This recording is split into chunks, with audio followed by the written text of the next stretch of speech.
Okay, ladies and gentlemen, official good morning to the Barbarian Speedrun level stream with no whirlwind. Let's start the timer. We're going to begin with lunging strikes into enhanced lunging strikes with actually still critical strikes with lunging strikes gives you berserking. Then upheaval into enhanced upheaval and violent upheaval also for berserking. We're going to play Iron Skin and Iron Skin to actually heal us. So that's kind of nice. And then we put more points into upheaval to actually smash harder. Now we're going to pick up the quest here because you actually got to do the first part of the quest. So you essentially unlock Estelle that you can start pumping Mother's Blessing into her. That sounds wrong. I said it. I'm not taking it back. Sorks have the strongest build in the game right now. Sorks are not terrible. Don't get me wrong. They're just no fun to play. I mean, I gotta say my Druid felt a billion times better than anything I have seen on Rogue. That's just my personal liking, essentially. Also, Huzo, thank you for the 15 months of support. Appreciation, brother. Happy to see you here for such a long time. So let's see how much XP is Mother's Blessing giving me. Like, see, we just jammed some basic beginners. Oh, we're almost there. Lunging strikes comes here. This comes on number 2. That's just 2 levels already. Just like that. Where was the house again? I always missed the house. Wait, Jesus, where was the house again? Wasn't the house right? No, what? Wasn't the house right here? No, it's here. I made an effort to remember where the house was, so you never... There it is. I'm not crazy. I am. Upheaval has such a brilliant animation. I'll say it. 1, 2. Okay, now wait, 1. Then we can take charge. So now we have charge 2.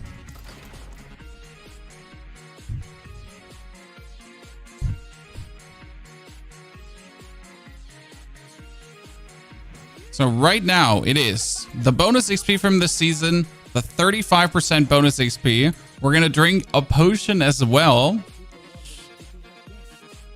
I really want to see that part 35 to 55. Oof. You're doing a hardcore character. Anything what to play. I mean, Barb is one of the easier hardcore characters. I would say that personally this season Druid.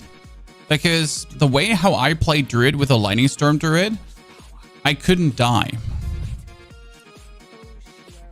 I simply couldn't die. That being said, hardcore this season is really hard because there are these desecrators in the Infernal Hordes that are overtuned. So they are factually overtuned. They're not like Pony feels like they're overtuned, right? And they can just one-shot you into Narnia. I don't know if I would feel like doing hardcore, honestly. The same actually goes next season. Why no hardcore next season? Because we're getting the Dark Citadel. The Dark Citadel is the first raid the game has ever seen, with bosses, boss mechanics, and all that kind of stuff. But what if there's a boss insta-kill mechanic for the whole party, and you don't know how it works, and you decide to go there? That I wouldn't feel all too well, right? So yeah, bit unlucky there, my opinion. Okay, we're gonna get the charge cooldown down as well in the beginning. Should be fine. Then we have charge cooldown, everything. Speak with Estelle. Okay, let me speak with her.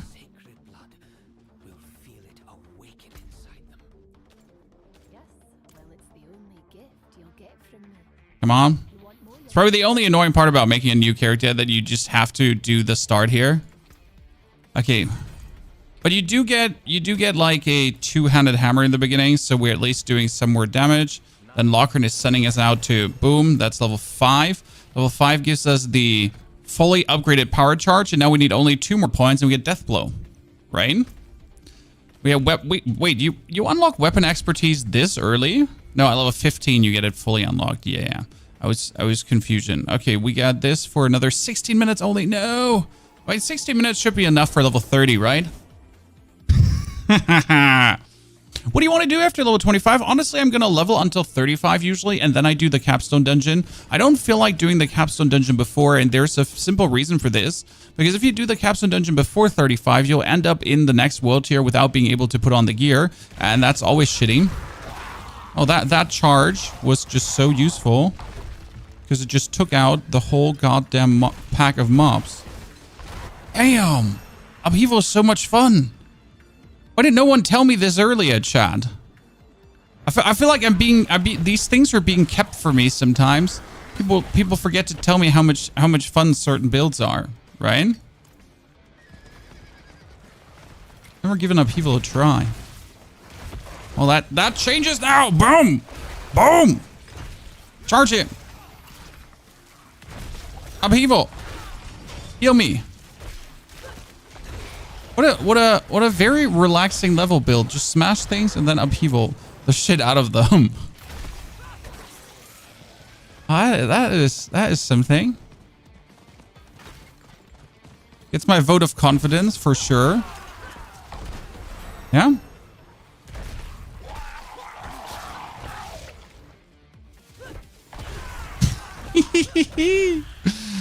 How about you just deleting that whole pack of mobs? Right? Boom! And do it again. And then charge in. And do it again. Very, very good. And put one more point in Upheaval, and then we're going to get Deathblow in a second. Right?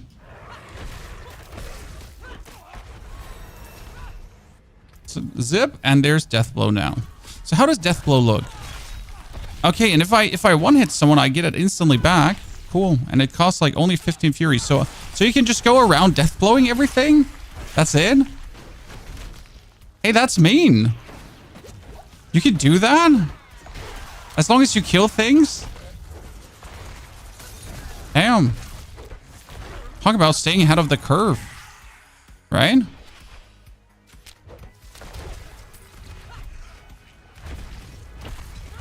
You just go boop, boop, boop, boop.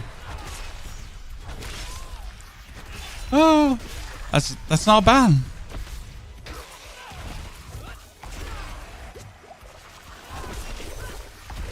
Yeah, that's not bad at all.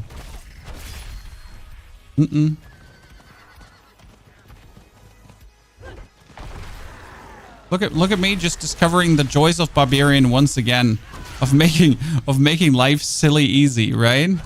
Deathblow, Deathblow. Oh shit, he didn't die. I mean, should have known that dude would probably not die, as he was like more of the sturdy run-of-the-mill dudes. Oh shit. Season 6 starting with a release of Vessel of the Hatred. Yes, Season 6 is starting with release Vessel of the Hatred. I mean, Vessel of the Hatred is Season 6. Like, right? So they are intertwined. There is no Season 6 without Vessel. Well, I mean, there is Season 6 without Vessel of the Hatred, so you can play Season 6 without the game. You're just going to be missing out, right? So there are going to be certain parts of the game that are only accessible with Vessel of the Hatred. Now, obviously, you can choose to not get it. If you so wish to. There's nothing bad about that. But you're essentially just getting half the experience. Now, it's intended in a way that people could essentially still enjoy the game. Deathblow Fury damages at least one enemy, gain 20 Fury. Yeah, that's good, right? We're going to take that. Perfect. So it's kind of like a little bit like giving you the option, right? You can enjoy Season 6, and if you then feel like, oh, you know what? I would like to get Vessel of the Hatred because actually Season 6 is great, then you can still buy it afterwards, right? So I think it's kind of fine. You think PoE 2 will beat Diablo 4? So I played PoE 2. I played PoE 2 at Gamescom. Just like yesterday. Will PoE beat Diablo 4? No. Because Diablo players play Diablo for a reason, and that is graphical fidelity. That is because it is Diablo, and no matter how good PoE 2 looks, it's just not Diablo looking good. Sorry. And the main thing is that PoE, despite being made simpler, is still fuck-ass complicated. So what is Diablo? Stupid easy. Diablo is for monkeys that like to slay things. I'm a monkey. I like to slay things. Now, I can get behind the complexity that PoE has to offer. I don't want to. So only because I can doesn't mean that I want, right? I want to have my game piss easy with enough complexity to make it fun. But I don't need to have a doctorate in Diablo 4 to play Diablo 4, right? I don't need Dr. ARPGology to be able to play ARPGs. Nah, I want to play my ARPG, right? And have fun, but without breaking my mind. So no, like PoE can never be Diablo in that regard because PoE is always catering to a more hardcore audience. Will PoE 2 be different in terms of difficulty? PoE 2 is actually made more accessible for the player. So you could say they dumbed it down to a degree, with the intention of like taking, like they are not taking complexity out. They're just making the complexity seem less daunting, if that makes sense. Which is interesting. But then we also got like Season 6 coming for Diablo, and Season 6 is also doing something. We're getting a progression update. So right now the progression in Diablo is pretty streamlined, like with World Tier 3, World Tier 4. And I don't know if you remember Diablo 3 progression. Diablo 3 progression was a bit different, right? In Diablo 3, you had like torment tiers, and then you had to find out which torment tier to do at which level, and when is it fortunate to do what. So that's was, for example, what Diablo 3 had. Now, we don't know what they mean with new progression, right? But there might be something drastically changing to how we are playing right now, right? Because right now we're playing plenty simple. When you just summon that as a goddamn whirlwind barb, we're never gonna kill. Nah, I'm not fighting with you here, mate. I mean, I appreciate your effort of like wanting to kill the lady. Like, great job, dude. But hey, I'm not wasting my time trying to kill that lady. Right? It's just literally like, nah, I'm you know what? I'm good. I'd just rather deathblow like all these little shitters here than trying to desperately overcome the big lady.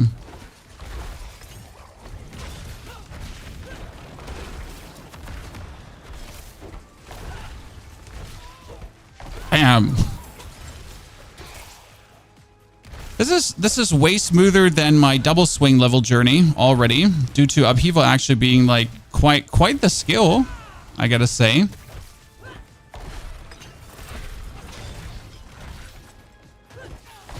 I got no complaints here. When I gotta be level 15, do I actually have to do a quest for Barb? Did Barb have a quest? I don't remember. It's 13 already. Let's take our first yellow weapon that does 170 damage more per hit. So that's going to be huge already. We get our Fury regeneration up.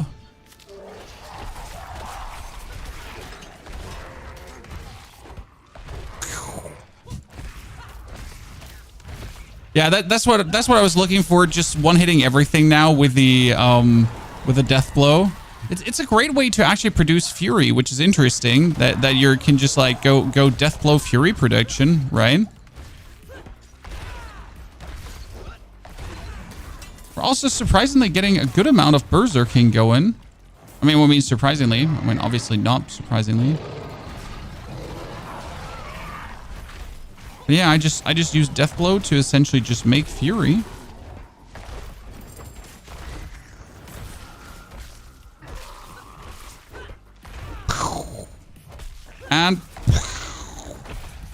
And Deathblow for Fury.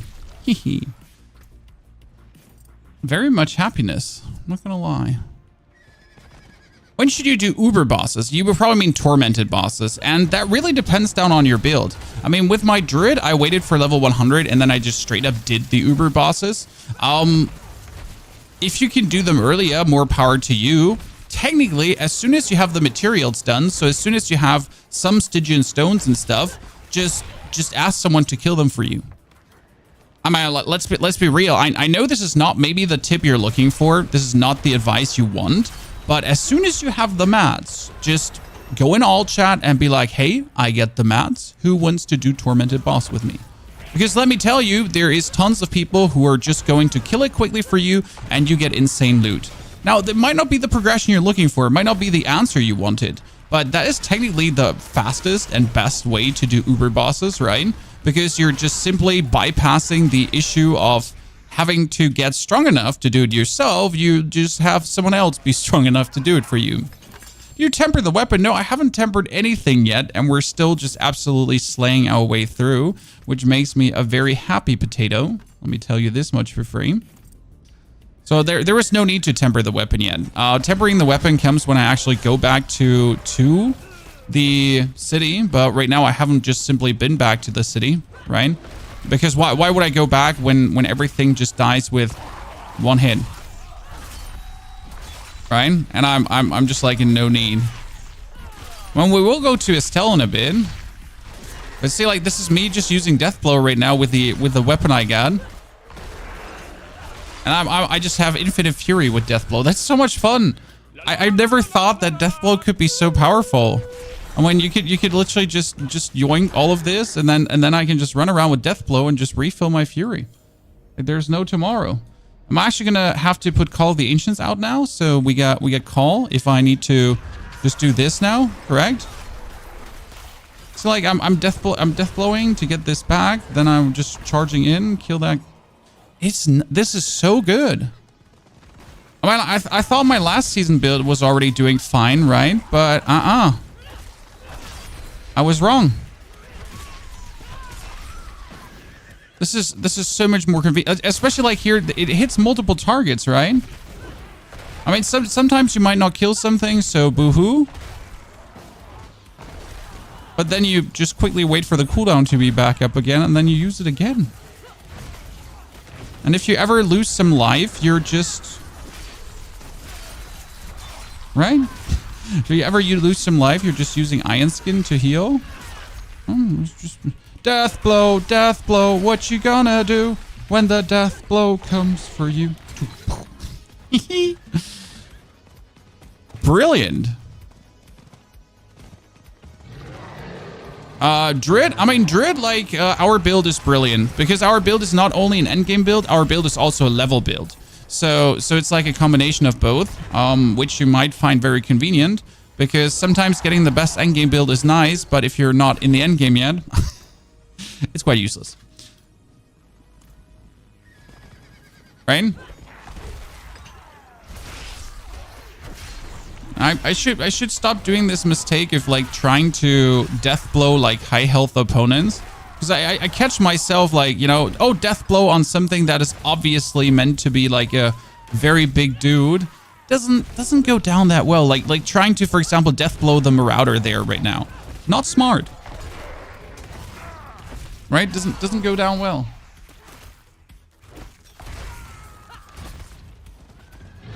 Oh, nice. Yes, please. Invade me. Call of the Ancient. Charge. Deathblow. Did I just say don't Deathblow the big guys and then I did it again? I did. Why did I do it again? Well, listen, Chan. No one ever said I'm smart. Right? My mom does. But she might be lying. Okay, we do Call of the Ancient as active game bonus attack speed. I don't think okay. I mean, we should probably put more points into Deathblow, if I'm honest with you. Like, instead of, like, putting more points into Call of Ancients. Also, we should go and do our quest. But I get, like, 1 minute left, so I should try to just quickly get the cinders so I could actually open a chest, right?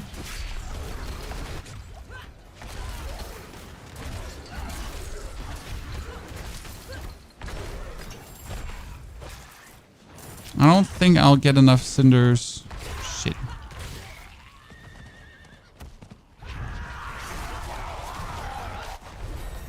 $17. We're actually vastly faster than the Druid. That's actually crazy. Is it though? Is it though? Is it though? Actually crazy that we're faster than the Druid. Let's be real for a second. Are we surprised?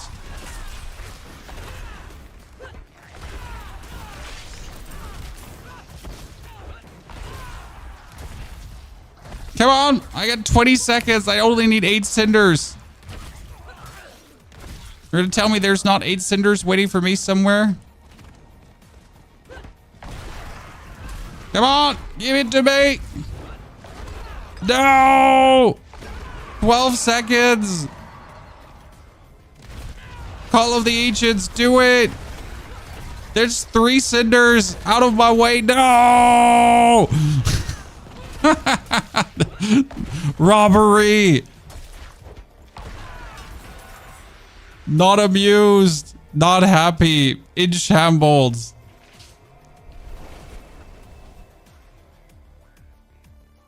What's the fastest necro build for reputation? Oh, Blood Surge.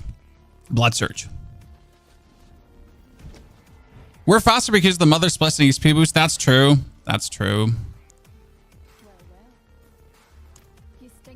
Okay, approach Estelle. Blah, blah, blah. Thank you, Estelle. And we get the next quest already unlocked. So we're getting a bunch of... Oh, we already get a ring?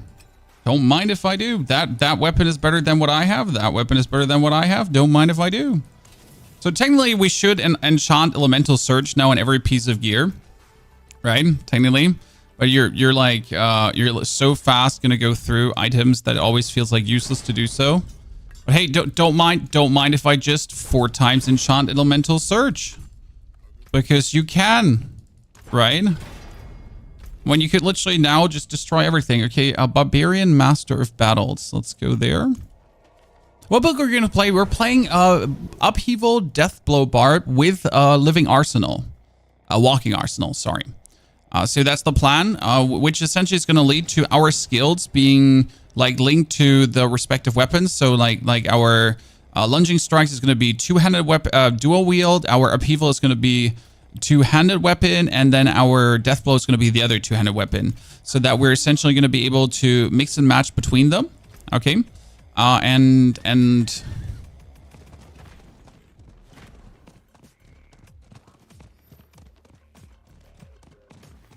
get the most out of the working arsenal.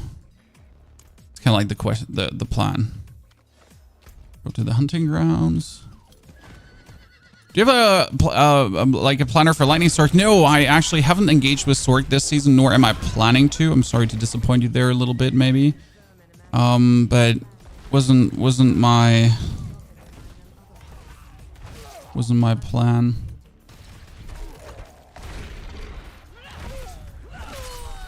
Godness. I thought Deathblow was such a useless skill.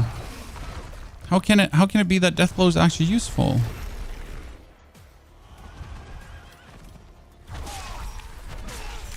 Like I read the description of the skill and I was like, eh.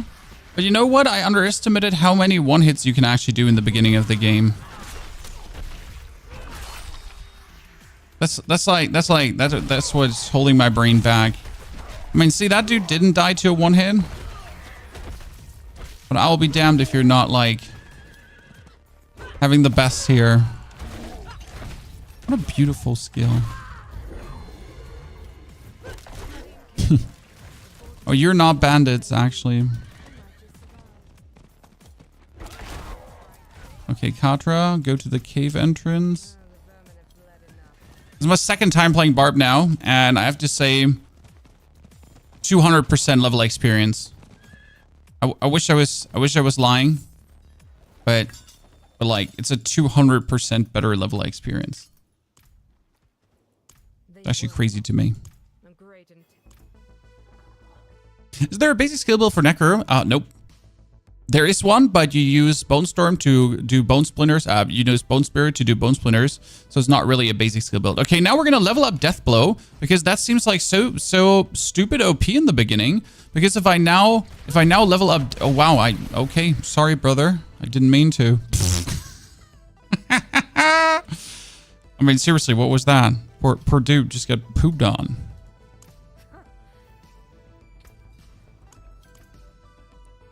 Return to the Forge Master. Jawohl.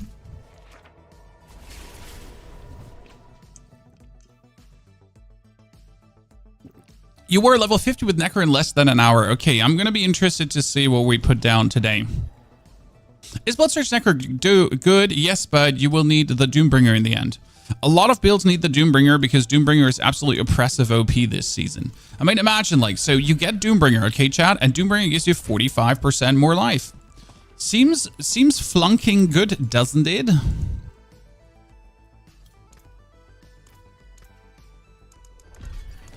Okay, consume elixir. Put on Barbarian helmet. Go, Helltide is not active right now. Sadness. Go kill PvP boss because we can. Oh no, Helltide is active and I'm blind. Sadness. That I'm blind.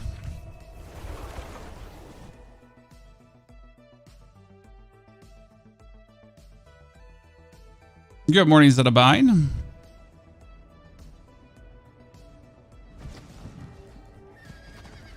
Okay, we're almost 20.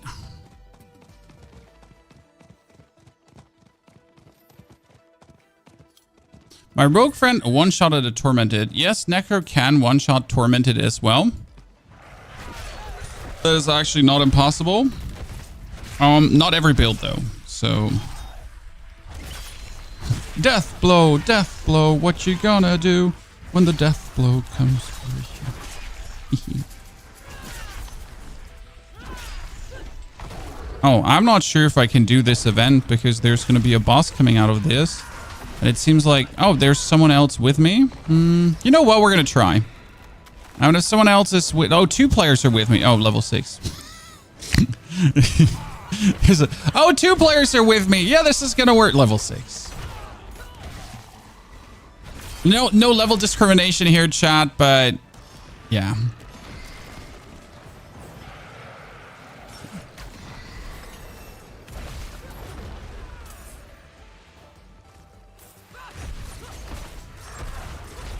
Kind of want to have my Call of the Ancients here. It's going reasonably well. I mean, I got Quad Elemental Search. Don't forget about this, right? So we got all the Elemental Search temperings. So if we're now lucky hit, then we're going to be hitting hard. Let's Call of the Ancient... Wonder if Call of the Ancient does have some lucky hit going on. Yeah, he gets... staggered. Yeah, okay, that was fast enough. Come on.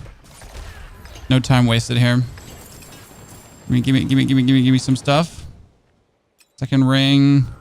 That, and another axe. Doesn't have upheaval. It's fine.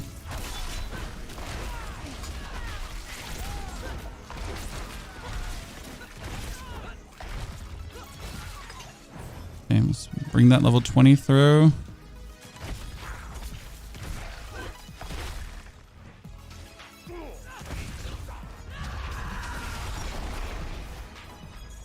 I like my Barb voice.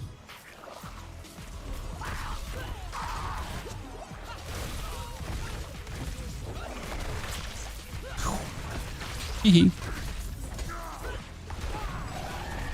Lunging strike. Deathblow.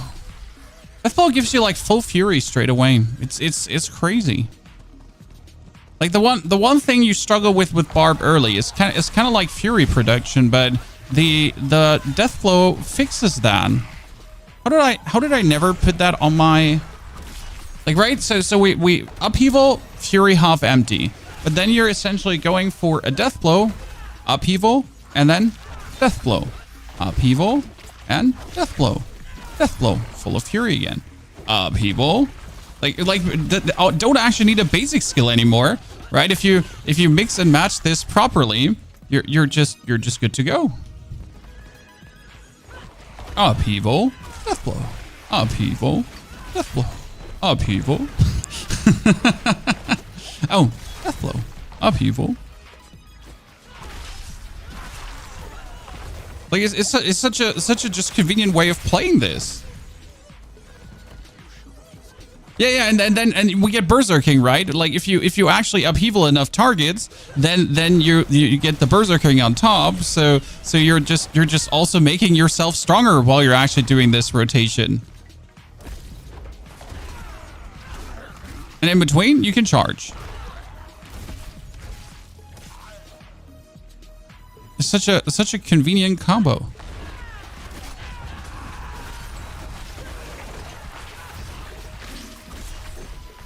And if we're fighting bosses and we're pulling Call of the Ancients, we're also doing like more damage when Call of the Ancient is pulled.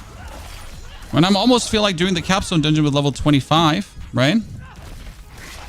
I actually do want to summon the Mummy of the Helltide. Let's go summon Mummy of Helltide. I guess the only downside of Deathblow is that it's essentially useless versus bosses, I guess. Because you obviously can't Deathblow a boss. Right? So you're like having a skill that can't do what you want it to do. Or we should also put like a specialization in, right?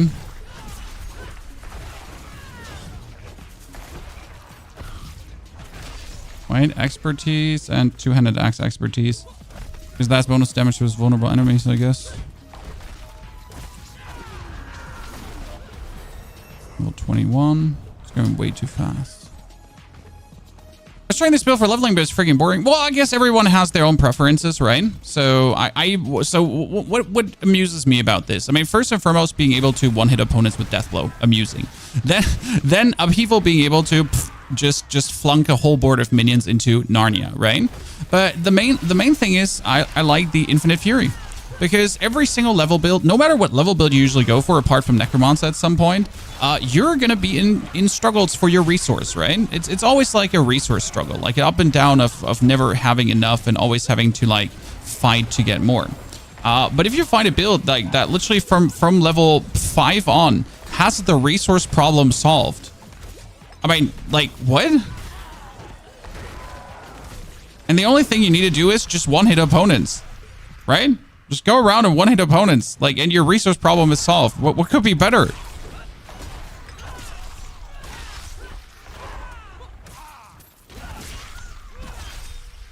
That is just so beautiful.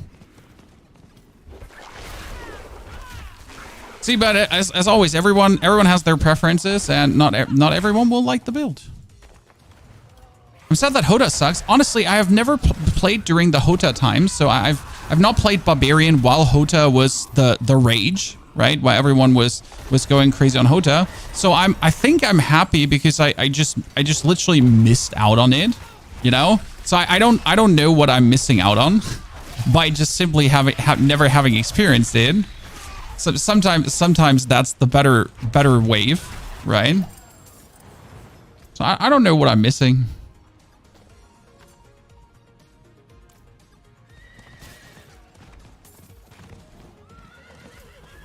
Okay, one more. Oh shit! I should be in the walking arsenal territory as well. So I gotta look out. This one is supposed to use my two-handed weapon. Then Deathblow is supposed to use. How do I change the weapons again?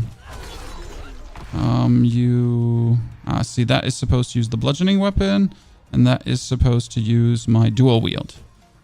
See that you're essentially going for walking, lunging with that, then you're doing Deathblow, right? And then you just essentially go between the three things that you're then ready for the walking arsenal.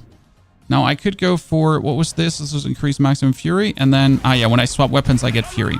So that's even more like a fix to the whole fury issue, like of making sure we're really never running out of fury. Someone summon her. Oh, it's a level 100 player that is here because I'm not gonna say no to that, right? Boosted. I'm involuntarily boosted. It's an MMO. I don't have control over who's in my level. I'm innocent, chat. This is that, like, I'm just profiteering. Profiteering is the word. Yeah. Of someone going all out.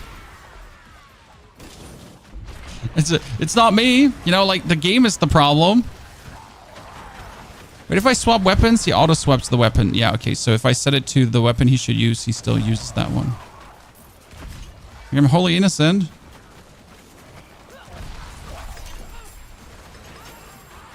New class? For new class, you'll have to wait a bit. Well, we're not there yet. It's level 24. Cool. In October, you can finally play the new class. Right now, we're going for the Barbarian. Okay, that's each time you swap a weapon, gain Fury. That's so cool. that means whenever I Deathblow and then I go for the lunging strike. So if I Upheaval and Deathblow, I'm even getting more resource because I'm actually swapping weapons. Huh.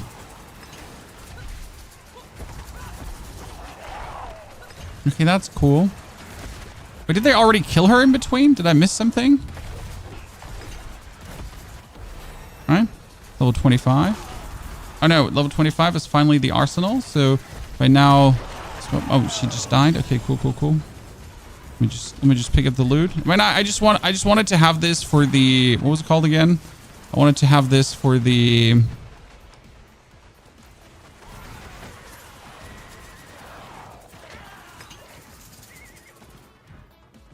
Whispers. I'm not in it for the XP, right? In it. Only here for the Whispers. Okay, we could do the capstone dungeon now. Did you forget the pet? Oh, I forget the pet. Don't worry. I need the pet to be automatic. I don't know how you feel about this, chat, but if I make a new character, the pet just needs to be automatic. Like having to literally like think about getting the pet out is giving me like I just literally miss it. I mean, who thinks about, like, you make a new character and the first thing you do is pull out your pet? No!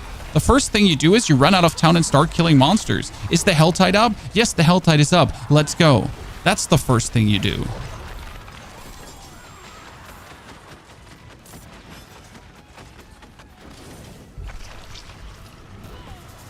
Okay, let's get enough for another chest so I can leave this quickly. Where's the next chest? The next chest is here. Thank you very much. Appreciate it. Losers getting boosted, Chan. What can I say? I'm not that guy.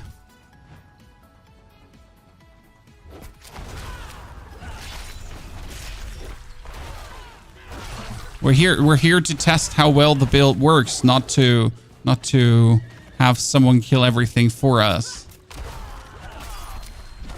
I mean, this might be so far like my favorite Barb experience. I mean, I can see this working so well in Infernal Hordes too, right? Like my thought is right now, can this do good in Infernal Hordes? And yeah. I mean, you're literally gonna be Upheaval, Deathblow, striking, charging, and then whenever you need some heals, you pull out the Iron Skin. So like I think it's gonna work pretty damn good.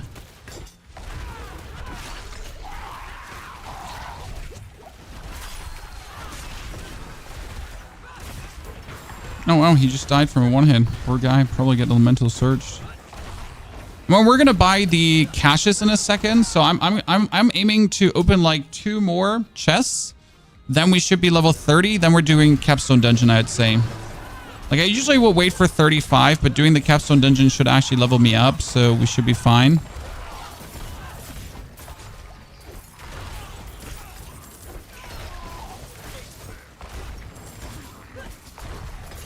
Yeah, we should get invaded too in a second, so that's actually fantastic, because then we can kill a Harbinger, and when we kill a Harbinger, we can hand in the... So we're should be getting invaded now, and we kill a Harbinger, we should be able to hand in the shield. Drop this, drop this, drop that, drop this, drop that. Why are we still not getting invaded? Let's go for the next chest. First thing you do is look at your armored weapons. Yeah, I forget to put on my skin. I do actually have some good Barb skins. I'm also thinking about buying the World of Warcraft Barb skin. Because it just does look really good. So these anniversary cash grab skins, how people like to call them, because they are, really have me. Okay, wait, we could go for... I gotta see like which things to pick up first. I guess I should pick up some damage reduction on top, right? Because we're... No, actually I should pick up some movement speed. You know what? Forget about the crit I just picked up here. We should pick up some more movement speed. Because more movement speed, more better. It's always more better to more faster. Invade me!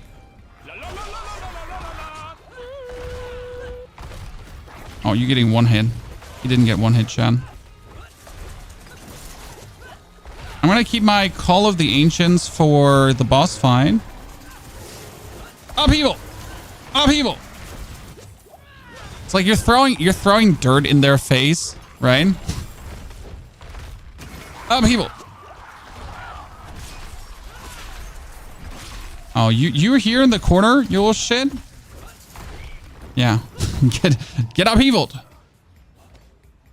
Okay, give me the lead.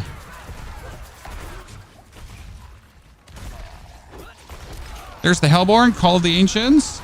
It's out. Bam. Well, he get shit on. Like shit on. Okay, that's 29. Perfect. I mean, tempo is just insane. I wanted to kind of like after this chest actually leave the Helltide, but let's do the plan we said. Like we wanted to go for level. Oh, actually, we need to hand this in. If I hand this in right now, we might just have enough, right? I mean, usually Tree of Whispers gives you a level at this stage. Let's see. Volderfield, thank you for the 79 centuries. Naylor, thank you for the 51 months as well. Welcome everyone to our next level stream, as we love to do them. As soon as we can get into the Infernal Hordes, the leveling fast track begins, right? I mean, that's literally when it goes vroom vroom vroom vroom when you hit that up. Okay, so we get the bonus movement speed. Let's teleport quickly back to the Helltide because I just want to knock out level 30. We go to Estelle, pick up our Mother's Blessing, and I'll see. If you're still playing Once Human, we just made a Once Human video, brother man. You will see me play on a Once Human hard mode server soon. I am prepared. I mean, I can't be falling behind. I need to get my Star Chrome. But there's also, in case you missed it, Black Myth Wukong release. So, I mean, I'm a content creator. I got to make interesting content. And, well, if there is new games, like, you got to check out new games. Okay, game, could you keep moving? I've been having, like, these weird complete computer freezes, like as of late sometimes, but only with Diablo. So it's a bit weird. I think it's since the patch. Maybe they broke something in the memory allocation for the game. I don't know.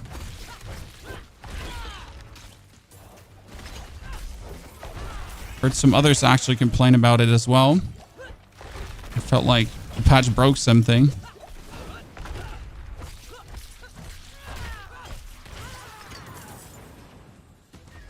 Could just be me.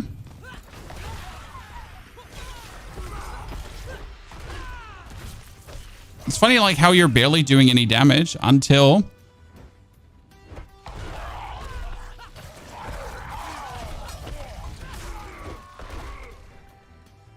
That's using a core skill. And we can now buy the stashes soon, though. Oh. We can now buy... Oh, that's level 30. Let's go. Okay, 36 minutes faster. Cool. I mean, can do. Don't mind. So are we going to try to open that chest now, too? I mean, I'm like so close to opening the chest, it would just feel bad to not go for it. At the same time, I'm kind of like done with the Helltide. And we could just go for World Tier 3. But I hate being wasteful, you know? We're just so close to getting this unlocked. Just 20 more cinders. Wait a second. Oh. Out of my way, nerds. I'm trying to check my skill tree. Leave me alone for a second, please.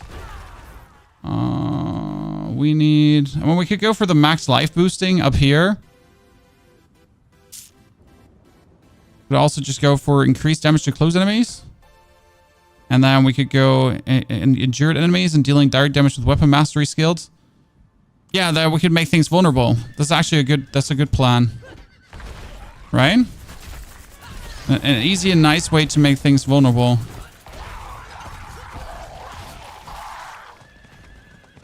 That should work out.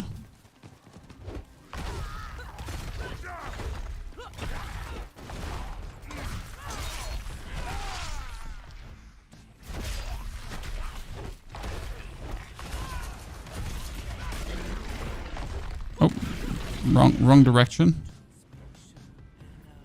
Please invade me. Almost there. Then we do the capstone.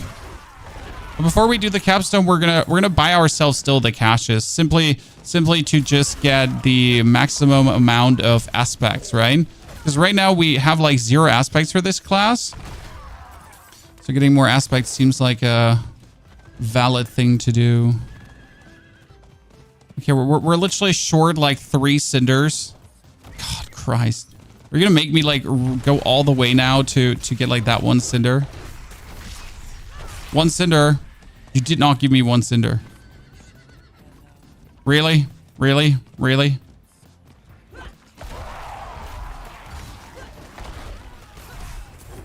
I'm mad now. Oh, there's another chest. Okay, I'm fine. I was unhappy, but there's another chest, so we're good.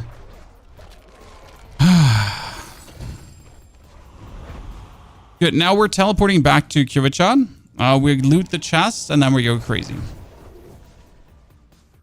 The capstone at 25. Yeah, capstoning at 25 lost us so much time with the druid. It was actually crazy. And like, as you can see, going for a few more levels more is just not like, it's not hard, right? So we definitely lost time on that with the druid. You're totally correct. Here, allowance caches. We're going to buy 20 allowance caches. That gives us 20 items that we don't need, technically. But it's end of the day. Oh, godness. Golly my golly, Chan. Hey, let's just get 2 uniques, okay?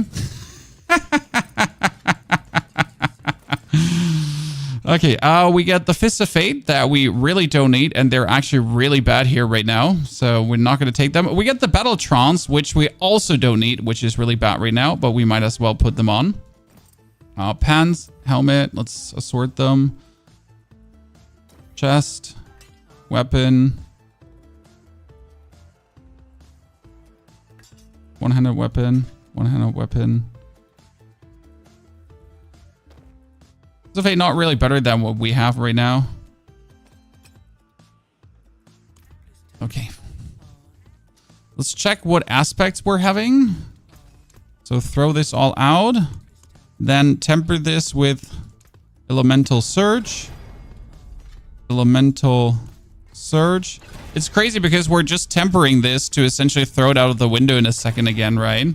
So you're literally just like, why even bother? Okay, we would need basic. So just to get the utility, hectic. No, not hectic. We need... Here, after swapping our weapons, we just hit harder. Then we got rapid aspect for attack speed. We got accelerating for more attack speed as well. Now we're going to play Ancestral. Do we have Ancestral? No. We just put a Curse Touch on. Doesn't hurt. Do we have Berserk Fury by chance? The Berserk Ripping? Nah. Iron Warrior. Oh, there we get Aspect of the Iron Warrior. Comes on a ring. Wait, no. Where does... Oh, it's a defensive aspect. So, Iron. And then on the chest, we're going to put Juggernaut, and that's it. That's actually just the things you slam on, and then you just pop off, right?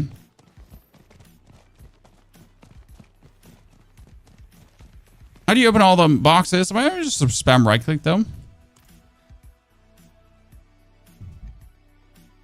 Did tier 6 horde with 30k HP. 30k HP is quite low, but tier 6 horde should be fine, actually. I put Endero's Visage in my stash to transfer, but now its stats are different between characters. Because you're probably having two-handed weapon on one character and one-handed weapon on the other character. I'm not sure if that plays a role for Enderiel's Visage.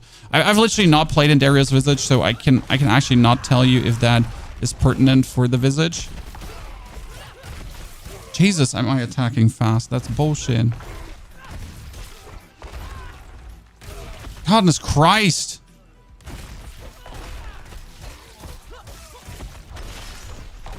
I mean, this is only level 30, right? You're just silly geese.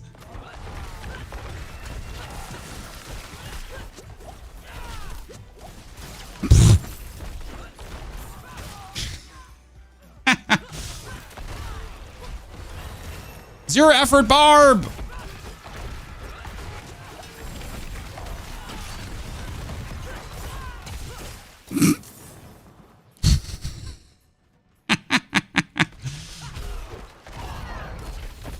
I mean, compare this to the druid. Like, my druid was struggling through this so much. It was like, oh no, what are we gonna do? This is so complicated. And the Barb's like, hold my beer for a second.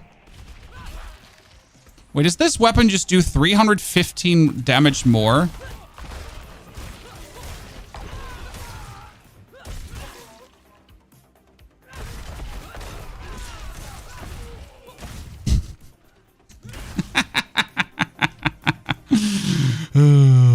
Fantastic. Nether, I'm happy the druid build could help you, brother. It's actually the most fun about making builds when people are literally helped, you know? When people are like, yeah, this actually did help me at my build. I'm having more fun with the game now. Right? That's the greatest fun about making builds. That's the reason why it's like my main thing to do. I'm not interested in like many news videos, drama videos, whatsoever, right? I just like to make videos that help people to have more fun in the game. Like if I have to do the builds, right? If I have to sit down and do that, and you can just play the game, that's a win-win for everyone.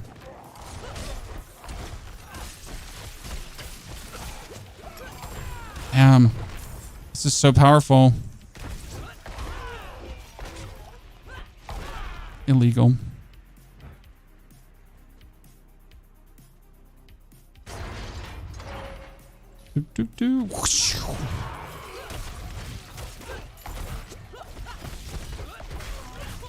So are we also going to play this in the end game? No. So this is essentially meant for the leveling portion, right?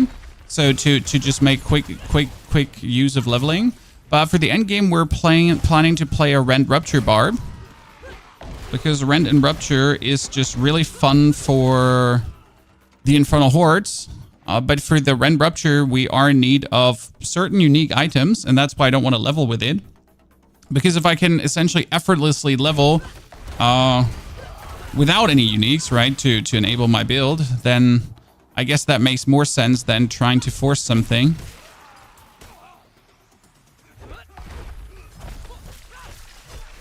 Wait, let me actually try to get the quick level up here on these. Oh, shit. If I had one more opponent, that would actually be great. Probably turn left, right? Because then we can get the vulnerable off. Like if I kill this guy here quickly. And then his friends too. Thank you. So the plan was to get the skill here for exposed vulnerability. So if I deal direct damage with Deathblow, I make things vulnerable. So we're going to Deathblow, vulnerable, and then we can... Let's go Call of the Ancients. Oh my goodness. We just pooped on them. I mean, seriously, what is this, Chad?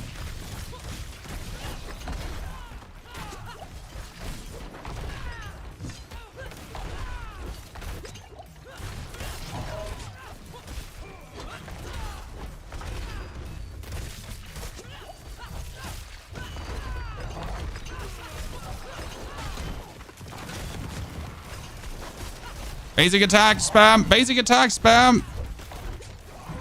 Done. Whee! On we go. Whee! Do we need to buy the expansion to have access to mercenaries? I am not sure if they actually revealed that yet. It might be that, yes, if you don't have the expansion, you're not getting mercs.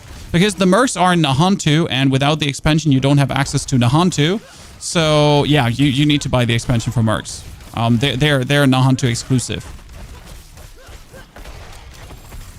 So, I mean, like, you can use them everywhere in the game, right? But they are Nahantu exclusive. Like, that's where you essentially pick them up, right? So they have a quest line to activate them, and the quest line begins in Nahantu. And if you don't have, well, access to them, how are you gonna essentially play the mercs? So already actually, like, so you can then play Season 6 without the mercs, I guess? But if you do want to experience the game as its fullest, I mean, they need to have a reason to sell the expansion. Let's be real. I mean, it might not be the answer you're looking for, right? It might not be what you're hoping for, but they literally do need a reason they're actually selling this thingy, right? They do need to have a sales argument. And if the sales argument is, well, right, Mercs are exclusive, then yeah. That is what it is.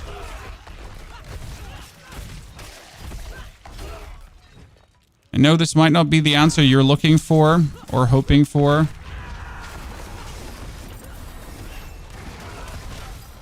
And I'm sorry if I squashed your dreams.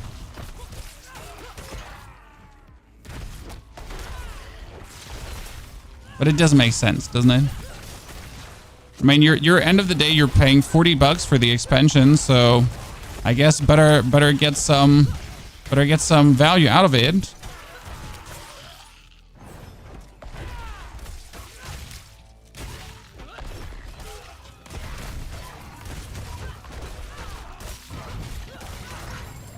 If that's an okay thing to do or not, I mean, that's for you personally to decide, right? I bought the expansion straight away. I bought it. I don't regret it. I'm happy. Okay, 2 seconds vulnerable after using Deathblow, so that's cool. And I can extend that to 3 seconds vulnerable. That's actually really nice. Let's see how fast he goes down, Chan. I mean, we almost killed him in his form. we almost killed him in his dormant form.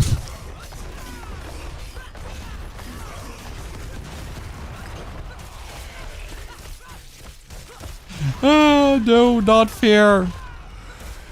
This is not okay. This is not okay. Okay, done. This is not okay. Oh, man. Sorry, good to see you there. When I'm collecting Pat, I still have forgotten to activate it until now. Okay. We need to... So technically I have a bunch of better weapons now, right? But are they even worth it to put on, as I'm essentially going to swap out of this straight away again? So I can now put all of these on, right? But we're straight up like swapping away from this. The need to just enchant the tempering. I mean, it takes you only a minuscule amount of time, but it still takes you time to do.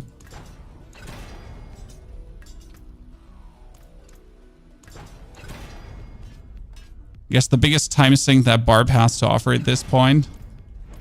Having to retemper Shin. We're gonna jump into the Helltide. So this is now World Tier 3 Helltide. Oh no, we didn't swap to World Tier 3 yet. Ooh. What do you think about Druid this season? We made an absolute incredible Druid build that can do Tier 8 in its sleep. So Druid is incredible. Matter of fact, absolutely bonkers incredible. Face melting insanity. Equip pad, same. Forget it again.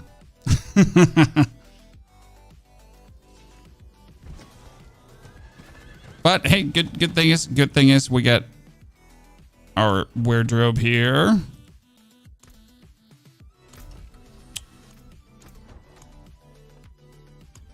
Confirm. Got it. Now let's do the 2 levels, and then we do our first Infernal Horde. So that's always the plan. Go to the world tier. Let's see how hard it's gonna be. It's not hard at all. My druid kept dying here, if I'm honest with you. Like on the first swap, like we essentially get our ass blasted a couple of times in a row. It didn't feel good.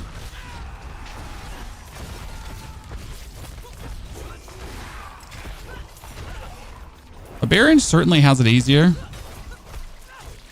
I mean, am I just really doing the portal thingy? I shouldn't do the portal thingy. That's so gritty to do.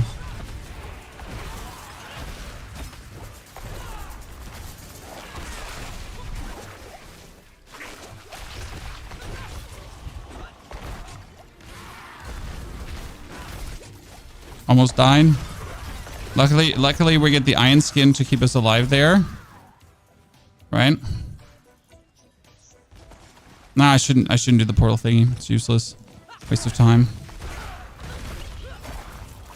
Probably just like fast track another level here, and then I can put on sacred gear.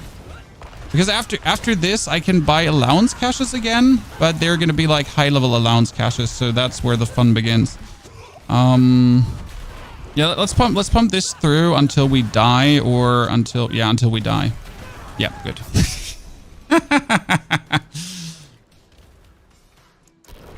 Okay, now let's teleport out of this.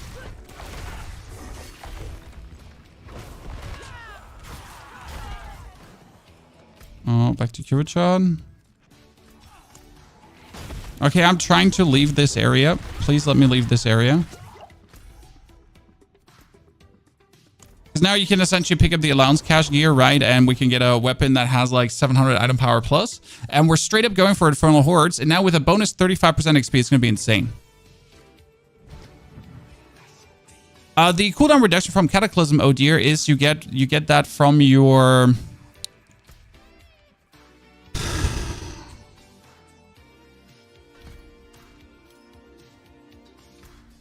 Spirit boons. Oh, I am so poor right now.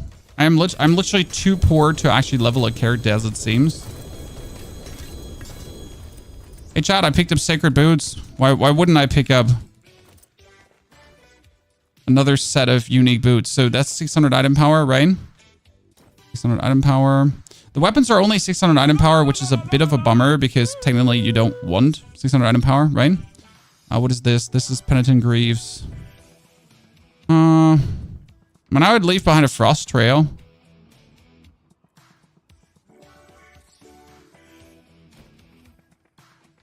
Life on hit. You know what? Don't mind if I do take life on hit.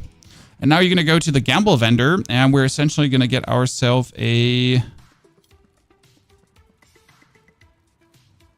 Trinit Mace. See, that's 694 item power. It's so much more. Like, that sword is still better. That axe is still better. That sword is still better. Now the rest comes in the meat grinder. And we're just going to put Elemental Search on everything again. And we should straight up be able to jump into the Infernal Hordes. And it's going to be probably 20 levels now from one Infernal Horde. Are you ready for it? Let's see how well it actually goes. Should most likely be around 20 levels just going through. All right, we're gonna enchant the... Again, we're going to go for...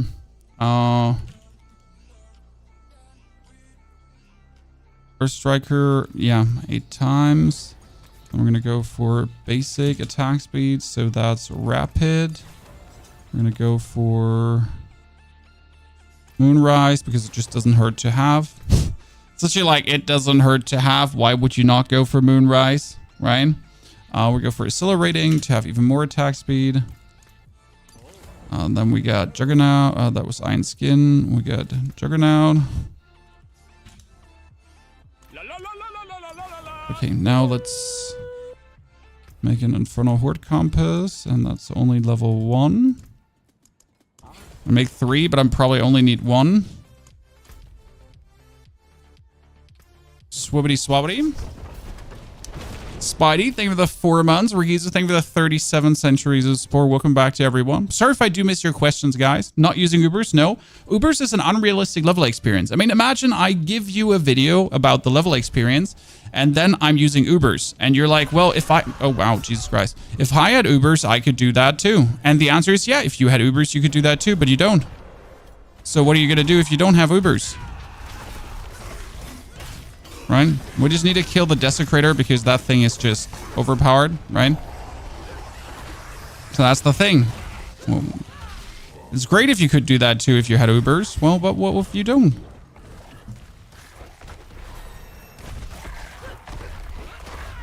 That's why I like for all my leveling, I don't abuse it, since it's just like it's just not what is realistic. I know a lot of YouTubers see that different, but hey, I'm making builds for the people. I'm not making builds for the no-life nerds, right? That have everything already. I'm making builds for the moms and dads out there that are struggling.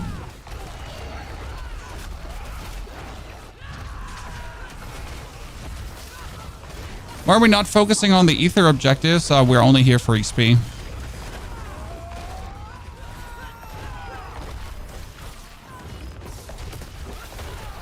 Right?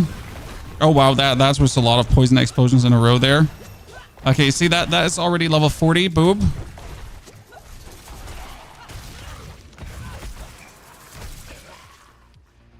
Very well. Oh no, no, no, no, no. Why is you here? Why is you here?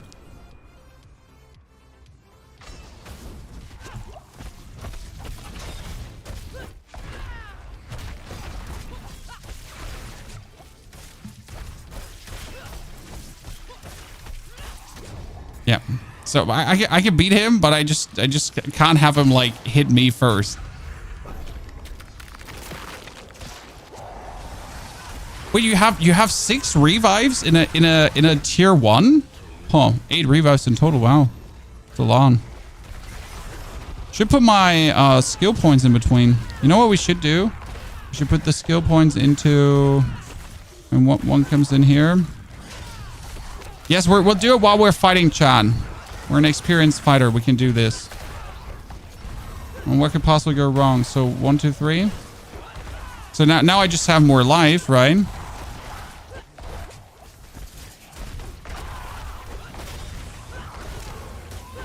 Oh no, Ether Fiend. Well, no, just Ether Fiend, not a Desecrator. That's actually okay.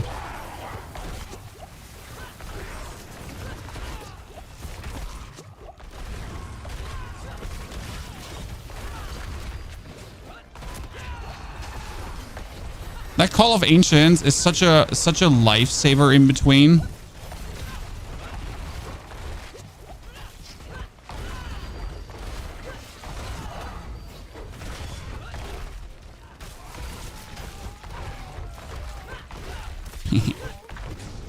Good. And we have 4 ether, right? Again. Oh, Hellborn. Yeah, we're going to summon Hellborn now. Good. Next 3 points is damage reduction against elites. Yes, that's so useful. That's actually the best point I could take there, right? I mean, there's no better point I could take than damage reduction from elites right now. Then we're going to go each time you take direct damage gain fortify, and then while fortify is over 4%. Yeah. So that's good. Now, Whirlwind, actually, like, I didn't do Whirlwind because I find the Whirlwind playstyle very boring. And the Upheaval weapon swapping here is just super fun, especially with the Deathblow paired. So, I choose fun over perceived best build. Especially as we're, I mean, if you just watched this stream and saw me, like, blowing through the content, right? It's just like, it's working. What can I say?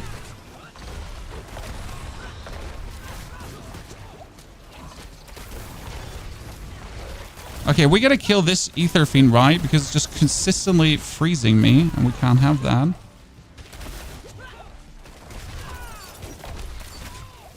I want my Call of the Ancient really quickly here right now, because this Barbarian keeps being a nuisance in my booty. Right? Oh, I got no more potions. This is unfortunate. Oh, this was unfortunate. We might have eaten a bit more than we could handle. Where's my Call of the Ancients? Give me Call of the Ancients here right now. There you go. That's what I'm talking about. Okay, come on, do it, boys, do it. Okay, that's a ton of Hellborn though. Mistakes were made. Stop punching me over. Seriously. Okay, note to myself, don't be cocky. Do Hellborn next time. Just have like normal elites being summoned. Right?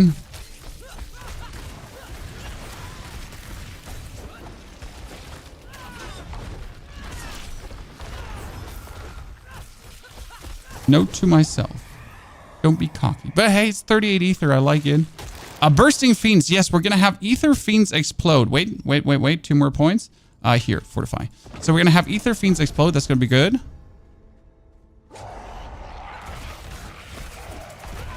Firebolt Sork is S tier for bossing, but D tier for Infernal Hordes. I prefer a build that can do it all, right?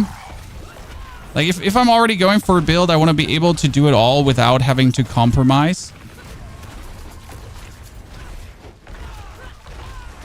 Like, if my build is only good for one thing, it's kind of like, eh. That's like the problem that Necro currently has.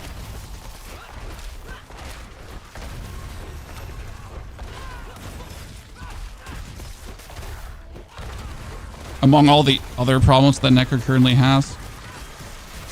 Of having like had at least minions for one season and now minions are gone again. Okay, wait, I need to stop the dude that's pushing me over again because I don't want to get pushed over.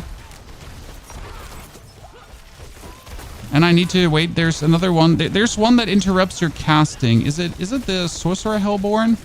Like, I don't know which Hellborn it is actually that puts the curse on you that you can't cast anymore. Is it the Necro Hellborn?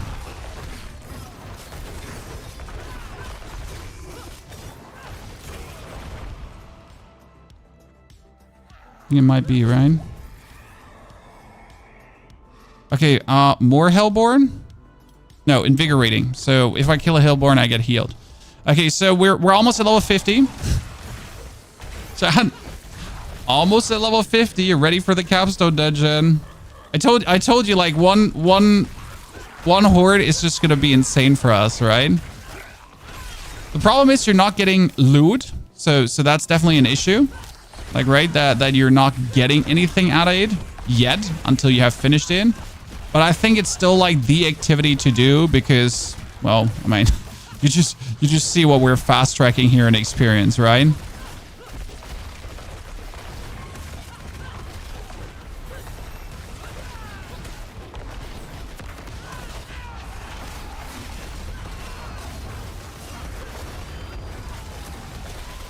Attack speed is truly fitting like one of the issues that, what was that explosion? I'm just better. Attack speed is really fixing like one of the issue that this has, because you usually like your upheaval feels like so slow in being used, but as soon as you like keep stacking some attack speed stuff and you hit like your crits, dude, you're just like bam, bam, bam, left, right, and center. Well, I don't want the Exalted Council to do 50% damage because I kind of feel like that's going to hurt. But then on the other hand, what am I going to do otherwise? Right?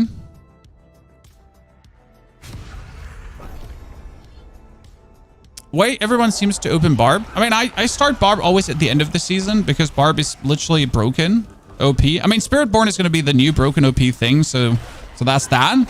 But I always like start Barb at the end of the season or middle of the season at this point, I guess. It's not really the end, but it's kind of the end of the season already. I mean, I don't know how you're feeling, but this, like, the season was fun, but I've literally done everything already.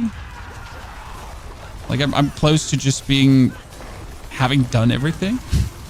I'm kind of patiently waiting for a mid-season update now, which should technically come next month. Like, in the next week, we should actually get a mid-season update if we actually get one. I'm not sure what they want to do for a mid-season update, if I'm honest with you.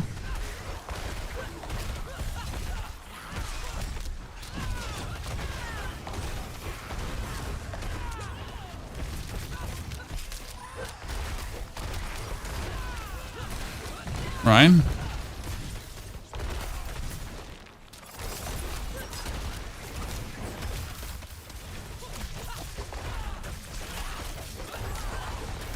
It's fun that we actually have Berserking up all the time, too.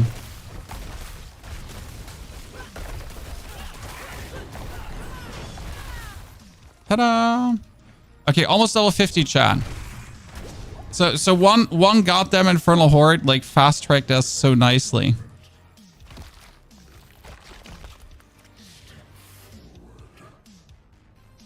Mid-season patch rating Hordes to rank 10. That would be cool. Wouldn't mind. I mean, would I need it? No. It would be kind of like funny to have another challenge with the Infernal Hordes.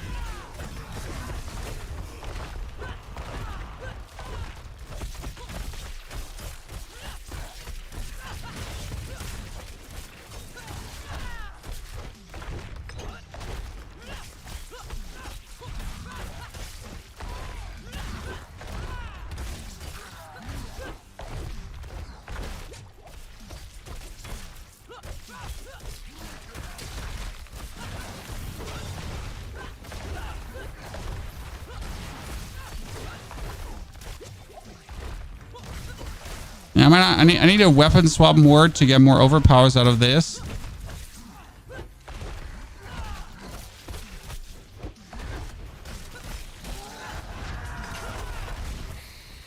That's the only slow part. I mean, I would probably be better off just like not fighting the bosses. Just being like, you know what? We're just not gonna kill the boss. We're just gonna ignore them and move on to the next Infernal Horde.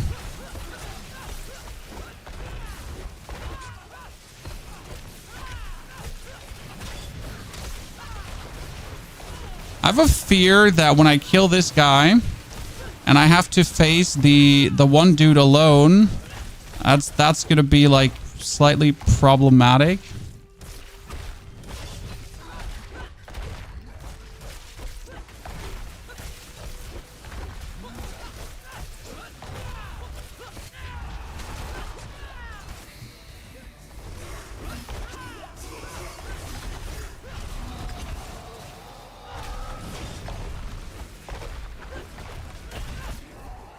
Okay, gotta swap my weapons consistently because I'm getting damage bonus for doing so. And I'm also getting free overpowers for doing so, right?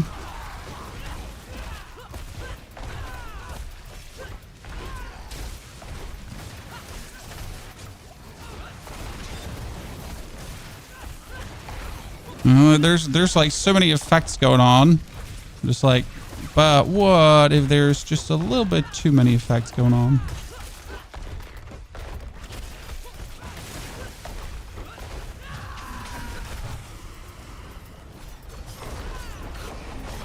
Get fucking wrecked, you stupid nerd. Okay. Give me some good gears. Give me some weapons. If you give me only equipment pieces, I'm gonna be unhappy. Thank you. You gave me 2 swords. I don't like it. So that is a 671 item power. That's 648 and that's 679. And that's 640. So they're better. That's 39. That's that too. So technically we could now go for World Tier 4. But I have to say that, oops, we can get some gold. That in my opinion, it is more opportune to just do another one of these quickly because I'm again going to be level 55 in World Tier 4. Simple as cake, right? So if I go for World Tier 4 right now, I'm going to again struggle the first 5 levels. Instead of just doing the Infernal Hordes, which are, as you can see, quite fucking easy, right?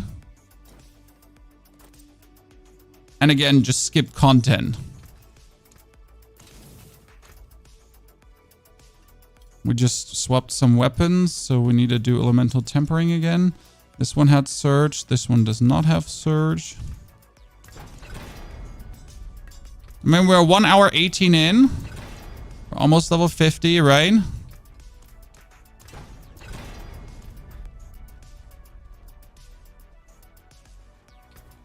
Okay, that one was swapping skills. We need rapid. We need accelerating. And we need at moonrise. And we're finally getting some more of the aspects that we actually need, but these are kind of like what you have. Berserk. No. Berserk. Shaga. Okay, now we're good. Spirit Wave is incredible, right? I'm happy you're enjoying that build. I gotta tinker a bit more around with it and talk some to the original creator to see some more fun there. Wait, Scribble, it's actually you. Fuck you. Seriously, Scribble, I just read your message. I was like, damn, I missed it's you. You actually get 1.7 billion out of it. You maniac. I was wondering if you could actually go to the billions, so that's good to see. I need to check up your updates. So that's Scribblet, Chad. It's actually the creator of the Spirit Wave build for Necro. Very, very fun concept, I have to say. I've always been asking myself if we could finally make use of the Blood Artisan's Cuirass, and someone actually did. So that's cool to see. It's definitely going to be a build that will carry us for future seasons. Okay, see, boom. We are 27 minutes faster. It's quite the improvement, I'd say. Could you stop bullying me around? Yeah, we need to just kill the priest. Before they keep, like, freezing us. Like, no one likes to be continuously frozen. Okay, we're essentially gonna... I think we're just gonna push for 55 and then leave the Infernal Horde. So it's literally like that. Like, raid, just really level to 55 and then just back out of the Horde. Because you're like... You're reaching diminishing returns.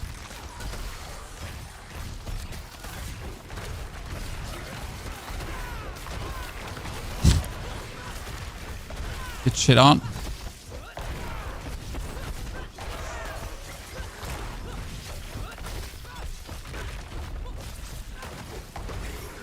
Done. Oh, there's one more. Oh, we get our first Paragon points. I mean, we know what to do with the first Paragon points, right?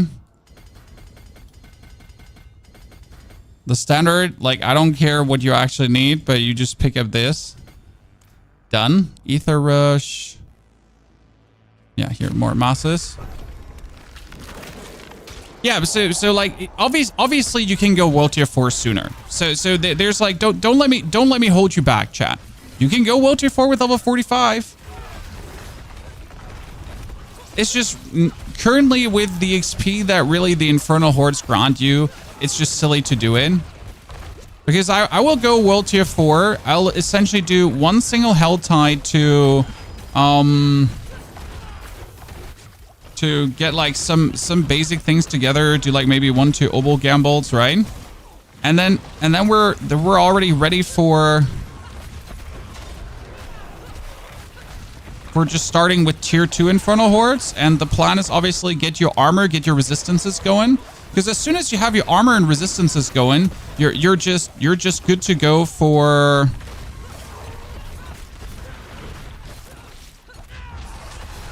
You're just good to go for Tier 3 Infernal Hordes. And then if you get stronger, you can actually go to Tier 5 already. And I mean, if you go for Tier 5s already, shit's just gonna hit the fan. Especially as you can also target farm the one or the other boss then to pick up your 925 items early. And with the Druid, we started with Tier 5s around level 80, even lower, I think. So that was kind of crazy. The life on hit was such a call out. Honestly, I'm still surprised at how well life on hit turned out to work. Like, it feels like I don't know how you feel, but when you think about life on hit, it feels like the most useless stat.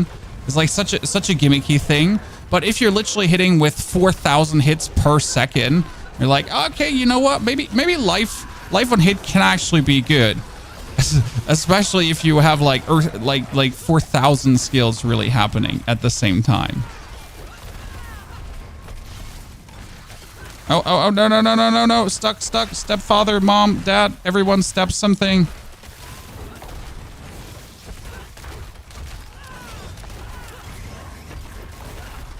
I'm gonna say it, Barb has it really good in Infernal Hordes because with my Necro, like if I get stunned so many times, right?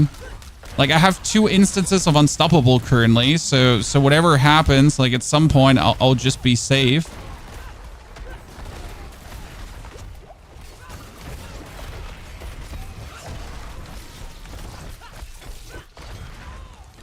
Get rock'em sock'em, robots.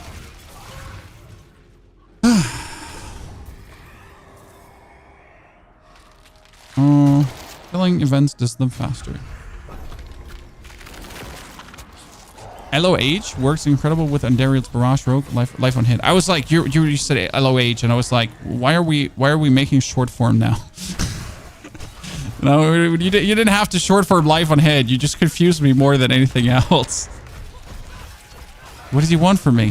Why is he speaking in the devil's tongue again?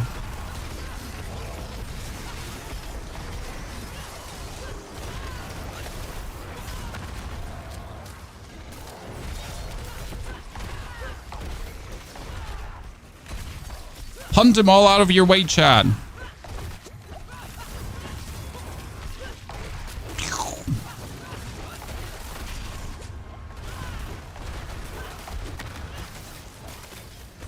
Okay, kill stupid snakes because stupid snakes annoying.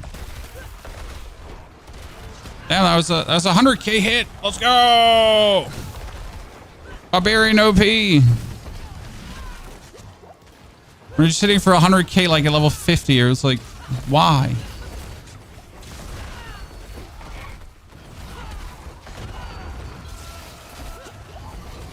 Okay, we're sitting almost at 52. I mean, after this horde, we're definitely gonna just go over to the capstone dungeon, and then we're gonna push into World Tier 4. And the good thing is also all the Mother's Blessing we're getting here currently. Let's get more elites out. Let's get this up. Get our potion running. Thank you very much for reminding me. Man's getting old. Man's not hot. After we're done with this, we're gonna quickly check my skills if I put every point correctly. Sometimes during leveling, I mix and match some things to make my life easier. I mean, for example, we don't need the Berserking from critical strike lunging strikes anymore because my Upheaval just makes sure that Berserking is online, right? So if you like start, right, the bonus Berserking you get from lunging is really worth it. But once you're a bit further down the line, oh god, we Deathblowed him.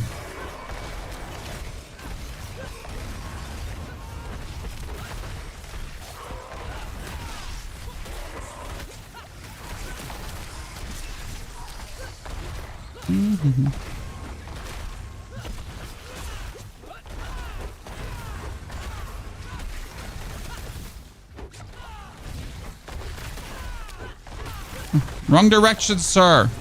Everyone in front of you. We're getting more ether this wave. We're already at 63. Hellborns. Hellborns. Let's go. Choose the next board. What endgame build are you going for? I am doing probably a Rend, Rupture, Earthquake Barb, as we did last season, because that one got better. So it's a bit of an off-meta, on-meta destroyer. So you're essentially stacking Earthquakes below your opponents. And these Earthquakes are obviously multiplying your damage up. And then you're using Rend and Rupture to do incredible amounts of damage.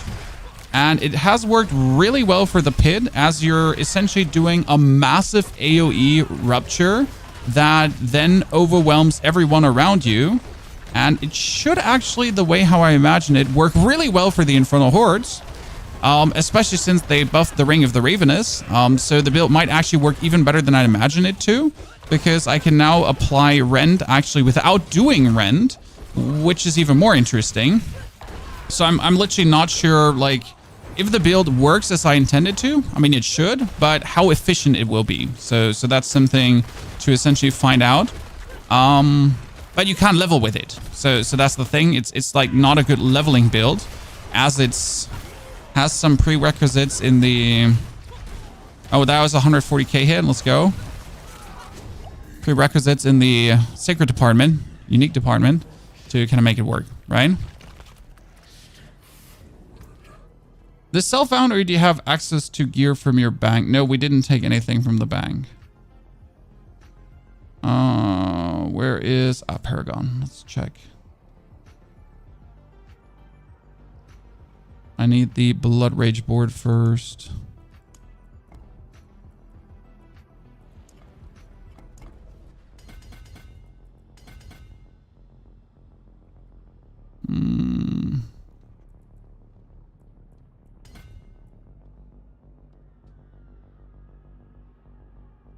Interesting. I'll be having to check on that.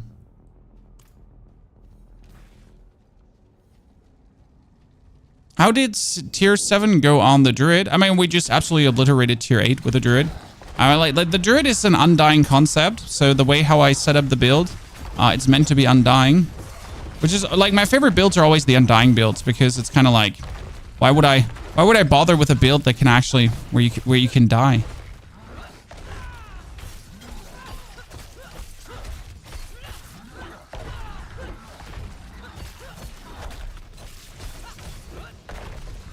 Sir, you just teleported inside of me.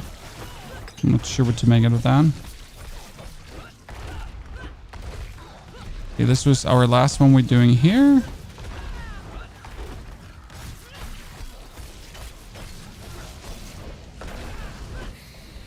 This should give us a godly amount of aspects, though, so that's going to be interesting. Punt, punt.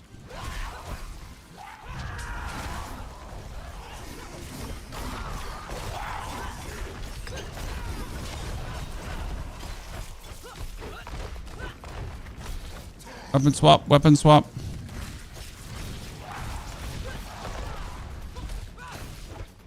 Weapon swap.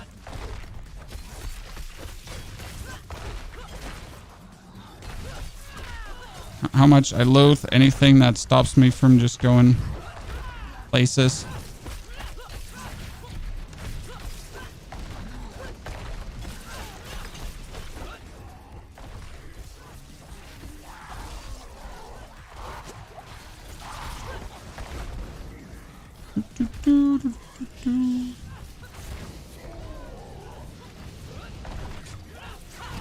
Wish there was a more reliable way to pull these nerds together, right?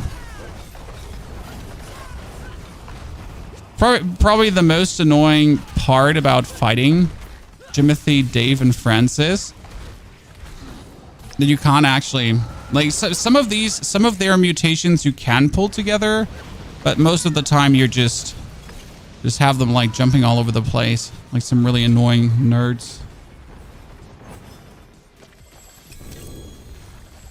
Okay, give me all the stuff. Give me Timmy.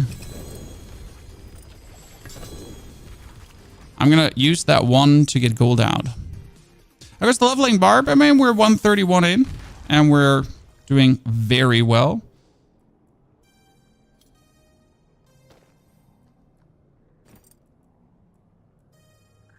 The new 681.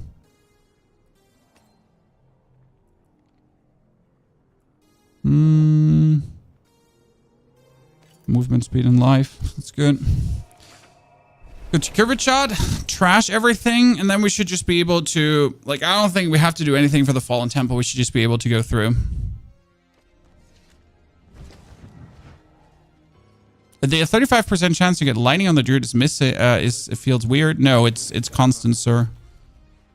You must be doing something wrong if you don't get the lightning. I'm clicking on it. I mean, we took 244 to level 60, and we're currently at 132, Chad.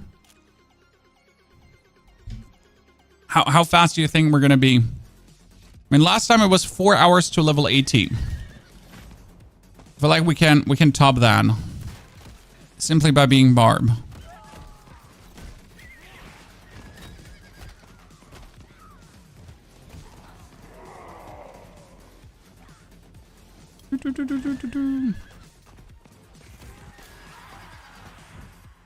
Where are you going, Mr. Necromancer?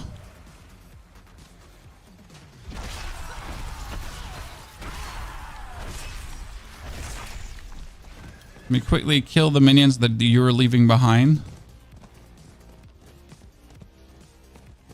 Ivar. I'm happy to see people actually doing the capstone dungeon early. Because there's still people that stay until like level 60 or 70 even in World Tier 3. We're to temper for more DPS. No, I should have all the tempers on. Here. So all 4 are tempered. Sir, don't you dare. That's 5 gifted.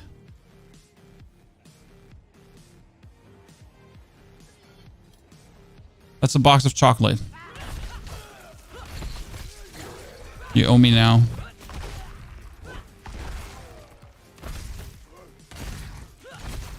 Lunging strikes for the win. We're not going slow through this dungeon. We're just lunging striking through the dungeon. I knew that would happen. I knew that would happen. I knew that would happen. If I get involved with these nerds, right? They have like one of the most annoying attacks. Like if you and you can like barely stop it from executing, right?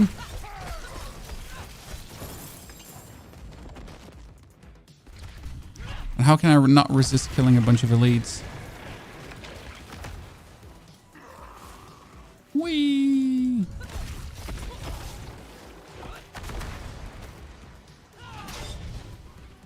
On my way.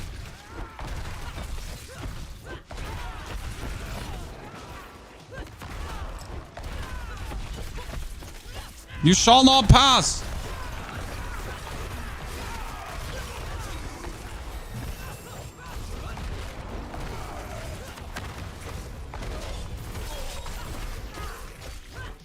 I not wanted to check if I put all my skills correctly. I wanted to, right?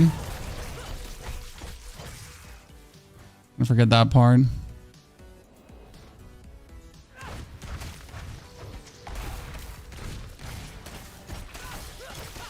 Okay, after we're done with this and we have gotten to World Tier 4, we have to check on our Mother's Blessing because I'm pretty sure we have like quite the Mother's Blessing picked up.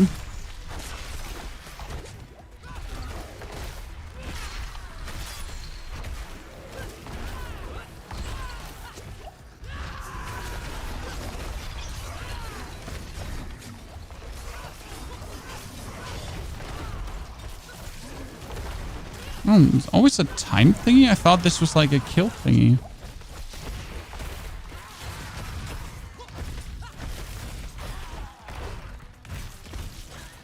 Yeah, Deathblow.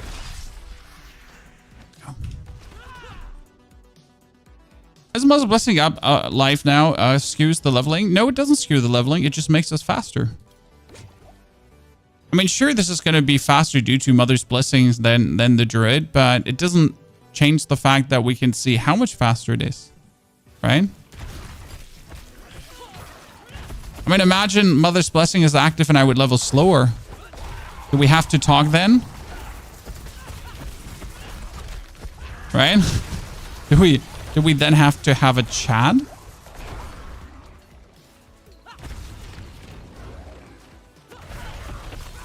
Because then we should seriously be worried. I'll tell you that much for free.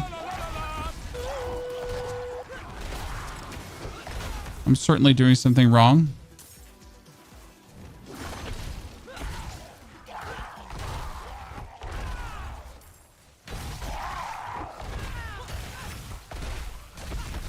You know, this backward stepping upheaval forward is kind of very relaxing way of farming this dungeon without putting in the effort, right? Like getting out of here and then.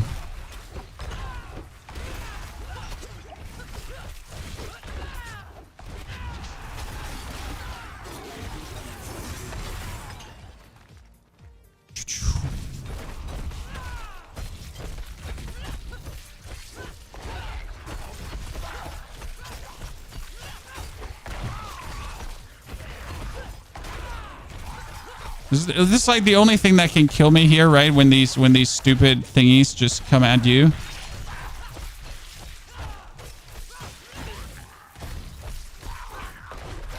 Yeah, that's what I meant. when that tiny stupid explodey dude that just has like more than enough damage to take you out, your friends and your mom who's not even playing the game. Right? Unlucky. Blizzard needs to add a way to swap builds. Hey, Blizzard just added a team finder, chat. So I guess we can expect an armory at some point as well. They seem to be listening, right? They seem to be at least trying to improve the game. So we got a party finder now, which adds social features, especially important for the raid because, right? If you don't have a party finder, how are you going to do the Dark Citadel? And we're gonna potentially get armory. The armor's in the expansion too. The icon was in the character window. No, you misunderstood the icon. The icon you saw that's here in the character window is for wardrobe. So you can swap skins on your character. I know it does look similar, but you thought you saw something, but you didn't. Okay, like him doing poison and the lightning shit is absolutely no.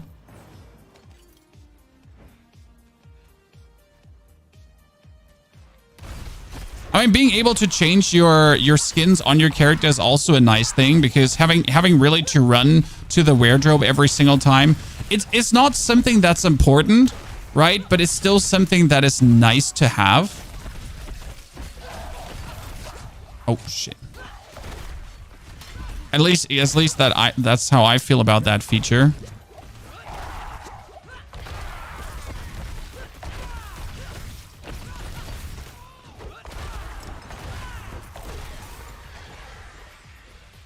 The wardrobe. I don't know how to pronounce wardrobe correctly. Please don't come at me. Making fun of non-native speakers speaking your language is mean. It makes you look like a twat. Do you want to be a twat? I mean, if the answer is yes, that's okay, like, right? There's no hurt there. It's just a you decision.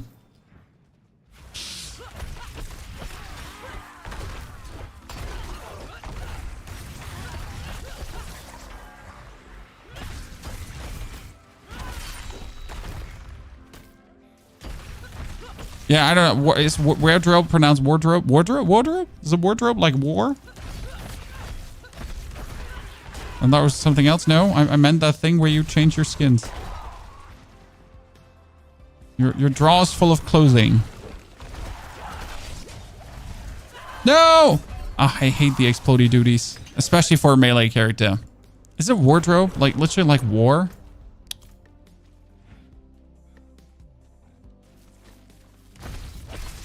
Stop exploding. I'm just here to go through really, really fast. I don't actually want to bother with you. If you make me kill you, I will kill you. Right? Let me go well tier 4. Did I not, like, I did put on Juggernaut, but I don't have a resistances. This is like my biggest problem with Barbarian, I'm gonna say it. Getting the resistances together, right? Because I don't literally, like, you have to actually do it over gear, right? You have to pick up like boots with lightning resistance and pants with blah, and then you have to put on your diamonds, our girl's best friend and whatsoever, and then you're finally useful. And until then, you're gonna be struggling.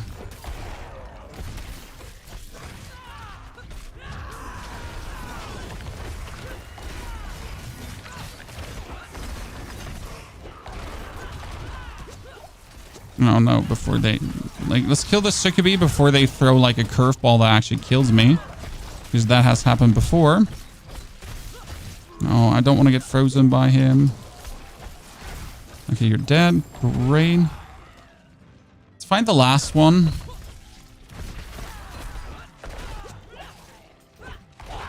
Nerds.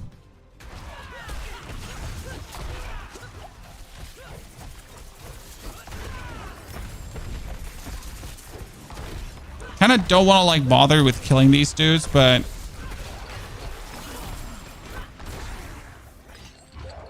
they're forcing me to. Where's the last one? Probably up there. My skins are fine. 250 Paragon points seems more important. Hey, they even promised that they're doing something to Paragon. Maybe you get even more Paragon points you have to redo, huh? Huh? I mean, what if you have more Paragon points and then you have to redo even more Paragon points? What then?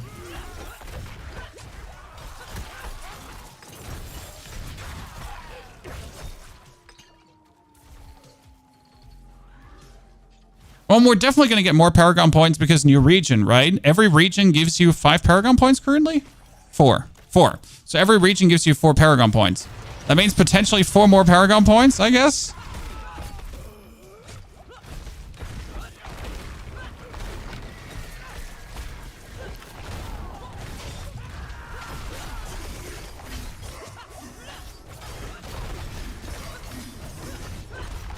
Are we killing these dudes? Because we hate him.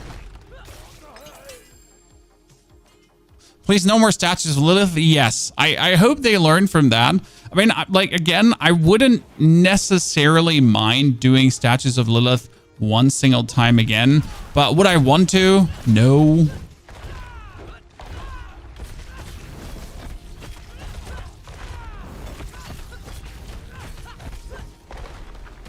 Oh, wow. He just fire pooped on me. My druid made faster job of Goliath. I'll say it. Okay. Like this is the part where the druid actually feels faster than the Barb.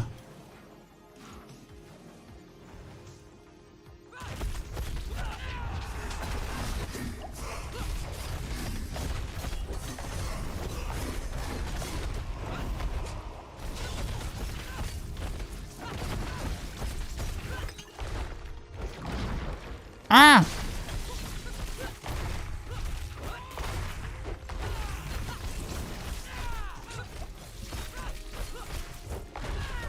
No, why does this kill me? I feel like it shouldn't kill me. We're sitting at what? We're sitting at 4,000 HP actually. How are you killing me? Okay, I mean we have no resistance, but still, how are you killing me, Elias?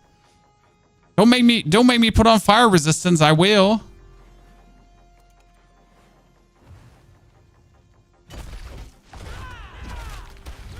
Oh wow, Jesus Christ! I'll put on fire resistance. Upgrade potion. I mean, upgrade potions only helps with the healing, but I put on fire resi.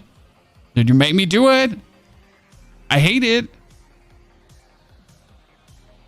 Did you choose to skip campaign? I mean, you always skip campaign after you have done it one single time. Like I don't see a reason to ever engage with the campaign again once you have it done. Here you go. You make me do it. There you go. Fire resi. You're not the keeper of my pocket. There, we're like you're meanie. You officially make me do it. There you go. Socketing a chest. Ta-da. Temper reses. No, we're not gonna temper reses. Let's try hard. Like putting on gems is fine. See, fire resistance full. The scroll of retempering is gonna be great, but it's only a one-time thingy. Keep that in mind, okay? This is very important because I see a lot of people being overly happy about the scroll of retempering, but it's a one-time thingy.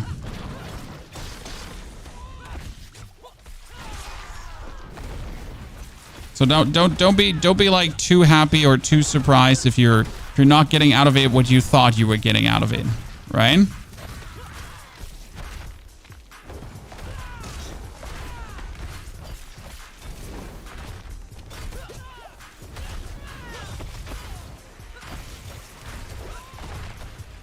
Okay, that fire resistance doing all the work. I'm sad Elias forced me to do this though. Ryan?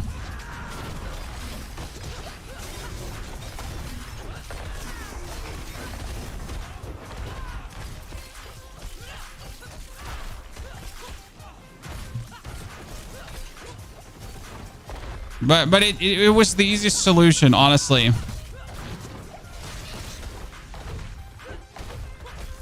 You're dead. You're dead. You're dead. You're dead. You're dead. Ah! I win. I am better.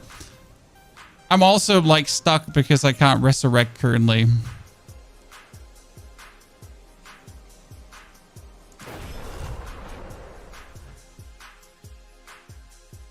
I was fearing that this could hit me on the way out.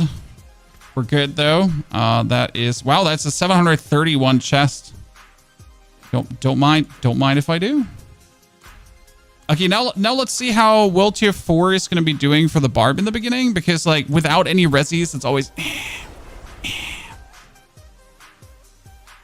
might have to temper resis in World Tier 4. Never. Let a man be stubborn, sir. Let a man be stubborn. And fire resis is actually more than enough in the beginning. Okay, we made little to no level progress in the past 10 minutes trying to get this knocked out, right? But now the level progress begins again. That is Helltide up for another 31 minutes. Let's see how this feels. Okay, so no resistances, Chad. No resis. Is it normal to get the same thing 4 times in a row? Yes. It is normal. Now, I know this is not what you want to hear. You want to hear tempering is bugged and heavily weighted. But I actually have it directly confirmed from Blizzard that tempering has no weighting going on. So there's not like that some things are more likely to appear than others. If it happens, or it feelingly happens, it might be a bug. So there's always a chance that you're encountering a bug. But the reality is that that's just how the RNG works over there. I mean, probability says even if the chance is 30%, it doesn't mean that in 3 tries you're going to get it, right? It might be 20 times that you're not getting your 30% chance. And that's just simply how it is. And I know that that feels bad and you really don't want it to be this way. And I'm fully with you. I don't want it to be that way as well, but it is that way. And yes, it does feel bad.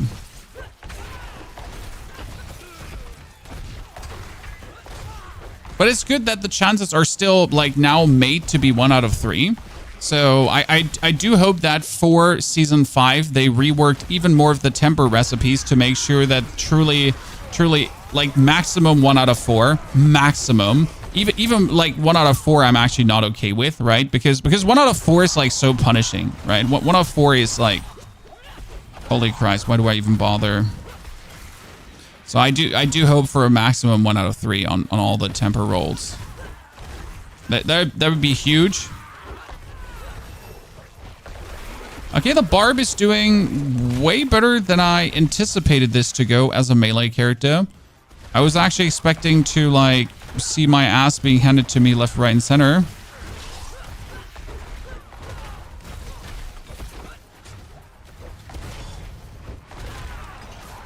Oh, that's bad. That's bad. That's bad. That's bad. That's bad. Bad, bad, bad. I get stuck there for a second and it was not the good kind of stuck. Right?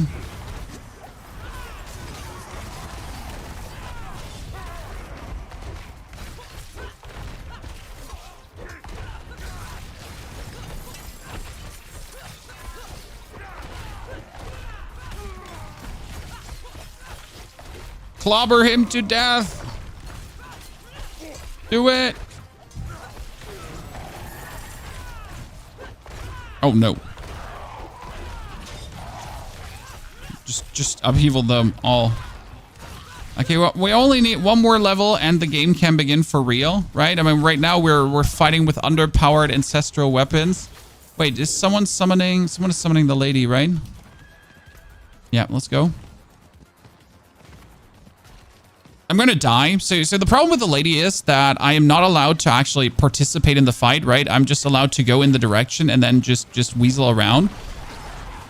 All right, this is the best XP you can get because it's the most free XP. Like I literally just have to exist and that's good.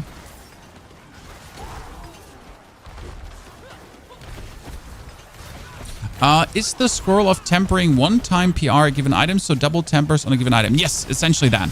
So the scroll of tempering is a 1-time use per item. Like you get more of them than 1, obviously, don't worry.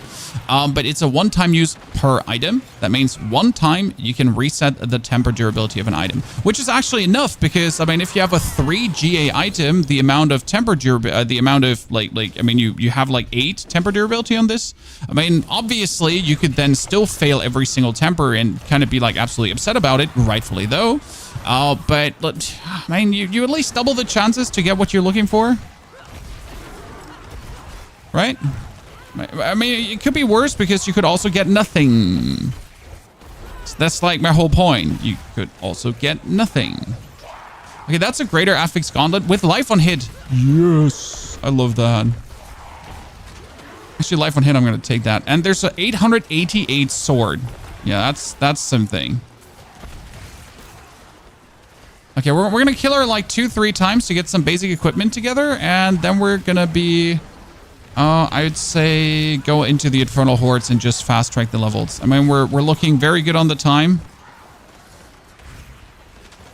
I have to check on the Mother's Blessing to get like good rewards. Does Upheaval scale with attack speed? I mean, like Upheaval, like you Upheaval faster with attack speed, right? the more Upheaval you can do, the better it is. I mean, if they wanna summon, like I can keep summoning, lads. You want the summons? I got the summons. Okay, that's 3 ranks to rupture. That's actually weirdly useful. That's an 823. That's not as good as I would like to have it. I mean, that's better rings, so we're gonna put on the rings here now. It's a better amulet. There's 1 max rolled amulets essentially, right? I can open the chest too in a second. That's actually kind of nice if you think about it. Oh, no, no, don't kill me.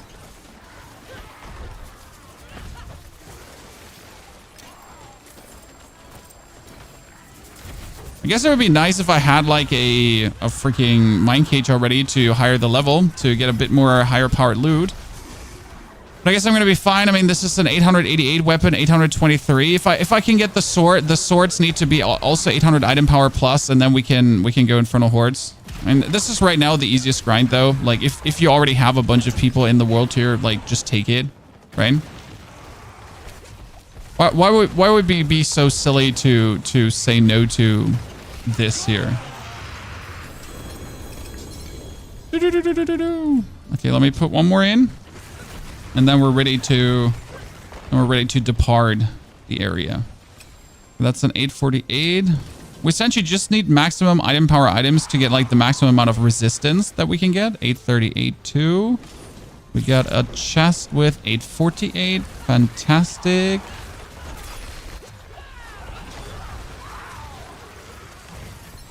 Make sure that we're not dying. That's an 845 mace. Thank you. That's a 7.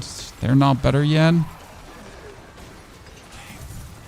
XP pot is off. Thank you very much. We're getting old and spaghetti for getting these things. Okay, then we're definitely good to do tier 2 hordes now. I would love to just jump straight into tier 3, but for tier 3 we're gonna get the resistances fixed, right?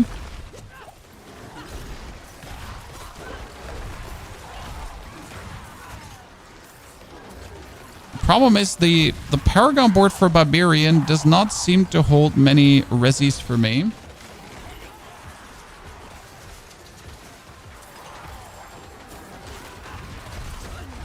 Right?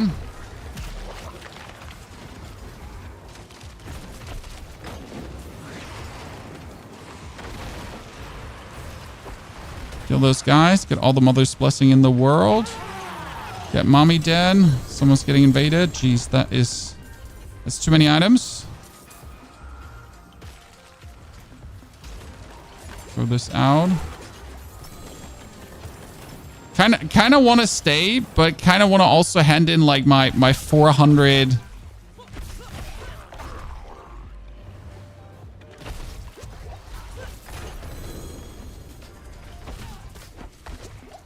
I mean, we're doing so much damage now as we picked up like 800 item power weapons, right? Suddenly we can just compete in this world tier. Suddenly we can just demolish everything, right? That's perfect. We need to teleport to Zarbinzet.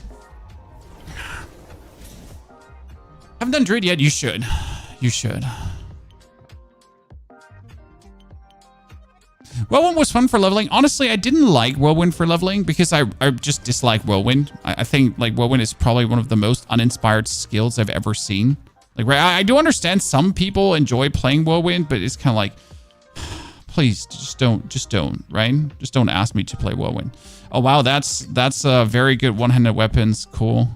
Okay, we're actually fully fledged out. That's nice. So let's see what we get here now. Estelle is at 3, 4, 5, 6, 7, 8. Look at that. Bam. So these are obviously all going to be rather useless because most of this is, well, actually that was a good with Ancestral in it.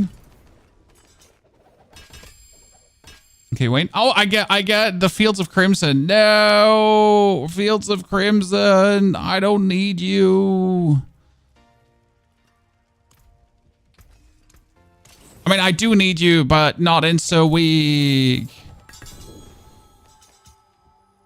800 item power weapon. This is also going to be all 800 item power, right?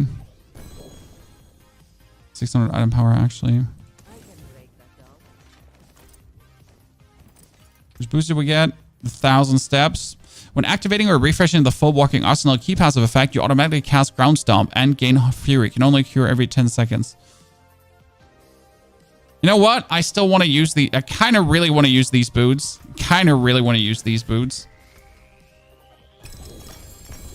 Just to have them. when it's picking up more uniques. So that is a Ring of Red Furor. That's actually Tuskhelm of Hordes the Almighty. And the Tuskhelm is, I think we should keep it. So the Tuskhelm, I think, is an okay keeper, right? The Red Fury Ring can go away. We don't need that. But Tuskhelm is essentially like necessary for this build in the end game, right? So that's one of the uniques you actually do want to have. So Hordes has never hurt anyone. Means we can probably put a socket in it. For now. A little bit more life. Okay, so what are we going to do with this now? We are going to have to socket the chest. And we're planning to do tier 3 Infernal Hordes, technically. Not sure if tier 3 would be instantly possible. Let's see. So let's pick up all the items. Let's put sockets into everything. And we don't have any resistance as it's shown here. So we need, technically we need the next level of things, but we can only wield them with level 60. So we need some resistance here. We need some resistance there. And we need some poison resistance. Okay. We have 0 lightning resistance. That's fantastic. We love to see that, right? So we're gonna temper now. Where's actually resistance tempering? I've never tempered a single point of resistance. Here. Okay, lightning resistance, 47%. Done. Oh. That's too much. We're over capping. So we'd rather need fire resistance. Yeah, fire resistance is good. This one can't temper defense. Shit, we could only like wait, I can temper defense on the amulet. Ha, let's go. Okay, shadow resistance is fully tempered. When I'd rather temper poison resistance, I guess. Thank you. Thank you. Look at me, chat. We're looking juicy, mighty juicy out here. Okay, that should work. That should do the trick. Let's do some more basic tempering on this one. So still elemental surge. It's just the best thing I still have like going on, right? We could go like for Upheaval twice or something like that, but we're essentially going to exchange these weapons ASAP or as soon as it's humanly possible. So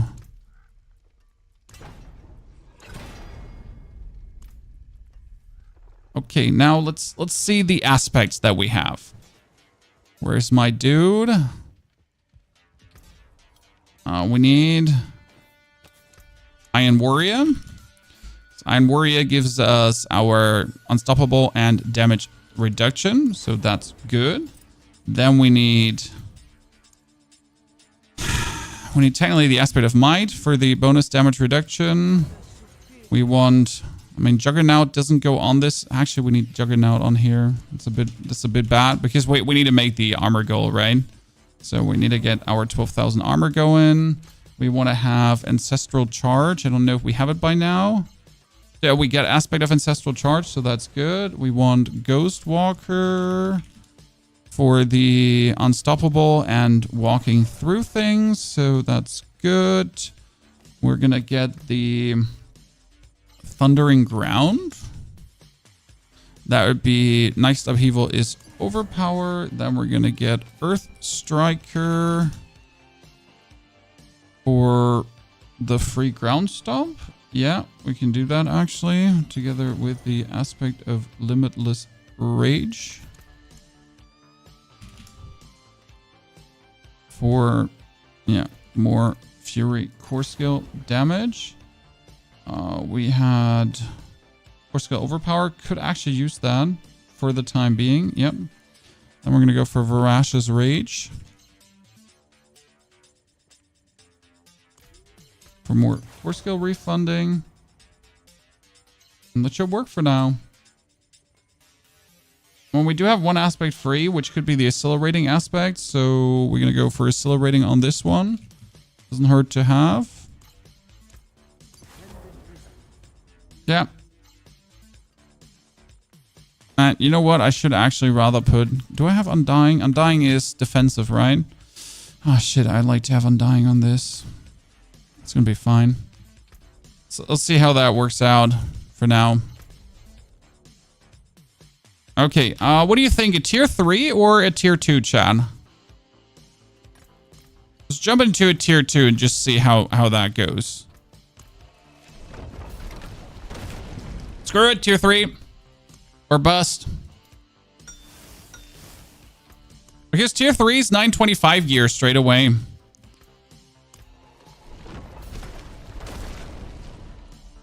I should have upgraded my potion potentially. Yeah. That wouldn't have been bad.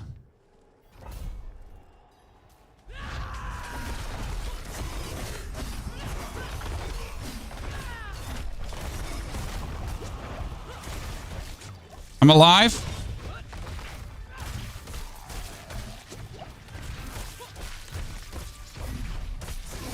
I'll just kill that one desecrator.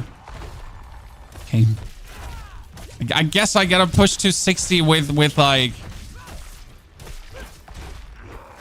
Got him. He's down. Okay, now what did normal mobs do? See, like, only the desecrator was a problem.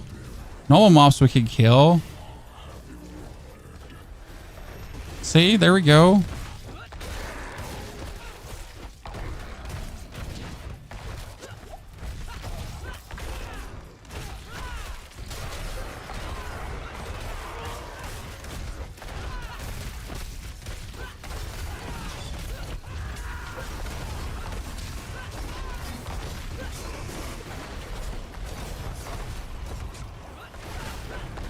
But unfortunate that we're relying on overpower right now to do most of our damage, right?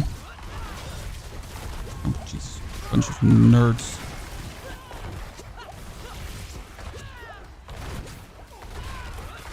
We're pumping good experience, though. No! No! Okay, we should do a tier 2. Tier 3 is no joke at the low level. It's actually fine-ish. Right? Especially when you're running Blood Boil. Blood Boil makes a lot of things easy. Oh, jeez. That poison is no joke. So Blood Boil is a bit of a cheat because you're gonna activate Blood Boil, and then when you activate Blood Boil, you get like such a huge damage boost, like to actually kill everything. So these are the blood boils, and you're gonna walk through them and everything explodes. But I guess we're gonna do tier 2 first to skip to level 65, and then we're gonna do a tier 3. Let's not be too greedy. I'll do the reasonable thing. Wait, let's upgrade the potion too. Let's do the reasonable thing. Also on level 60, we're actually getting the next tier gems, so then we should be able to actually pump our resistances and everything up. Right? Should work. Should work. I accept that was a bit greedy. Yeah, that's level 75 opponent. Okay. But I just wanted to have 925 gear, chat, okay? I'm not crazy. I just want 925 gear.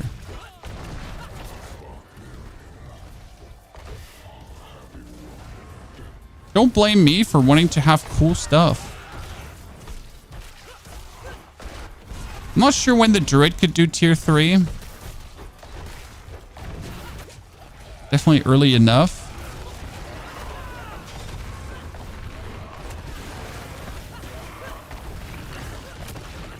And with the druid, we picked up quite some uniques with actually high item power, so that was definitely helpful.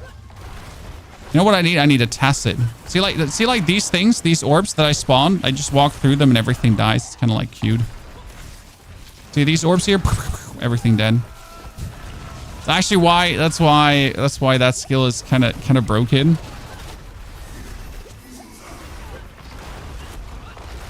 For Infernal Hordes at least, early on. See, like I'm just gonna walk through this and everything dies. my favorite thing. It's literally like blood boil is just cheat. See, everything dead again, everything dead again.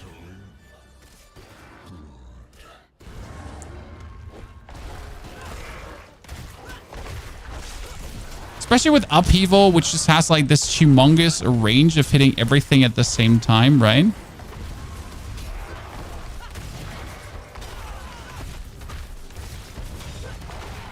I need to just literally find out where all my overpowers are coming from. So I know I can force an overpower after 8 weapon swaps. So the more weapon swaps I do, the better it is, right? So that's a force. Oh shit! I missed that level jump. Sorry, Chad. It just happened so fast, right?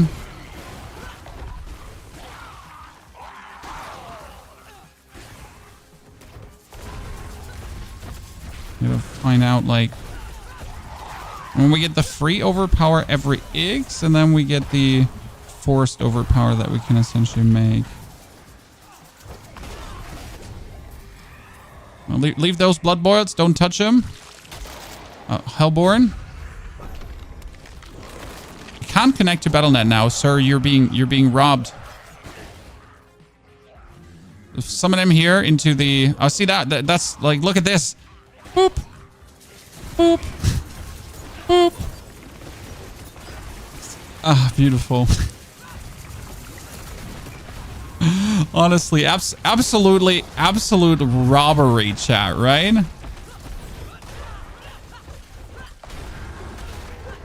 Don't tell me you don't like what you see there. How absolutely mother trucking stupid that is. Dude. Screw whirlwind leveling when you can Upheaval explode everything. The only sad part is we don't need the Deathblow anymore. Wait, can we not force a Deathblow overpower somehow? Wait, wasn't there something? I need to read my skills again.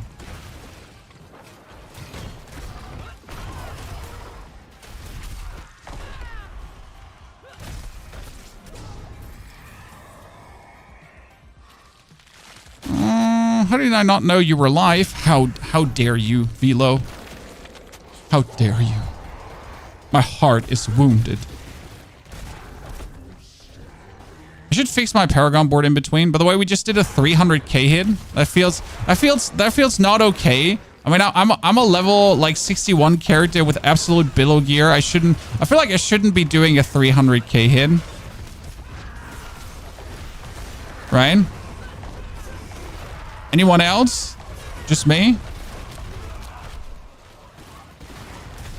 So it would be kind of silly.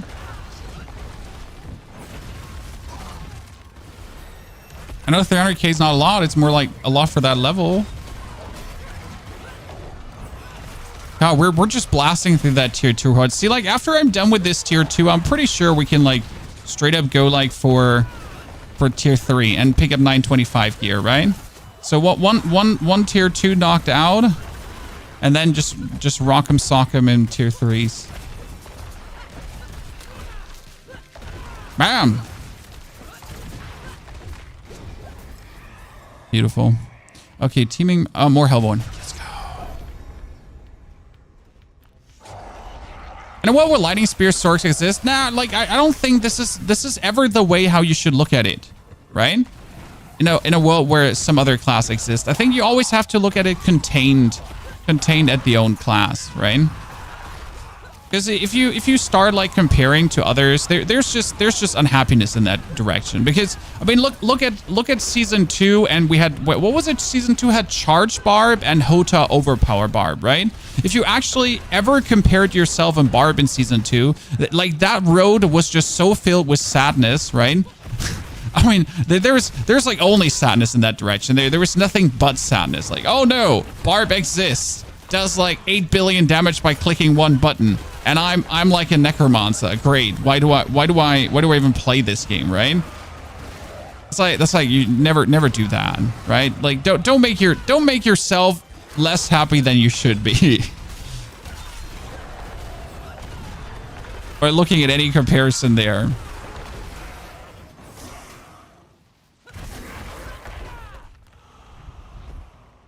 Comparison to Thief of Joy, exactly. Goes for social media, goes for computer games as well. And I always try to trade every class singular, right? I mean, you have to look essentially which are the strongest builds inside the class, right? And then also compare the damage numbers inside the class, right? Well, what does it help me to compare my bone spear to a lightning spear, right? That's not a comparison. That's just I don't know why you're even doing it, correct? And that's where like I tried to. But if my bone spear is like doing vastly more damage than my overpower, right? My overpower necro. That's like, yeah, sure, that makes sense to look at it.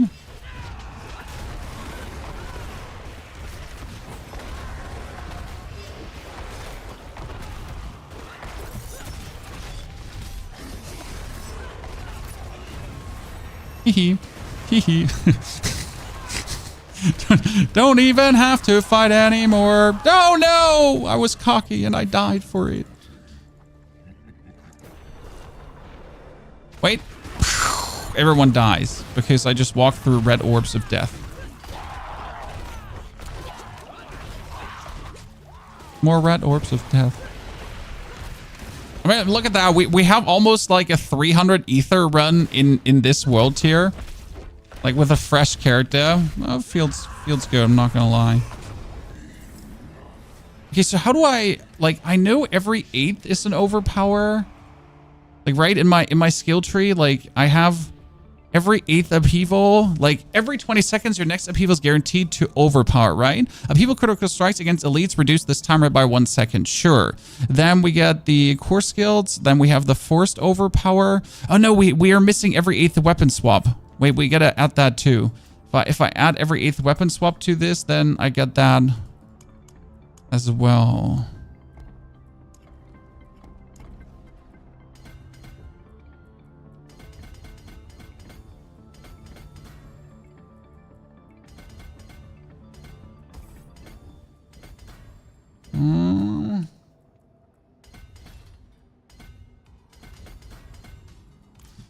Okay. You're going to level a druid for landslide, you're going to love it. But you're not leveling with landslide, you're leveling with lightning storm. Okay, so my first upheaval is essentially going to be an overpower, right?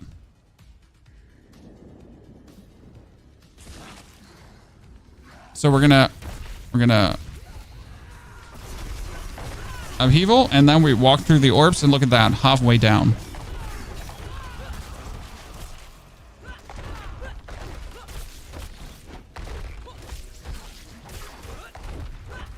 Yeah, I need that 8 weapon swap thingy again. That would be smart. See, almost dead. Just by walking through red orbs, right? Oh, more orbs to just walk through. Perfection.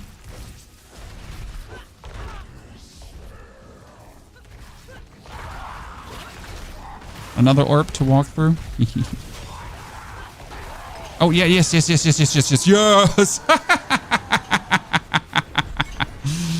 Did you see that, ladies and gentlemen?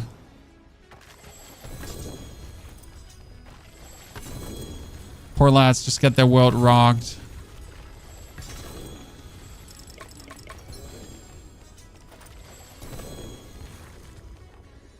I need the 8 weapon swaps too. Honestly, if I add the 8 weapon swaps, I think I should be able to do like now we should be able to do tier 3. What do you think? Chan, you think we can do tier 3s? Need some money. Like I'm running out of funds, Chan. I said you need to take my druid and pump like 2 tier 8s through and only pick up the money. That's it.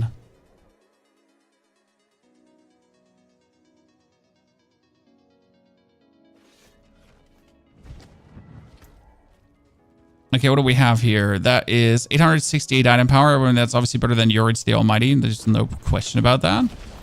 That's even worse item power than what I have. That's slightly better than the other weapon. It's a greater affix life on hit, which wouldn't hurt to have. It's a better pants. Oh yeah, it's a way better pants. But see, now we can actually go for the next level of here. I can make flawless rubies, right? Which is quite useful. So flawless rubies, and we can rip that one ruby out, and we can put that one ruby in. And suddenly we're sitting at way better resistance values, right? We're actually overcapping on fire resistance. So I could re-roll the resistance on whatever we're doing here. And we're also overcapping on, no, we get poison resistance going, so that's nice. Destroy this. And we're suddenly sitting at 10,000 life too. Kind of like to see that. No joke.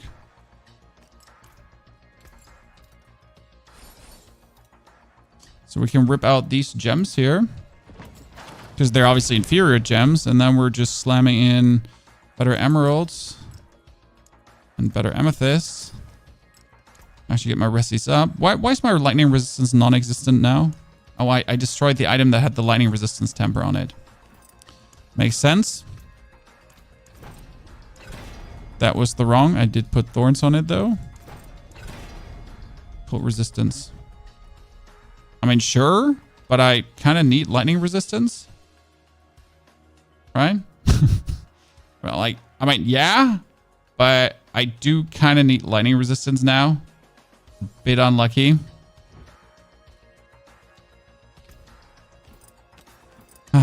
Okay. Healing received into shadow resistance. That's totally what I wanted, right? Totally wanted to get my things higher. I'm going to have to re-roll the life per second now into armor, sure. Fire resistance. That means if I have fire resistance here, I can yoink out the fire resistance gem. Correct me if I'm wrong. Which allows me to put a lightning resistance gem then, a topaz, in there. Ta-da. That's good. And we can actually take this one for a spin inside here. Okay, where do I get now my rest of the lightning resistance from? I gotta roll this on my boots, right? I gotta get rid of the strength roll just to get like a weird ass fire, poison. If I do poison, I can rip the gem out. Okay, that's good. We can rip the gem out, and God, I hate playing. That's the only thing I hate about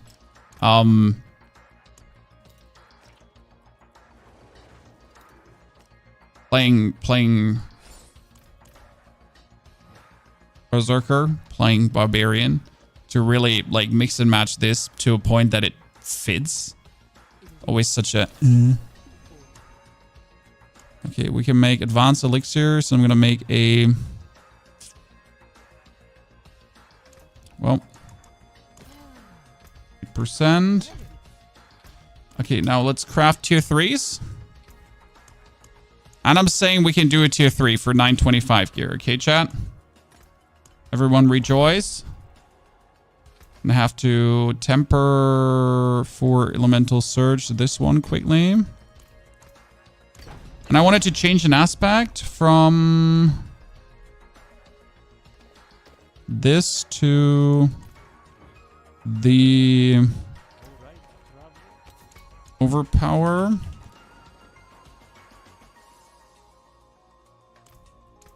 After swapping weapons. Okay, this is still dual wield. This is sword. This is mace. This is sword. This is actually needs to be... This needs to be... How do I... Mace as well. Because that would be more weapon swaps than... Yeah, should work. Okay, tier 3 chat. Let's see.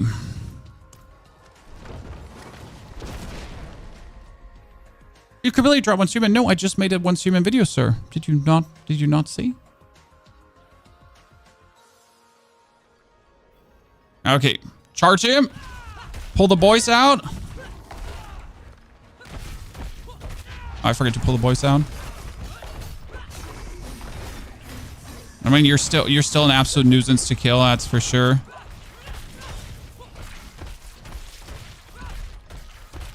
I got him, chat. Give me a second. We're on it. Okay. Got him. Rocket socket. Boom. Okay. Heart birth.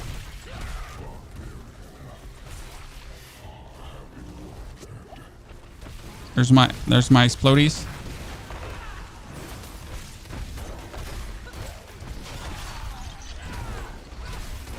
Oh my goodness, there is so much elemental crap going on. That just killed me.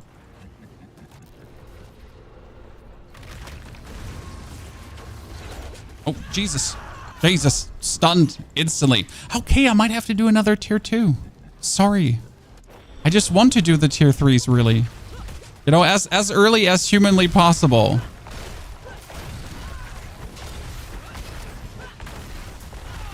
Because as soon as you can do see that's the only thing I wanted.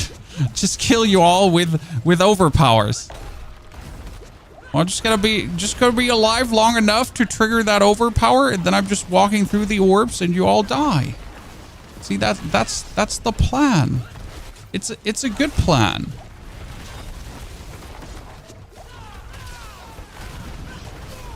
But the problem is, if you keep killing me, then I can't execute the plan. I mean, I'm definitely going to just run into this run right now because everyone just dies, right? They're refusing to accept, like, they're refusing to roll over and let me just overpower them, see? They're refusing to just let me overpower them. I'm going to go through all my lives if I, like, you know, if I have to die another time, that's fine. Then we'll do a tier 2. See, like, just spawn. Could a bunch of elite please spawn, like, just right next to this? Thank you very much. Appreciate it.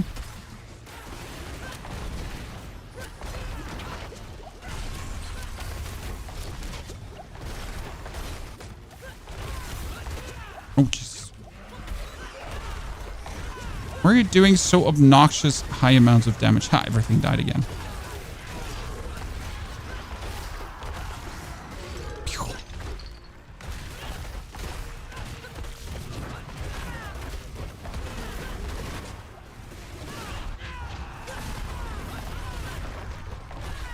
Yeah, I got all the overpowers there, chat.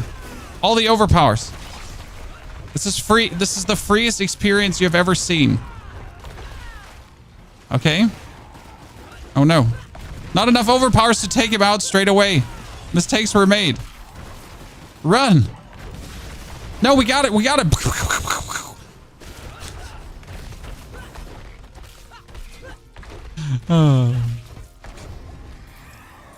Got it.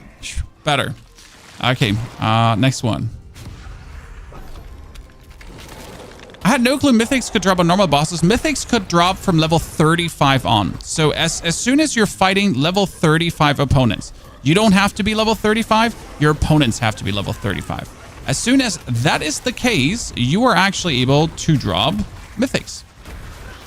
Now, obviously, it is very unlikely that that will happen, right? So your chance to actually get mythics is incredibly low. It's like every 1,000 or 10,000 helmets or something like that, for example, in case of a helmet.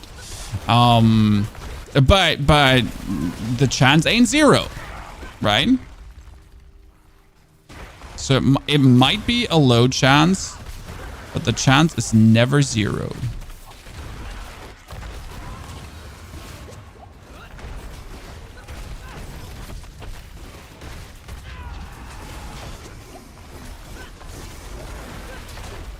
Which makes these mythic drops even cooler, right? Because if you actually then manage to get one of them, you're like, bam. That was such a rare occurrence, and I actually got it. Now you could say that's bad. Okay, is he just like walking in circles around me? Yo, we're doing this, chat. We're doing this. You said it can't be done, but you're wrong. We're doing it.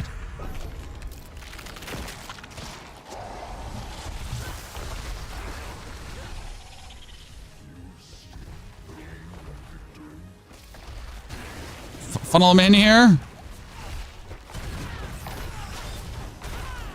Oh, almost killed me there.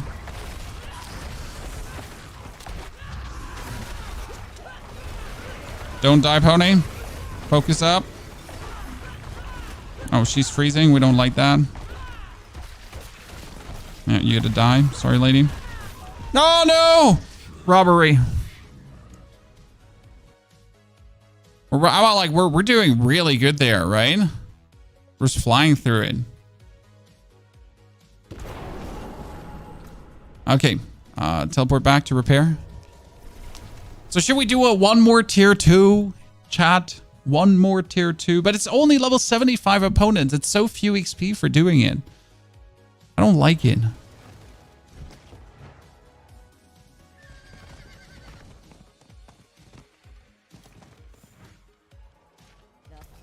Okay, one thing we got to do though is we got to rip out this one skill point because it has no place here anymore. We don't need that. We get the 3-3 with the 3-3, 3-3-1-3, 3-1-3. We still had this one like for bludgeoning weapons just to do more damage. Okay, yeah, that should be fine. And we had 10 more Paragon points, which actually allows us to pick up this one right now. And that's kind of cool because while Berserking critical strike chance is now increased, right? And we're always Berserking, so that's kind of nice. And then we are also getting more damage while Berserking, so that's pretty good. I mean, why do we not put anything in here right now? Because they're all like super clucking low level, right? They literally don't do anything for us. They don't mean anything to us. They don't help in any way. But hey. Okay, so we do one more tier 2. It's okay.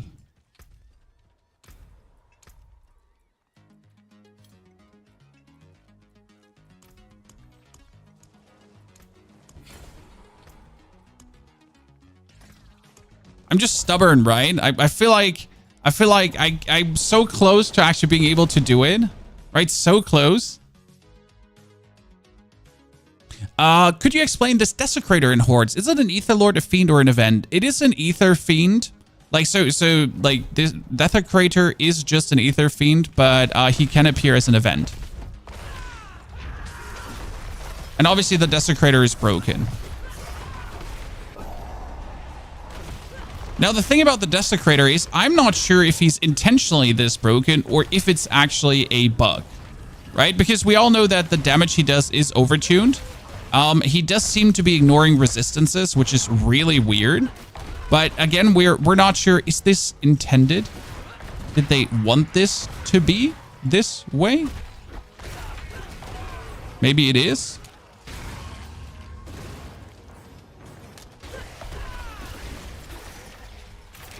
Doing like this horde, I don't have to fight anymore, chat. I just have to trigger overpowers and I win. My favorite part about this, look at that, like, right? I don't have to fight anyone anymore. So that's probably why, like, the stupid reason that I cling to the notion I should do a tier 3 already, because like right now this is obviously just silly XP farm, right? What if you can get this free XP? You should take it.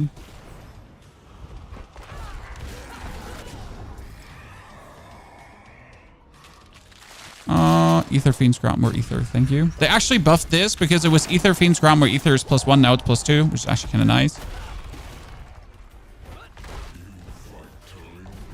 Is there a counter for how many times I've swapped weapons? I've never looked into it. Like on my skill bar somewhere, because when I swap weapons 8 times, I think, there it is. There it actually is. Cool. It's good. It's good to know.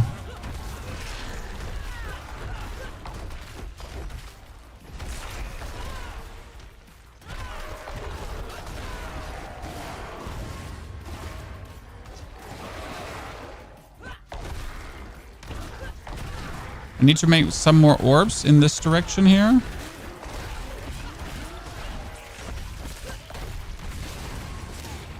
Oh, I had to make some more orbs.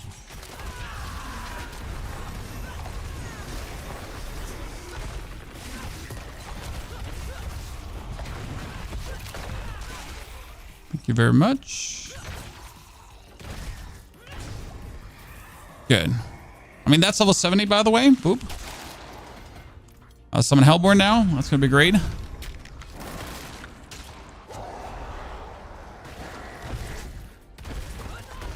Okay, that was the 22nd overpower.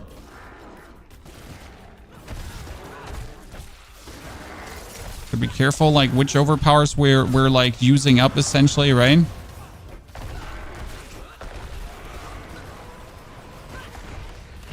I don't want to keep like standing in a corner that has all my orbs in it. Oh yeah, please, like so many units dropping on top, because so how many orbs are you getting for every enemy that got overpowered? You're actually getting an orb. So the more enemies you're hitting with the original overpower, the more orbs you're essentially getting, right? Which is frankly spoken just OP. What can I say?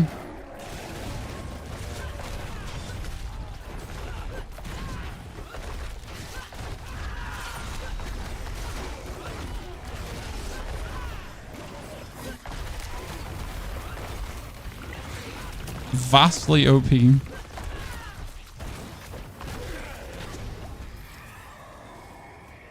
More Hellborn. Good, good, good.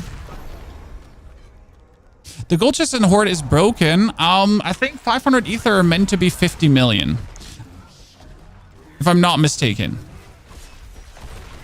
Someone correct me if I'm wrong. If you don't know better, then don't correct me. Like if you don't know, don't talk. But I think that's the math behind it. If it, like, yeah.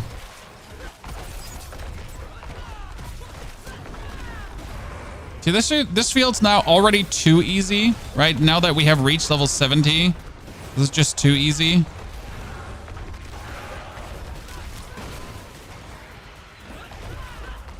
How much?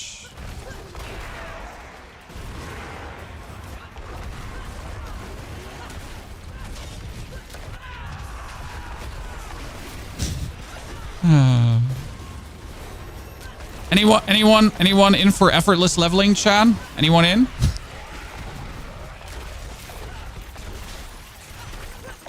For illegal effortless leveling?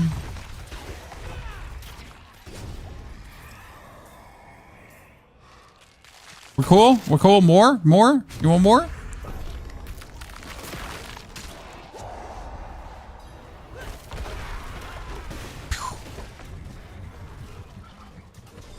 Oh wow, I just took him for a ride. Dude went with me to the Wonderland.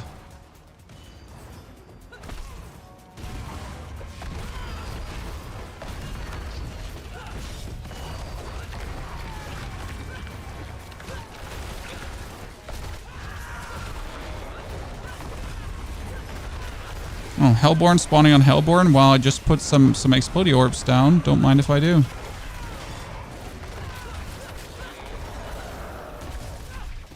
Oh, give me a bunch of overpower orbs, please. Thank you very much. You know what? They should probably nerf the range of the overpower orbs. I mean, seriously, like I'm just stepping on one like on Narnia, and the dude is like in Africa, and he's still getting hit by the explosion, right? Like, look at that.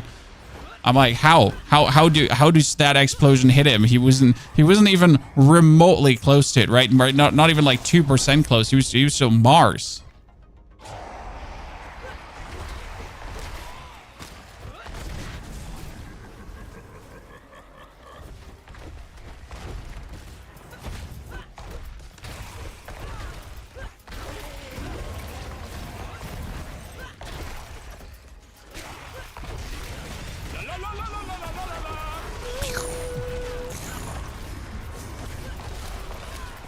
I'm gonna be sad if we can't do Infernal Hordes next season because we're gonna do the campaign. By the way, what do you think, chat? When the expansion comes out, what should you do?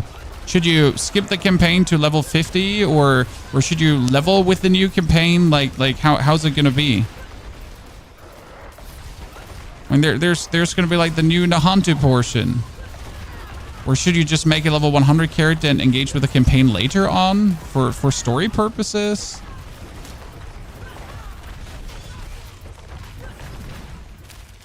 I'm not even sure what to do.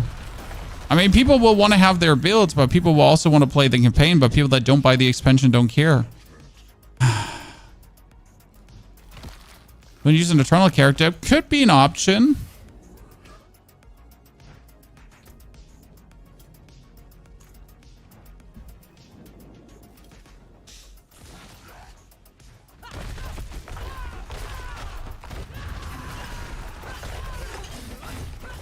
That poor thing here, Chan. We just robbed him.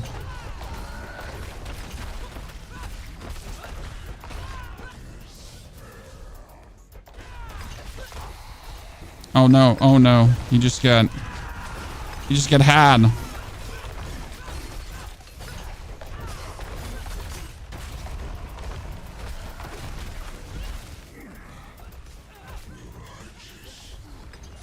Oh, damn, son. Okay, if I can't do a 925, like if I can't do the next one now, then I just suck.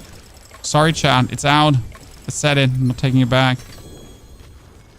Well, if we can't do a tier 3 after this, then we might as well just retire the character. Right? You know how it is. Let's put the last 80 million in there. Dad needs some gold because Dad's poor as fuck.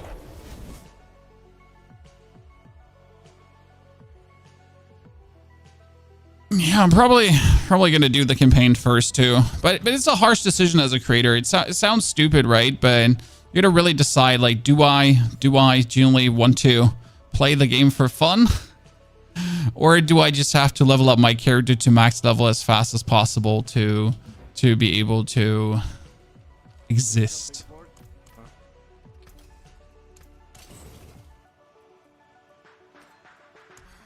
What could we temper on the rings?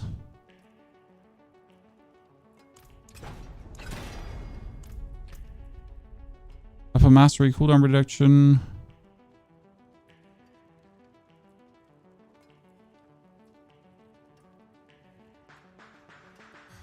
Call of Ancients cooldown reduction. I guess I could temper that. Right?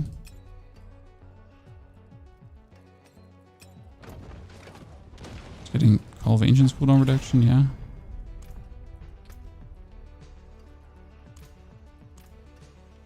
My weapons are all search tempered, right? I could go Upheaval cast twice. Is there Upheaval cast twice?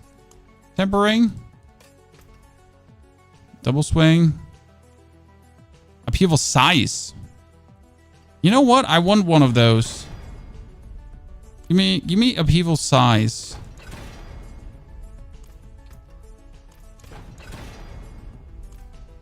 Hey, it would be great if you give me Upheaval size. Thank you. Should be enough to do something with, right? That is...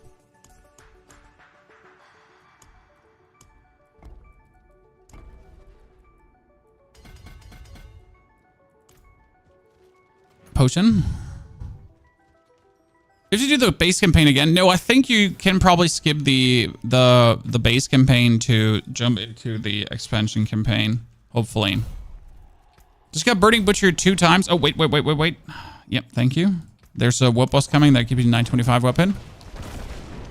So the Burning Butcher can come from an event, but he can also randomly come. So there's a very, very rare chance for the Burning Butcher to just jump down your throat.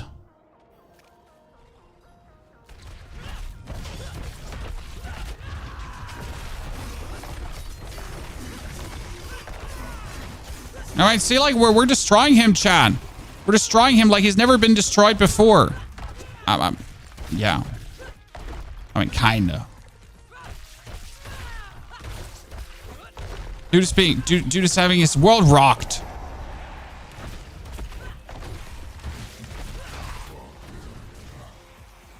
And this is like the greatest problem for doing this. Ha! Explosions. See? Come at me. I'm defending my corner here with explosions. Come at me. Come at me.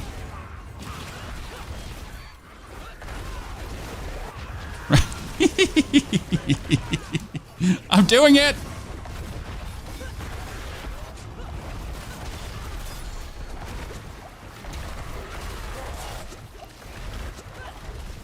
We're just gonna get enough overpowers. See, there's my overpower. Everything dead.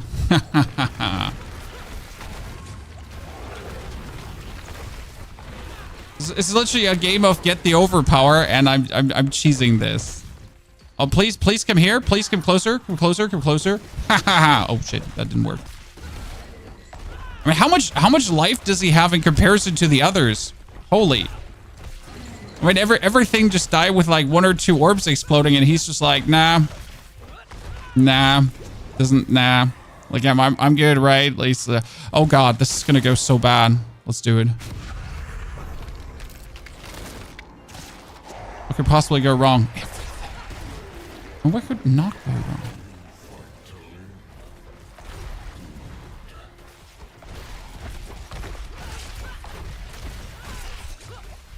Come here into my overpower balls, you nerds.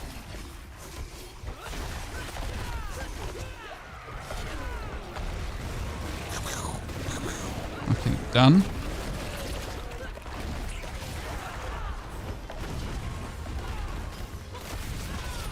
Yep.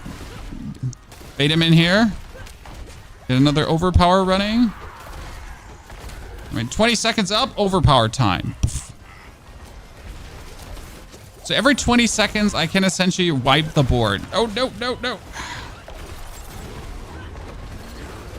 Just every 20 seconds. Gonna be enough. Every 20 seconds or every 8 weapon swaps. Guess that's fine. I can work with that.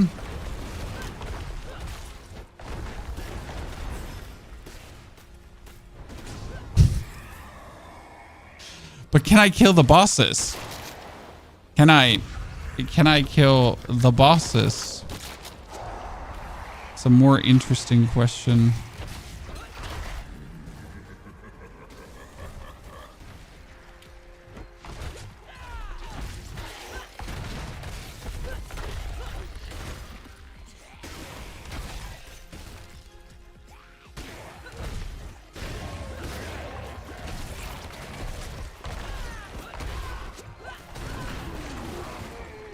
I fear that might be the issue of the whole plan.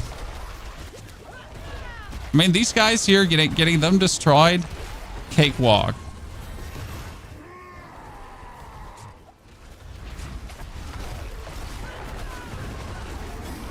Also making really good XP. I'm not gonna lie.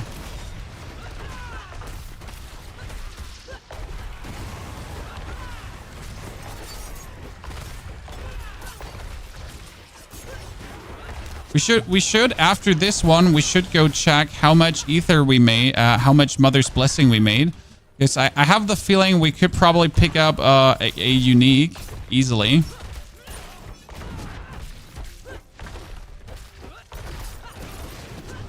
Right? Whew. I hope Barb gets up there again. Hey, Barb is doing fantastic. Anyone saying Barb is not doing fantastic, it's just being mean.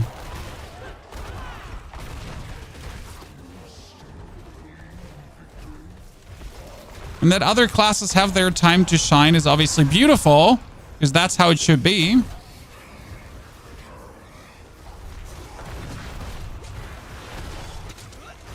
And look at finally Druid actually not looking like a goddamn loser anymore. Right? I'm kind of happy about that.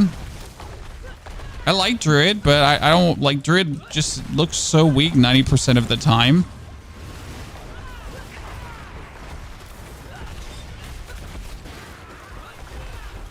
So are we actually doing this now, or is it just the blood boiling aspect, huh?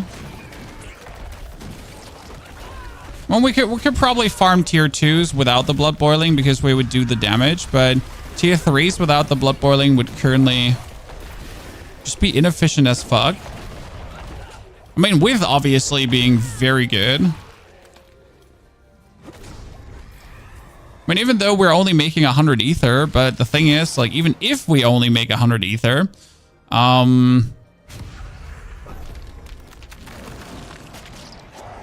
we're still gonna only get 925 gear, and that's the nasty part, right? So every weapon we pull out, if we finish this, is 925.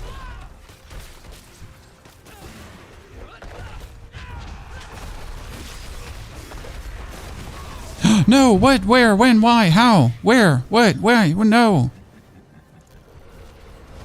Uncalled for.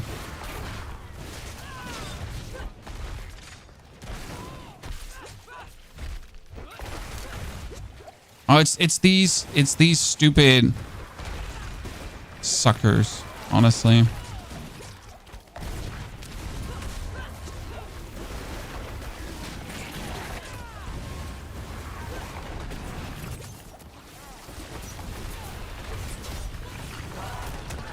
No! Poison explosion!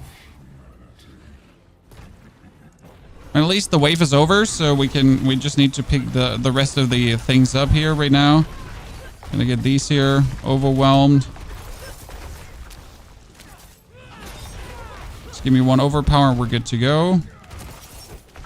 There you go. That's the overpower we're looking for. Okay. Those two deathies could have been avoided, I feel. Elites are unstoppable. That's not gonna work.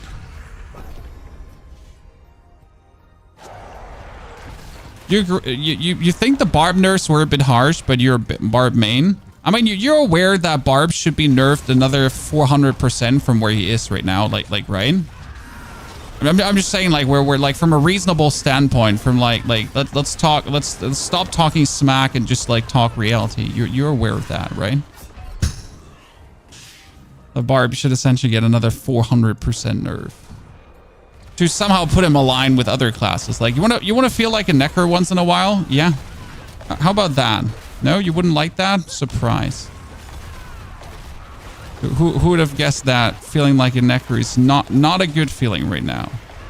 Okay, we're not allowed to die one more time. That's a bit unlucky.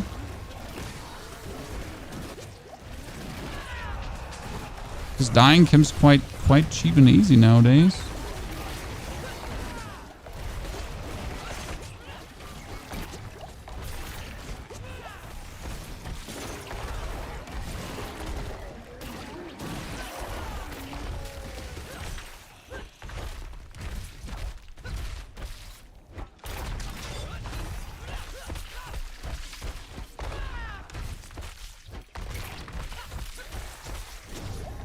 Okay.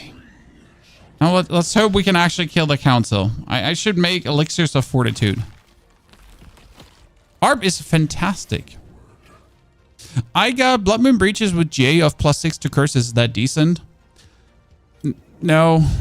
I mean, the +6. I mean, like, so the +6 to curses is essentially like more damage reduction. So it's not bad. Like, I don't want to ruin your cool item. It's not bad to have the bonus in damage reduction. I mean, it falls under the it doesn't hurt to have department.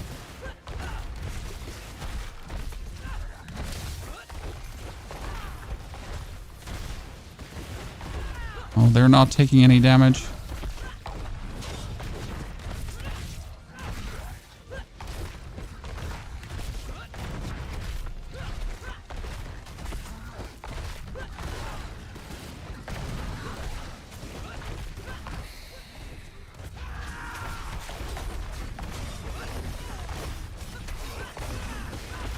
And we need to have them all stick together and get more overpowers out of it, like this, right?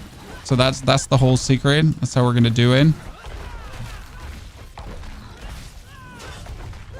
And then we need the Iron Skin cooldown to be popping.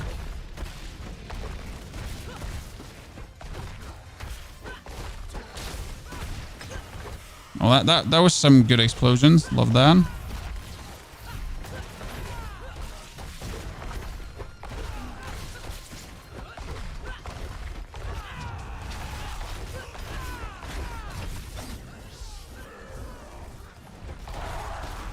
That was great. Hitting overpower on the random bystanders. Killer.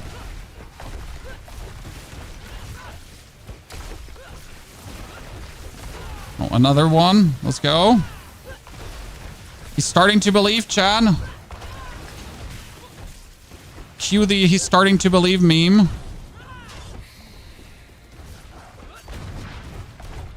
Because for some reason we're actually reasonably doing it.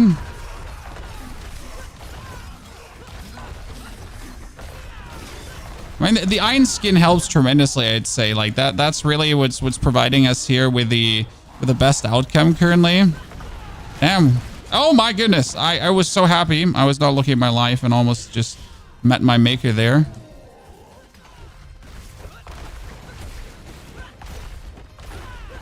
I will take you both to hell. Heaven. I'll take you both to heaven because to hell would be going home. Right? That would be useless. Look, Mom, I'm funny every now and then. Wow, that was a 500,000 hit. Why am I doing a 500,000 hit? 300,000 hit. Hello? A lot?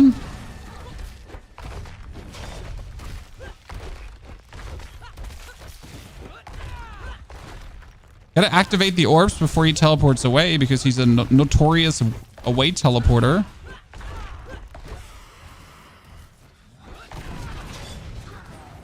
See, that's what I said. Haha, you walked into my trap card. Woo, ladies and gentlemen, we did it. Mom, get the camera. We got a chest of greater spoils. Nice, greater affix item. Give me greater affix life now. Whew. I mean, this is like all now at 925 gear, which is actually pretty flunking cool, right?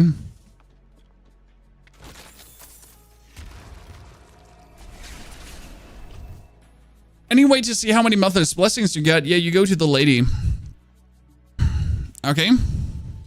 Like, that's the way. Mother's Blessing. You teleport to the lady. Here. Zarbin said. So we're definitely currently at a point where I'm getting slower than the Druid. So the Druid was at this level more efficient, but we also get the complete build online. So it's gonna be time to like see if I can slowly swap over to what I'm planning to do. So I need a 925 helmet that's not this, because I mean even that Yoritz is better than that 925 shit here. That's max life per second, and fire resistance. See, this is what I like to see. Just max life and fire resistance. That weapon is 925 with max life. Look at this. Bam. That's huge. Wait, can I put a pull arm there too? No, I can only put that here. No, okay. Yeah. That's bad. I got a bunch of pull arms that are 925. That's actually robbery. Correct? Okay, so you got max life, life on hit, and max life and overpower damage. Sure, we can take you. It's 925 pans, and that's boots. That's a 925 ring. We don't need a 925 ring because the difference is not there. It's like we're fine here in that regard. I'm not gonna bend out of my way to actually get that over. Okay, so 1, 2. Now, obviously, the problem is that you need to rework your whole resistances, right? As soon as you get new 925 gear, it's always like, great. So, about those resistances and everything we got going on. Let's revisit that shortly. We get 70, 70, so that's 3, that's 45. So we get more lightning resistance than there is sense. That means I can now put a ruby on for the fire resistance. Congratulations. But we are now missing cold and shadow. My poison resistance is at 3. That's at 6. That's at 12. So we need the boots that have lightning. This has poison, so we get that. And this one had fire, so we were fired out of our mind. That means we're going to go for the tempering now. Right? So tempering, got to do cold and shadow. Tempering, defensive. I mean, lightning. Sure, I can rip the lightning out there. And another lightning. Wait, that's 44% lightning, and that's only 41% lightning. So let's actually... I don't want fire. Give me something useful. Shadow. No. Yes. Yes, shadow was actually good. Okay. I feel like I'm like, I want to get cold, right? Okay, we got poison. Means I can rip the poison gem out, and then we can put on cold. Poison gem. We don't have a poison gem in. I'm an idiot. Good.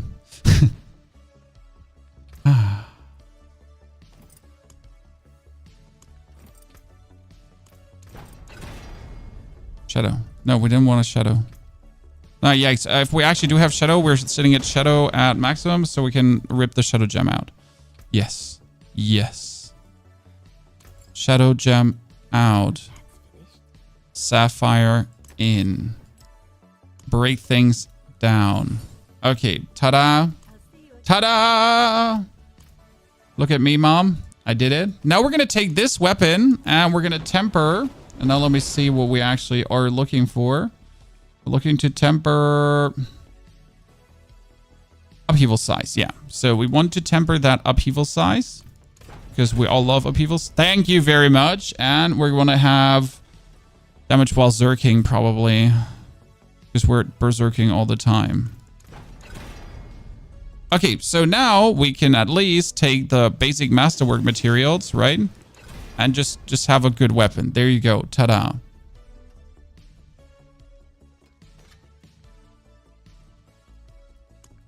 Now the 925 other weapons. Well, we could go for upheaval size, like, and just hit. Can you hit a whole screen with upheaval? Wait a second. I've never asked that question, but can I hit a whole screen with upheaval? I might know it would be great if we actually give me upheaval size and we don't have to throw hands here right now. I hate you.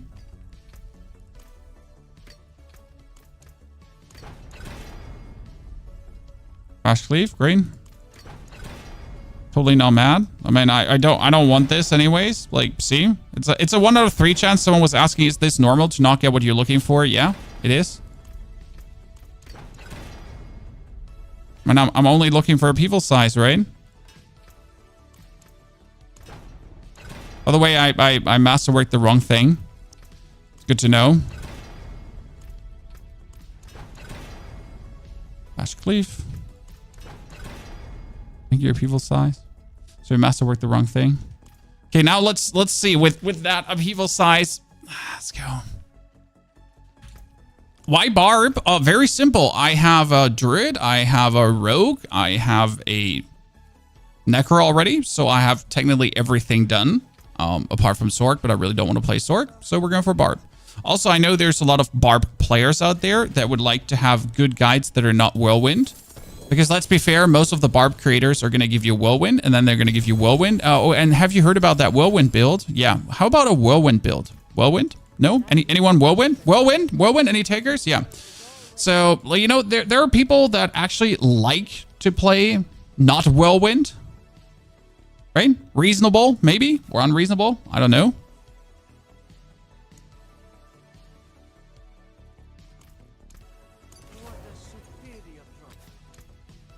Like crazy, I know. Why would anyone just not enjoy Whirlwind? Have I said Whirlwind yet?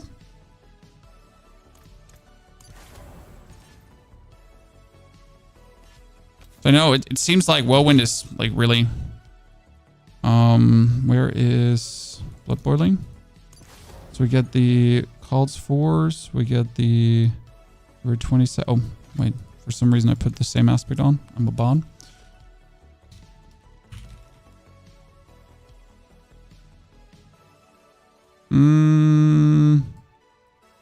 No, this one needs... We got accelerating, killing an enemy. We got weapon swaps. We need...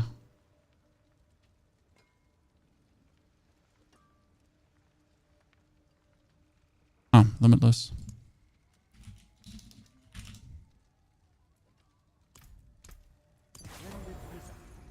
Okay. And this can get Iron Warrior.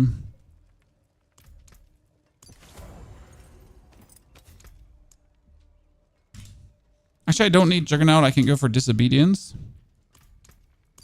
Because we don't need Juggernaut here anymore. I can put Undying finally. Undying is going to be nice because it's going to give me like a nice little heal. Yeah. We're good. Dribble slaps. I know! And I'm very happy that you feel so too. Let's do another one. This should be going way better than anything before.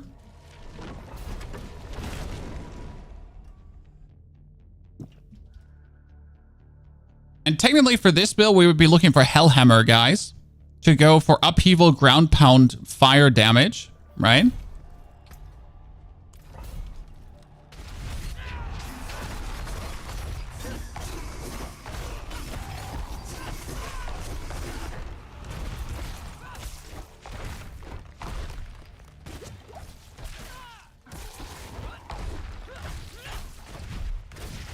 So technically I want to Upheaval basic skill, Upheaval basic skill, Upheaval basic skill, right?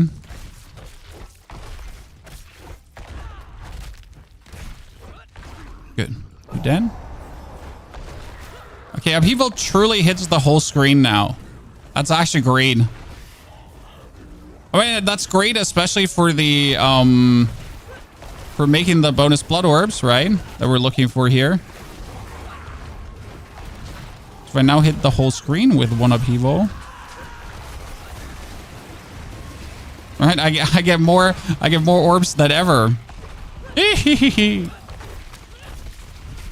plan is coming truly online.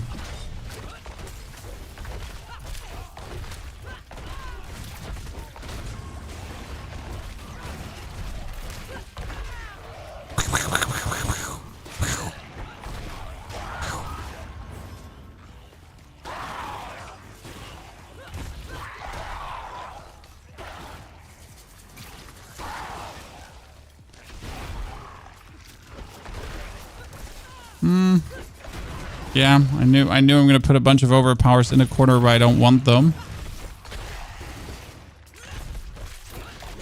Unlucky. Okay, Exalted Hordes, 50% faster. Let's go.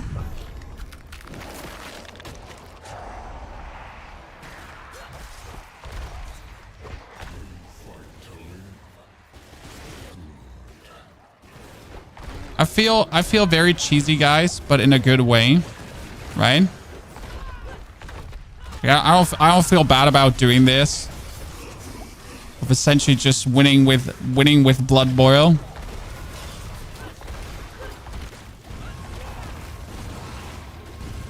Maximum efficiency gameplay.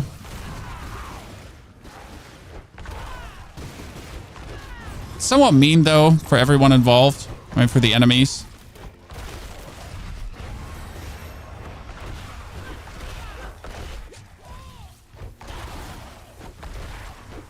It's funny though if you compare this to the Druid, who like I didn't have many uniques on the Druid, right? I literally had a unique helmet that I got from my seasonal journey. So I got a 600 item power helmet, right? And I had 600 item power gloves, 725 item power boots. But the Druid was essentially working already then, right? With these items.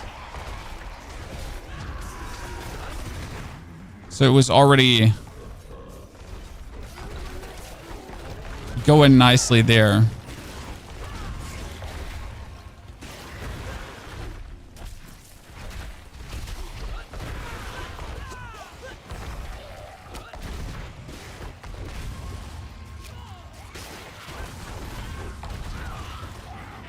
Uh-oh.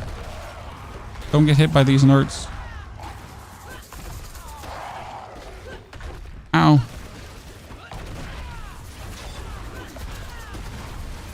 I'm sad how Deathblow was like so dominant in the early game, and now it's kind of like a little bit has taken like a big step back at how good Deathblow is.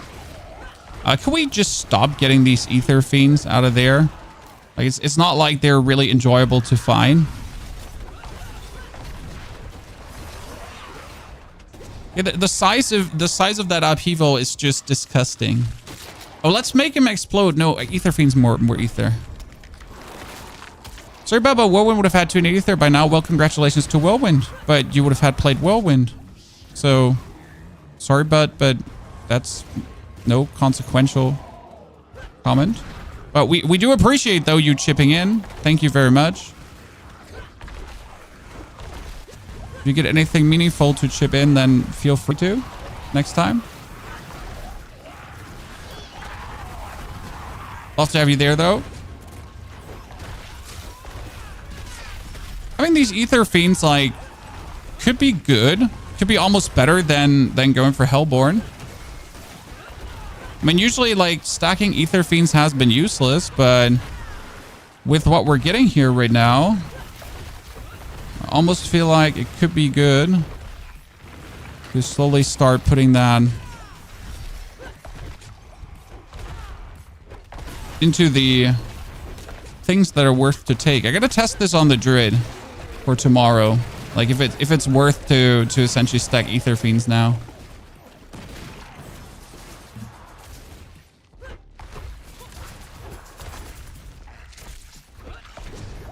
Minions are about fun, not the most efficient. I mean, I'm gonna be honest. Like, I appreciate the person trying to sell Whirlwind, but I am pretty sure that if you're not having already certain items, Whirlwind wouldn't be much more efficient. Just saying. I mean, the problem with Whirlwind is it's actually a very good build, but if you have ever actually played Whirlwind in the end game, you will kind of notice that unless you're getting certain items, you're hardcore falling off and it feels very shitty. I mean, it's nice when you watch like a Rob video and he's like, Whirlwind is the coolest, and then you look at his gear and like he's been wearing like 4 Uber uniques since he's level 35, right? You're like, sure, I mind if I'm wearing 4 Uber uniques since I'm level 35, then my build is also very good. So that's actually been the greatest confusion I've seen from many players that try out Whirlwind. They're like, my build actually not that good, but it looks so good on other creators. Well, you know, there's a reason for that.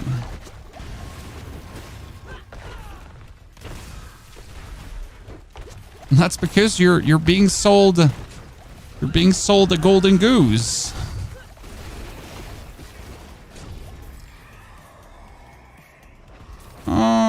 Let's have them explode. That could be funny. Necromania's having a blast. Minions are great until you hit the wall, right? So you with minions, you'll just be cruising to level 100 without a single issue. You'll also be having your good fun time in Hordes, and that's great. But there's a wall you're gonna hit that doesn't feel good, where you're just like, minions are hard, nerfed, capped to a degree, right? Especially when you look back to last season at how absolutely beautiful my boys were. Right, minions were so cool last season. And then they were like, you know what? You had your season now, that's enough. You had your one season to shine, minions. That's enough. Like, please don't ask for another one, Necro. We won't get it. That's all. It's kind of sad because season 4 brought so many people back to Necro, right? So many people that hadn't played Necro for years. They're like, oh yeah, finally. And I was like, so about that. Well, sorry to tell you, but you know,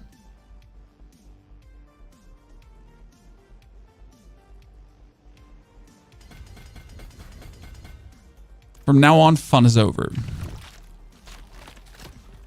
Blood Surge is weak on bosses. Well, you need Kruro's Embrace to feel good on bosses. You need tons of life to be good on bosses. You need the Harlequin Crest at some point.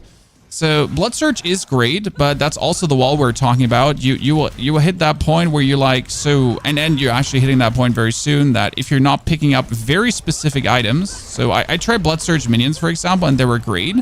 But I really very early had to pick up the Blood Surge Talisman.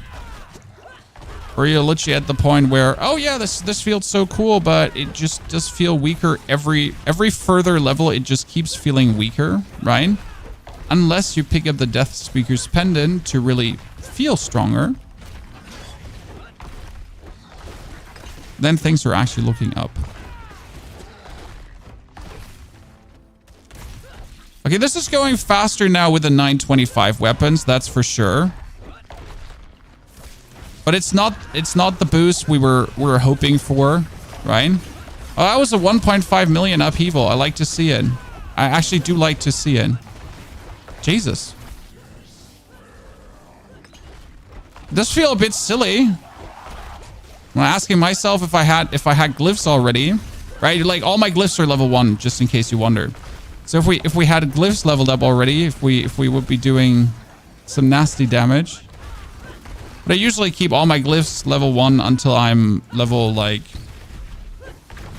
way further down the line.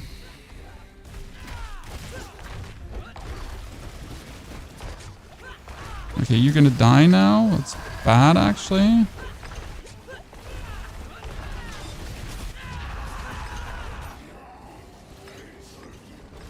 Oh, you're alone now. Well, that wasn't the plan.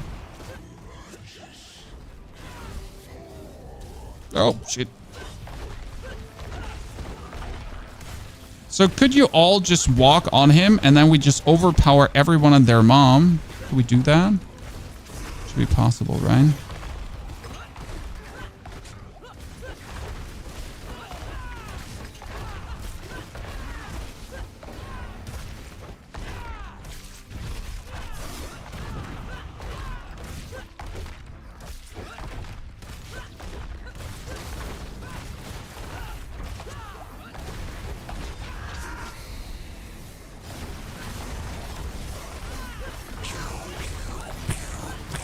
Okay, now we should finally have all weapons 920. Oh, you know what? I'm actually not using my Upheaval with my 925 weapon. So like, you know, my Upheaval is actually, no, it actually is using the 925, but luckily my other one is not using the 925. Whew, I'm only half stupid. Lucky me, Chan. I thought I'm full stupid. Oh, that's a sword. What am I getting? I get my Shard of Rathiel. Wow, that's the best Shard of Rathiel I've ever seen. What the fuck?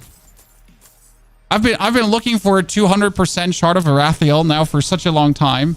Just give me a good one. I was like, here you go. No problem.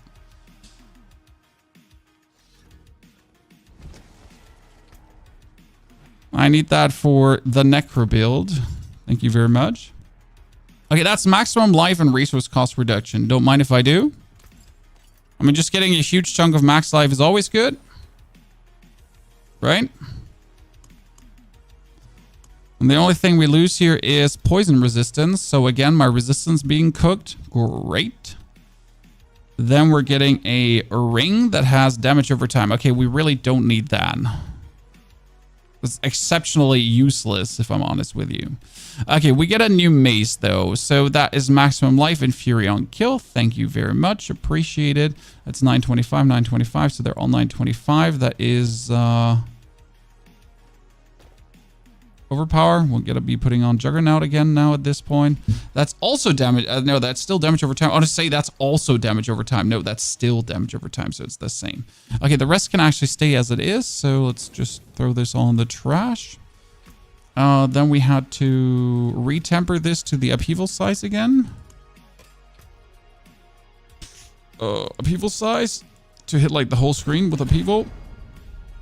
Yeah, because this is totally going to now just temper upheaval size. Thank you very much for not being difficult.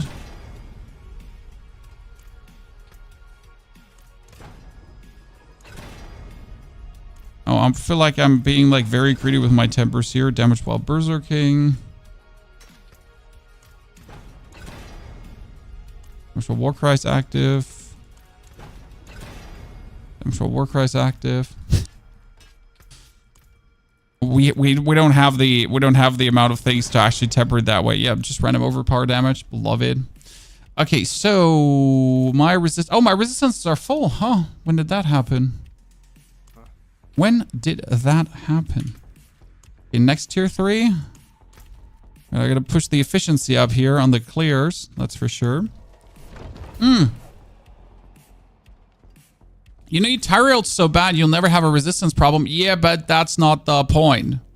Because if I just get Tyrells and never have a resistance issue, then what is that going to teach anyone who's actually leveling? I mean, don't get me wrong. I do fully agree. Tyrells is fantastic. But how is that going to display a genuine level experience? Right? How's that going to give you, as the viewer, a feeling for? That's what I just said about disingenuous leveling builds. Right? So this leveling build is so good, right, chat? It's so great. Just have Tyrells.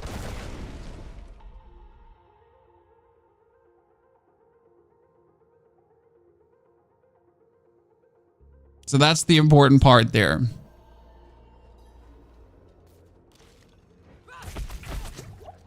But you're right. I mean, if you have a Tyrells, chat, use it. It's one of the... it's probably the first thing I would spend my sparks on.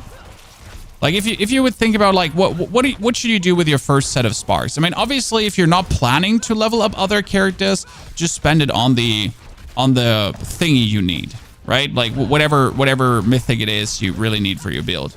But if you're planning to level more than one character, getting a Tyrells is literally... Wait, did I exchange... Wait. Did I exchange a weapon and I'm not having my weapon swapping thingy going on right now? Wait. We're gonna come back. Give me a second, brother.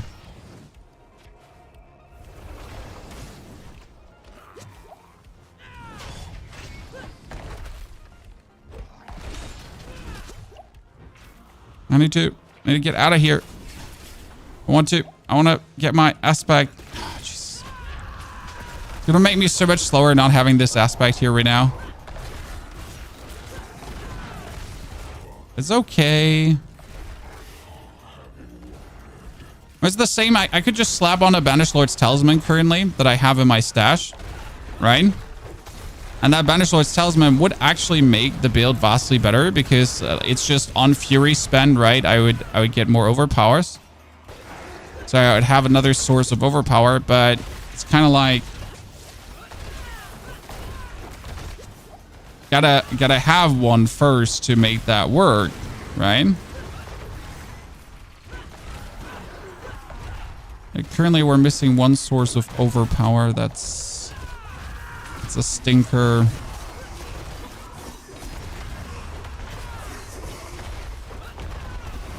It's vastly lowering the amount of overpowers we output.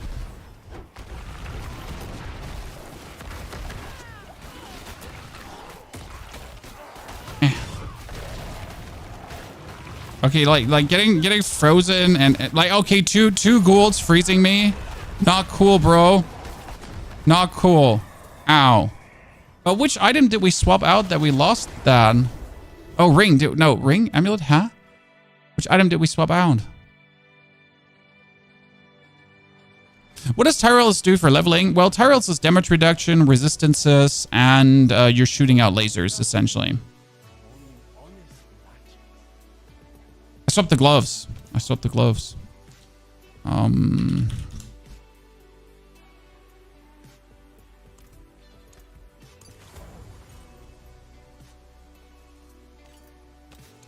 And I forgot to put on iron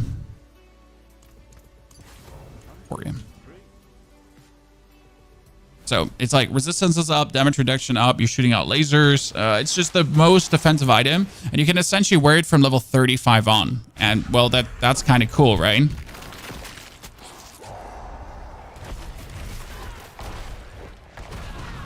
So having from levels 35 on essentially all your resistances figured out. Everything that's like holding you back, right? Everything that could slightly slow you down. Like you don't ever have to like temper anything. Like you could essentially just straight up temper life or something. So you're essentially better than ever. So yeah, it's a little bit of a cheat code to have early on. But again, that's why we're saying get Tyrells for leveling, because it just makes it so much more convenient. Like it essentially gets all the pains out of leveling.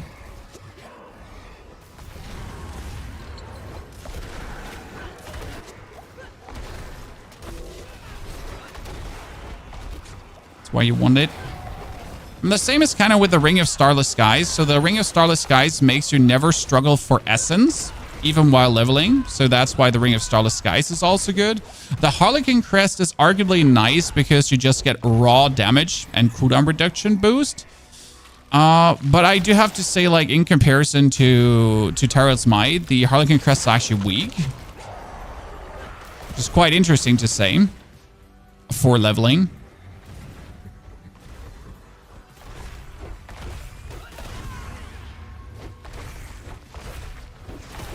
Grandfather is also nice because you just have a weapon that essentially gives you tons of life, right? So it doesn't hurt to have a Grandpa P2.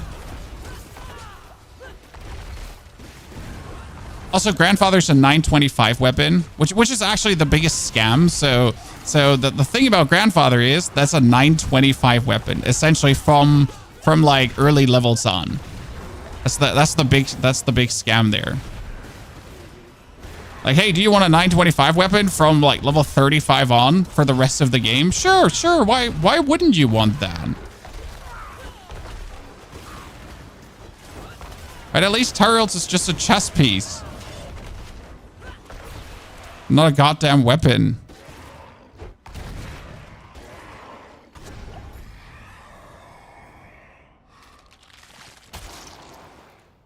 Then the streamer ignores people. Great. Yeah, Raptor, that's the first message I saw of you today. Sorry that I didn't see your first messages while I was playing, you know, Eternal Hordes. And yeah, there's another hundreds of people. So, bye, I guess. I'm sorry I couldn't feed your childish needs straight away. My apologies. Yeah. Also, if you do expect me to actually answer another question of yours, you're kind of disillusional. Like, you know?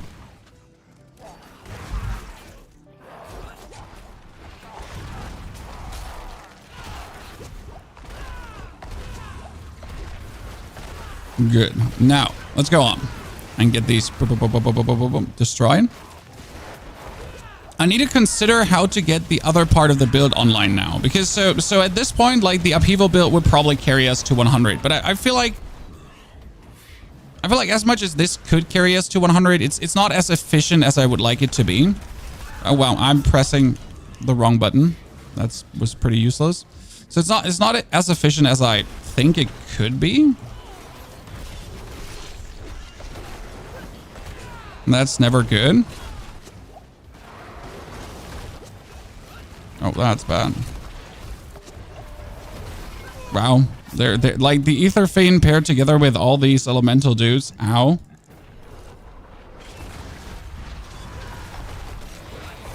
Yeah, dying there did not feel good. I'll tell you that much for free. Okay, we don't get Ether Lords. That's not gonna work. And I really don't want Hellfire, but I don't have another option, essentially. Do you know if Hell from below corpse attack speed buffs minions attack speed? No. I mean, corpse attack speed is literally that. Every skill that has corpse attack on it. That's how it works. But you should know that there's something very interesting about corpse attack speed. And that is that corpse attack speed is double.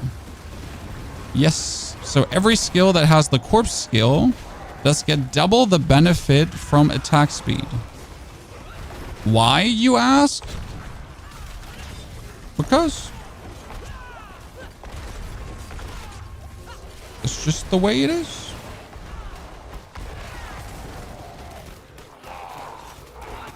Some things are just, they're just like that. You know?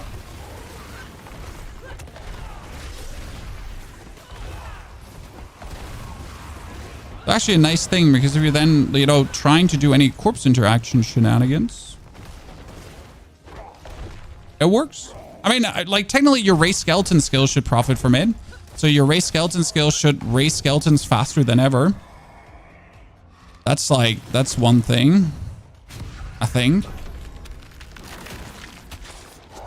At what time do world bosses appear? Was it every 3 or every 4 hours?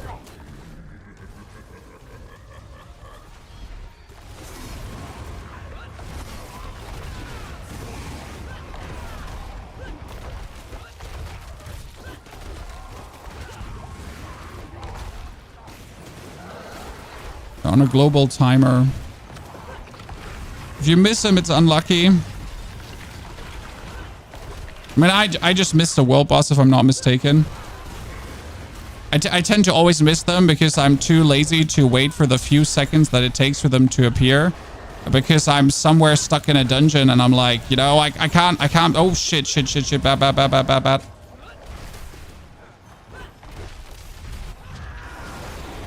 Yeah, had to run over the overpower.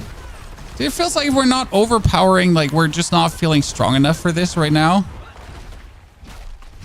It's like I'm doing proxy damage. I hate doing proxy damage. It's literally like my aspect is winning the game for us, essentially.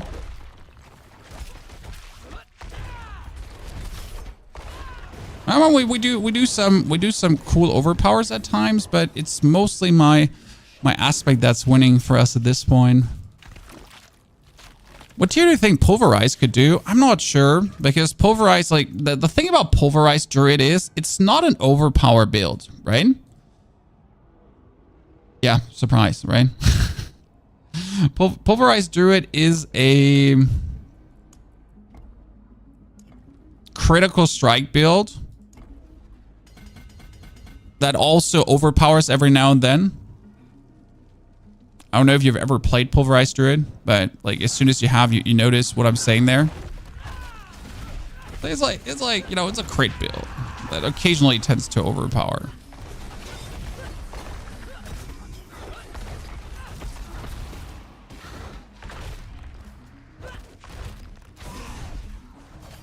You know what? Let's bring them together.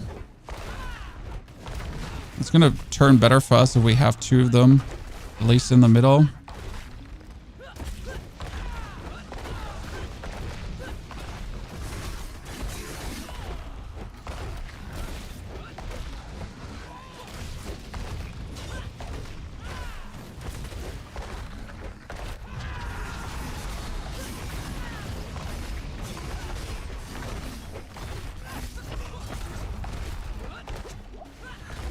More overpower explosion.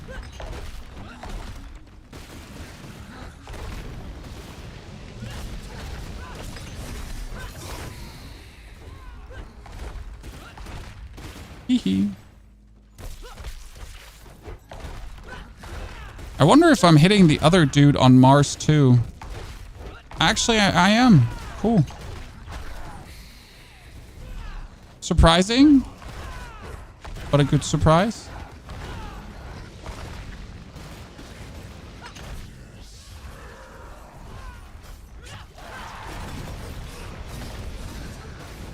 Great. I just had like all my cool explodey orbs on you. And you just walk out of it. Uncool.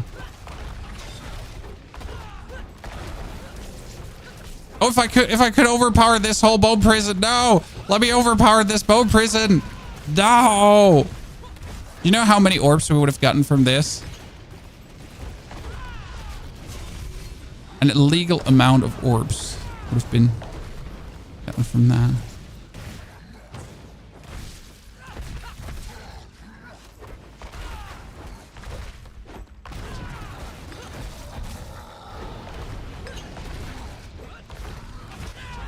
I'm decisively unhappy. I went down this way. Boop. But I'm just here to go boop.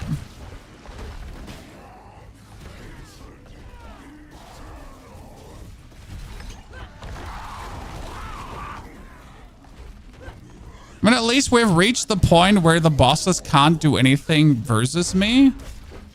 Right? I'm not gonna die from this.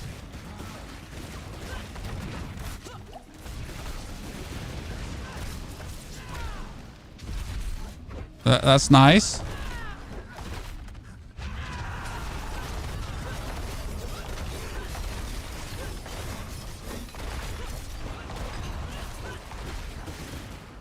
There's the overpower we're looking for.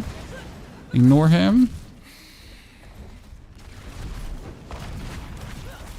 Out of my way. I need to go to your friend. Okay, so we have one left.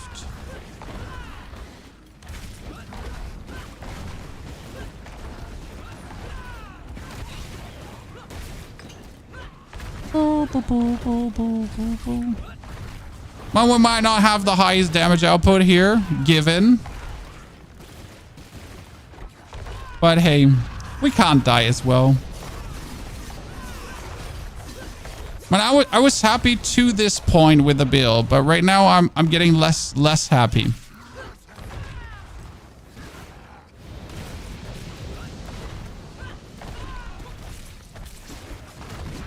Gotta find a way to put more oomph into it. I could try to kill a...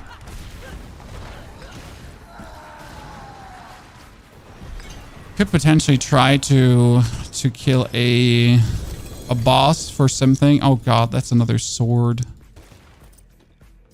That's a mace with 2 greater affixes. That's actually really nice.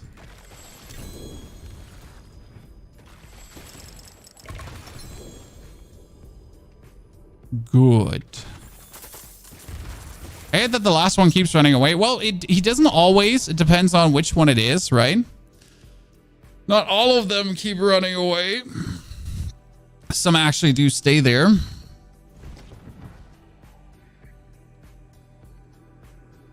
Okay.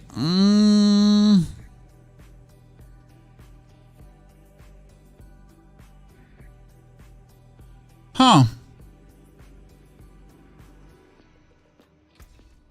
What we could do at this point is we could yoink these out. And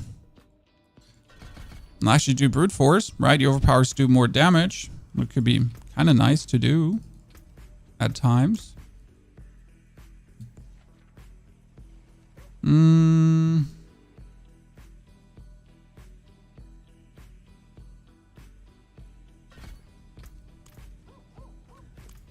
So what are we having? We have a hammer, maximum life and overpower. Cool.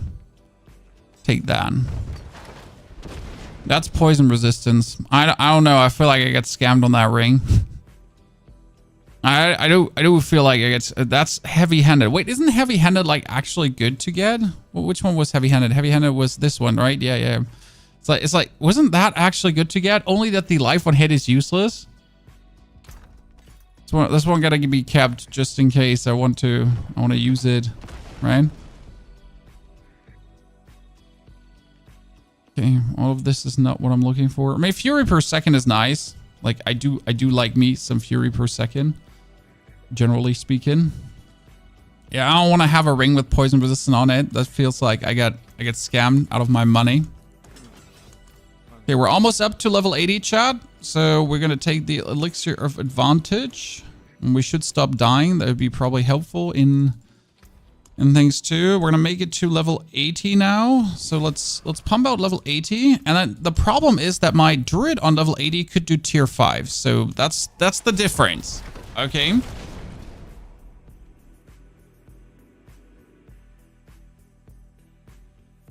So we're going to see what can we do different. Yeah, try to get some uniques you need. So the thing is, we're at the point where we either are looking for uniques we need for this build, which could work because we've already done, like, we've put some effort into the Upheaval shenanigans, right?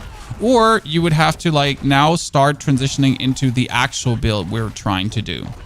It's like that's like the question of what will be better at this stage. What could I get easier?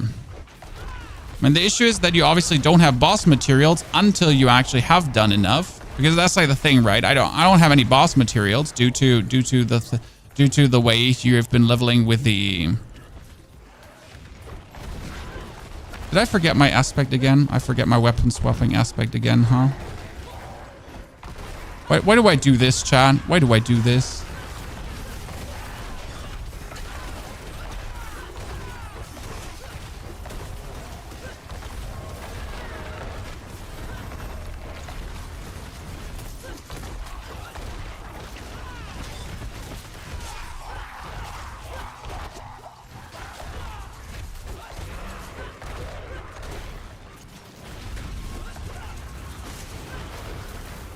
Oop.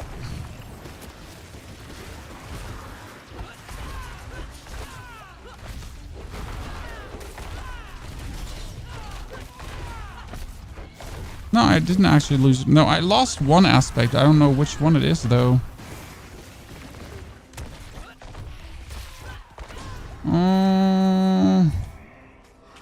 Which one?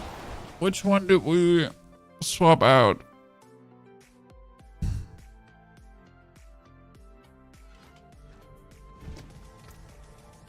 I got charge, we got upheaval, we got the core skills overpower.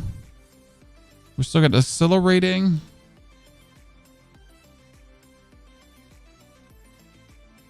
We got Earth Striker. Rage.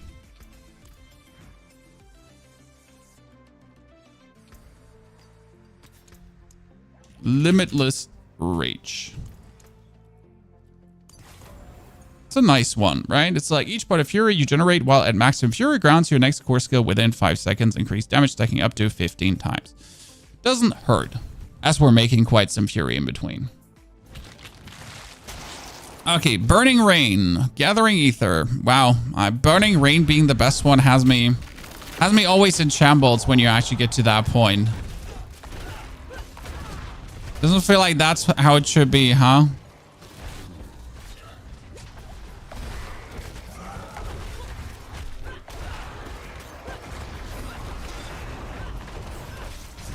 Tormentor, dead.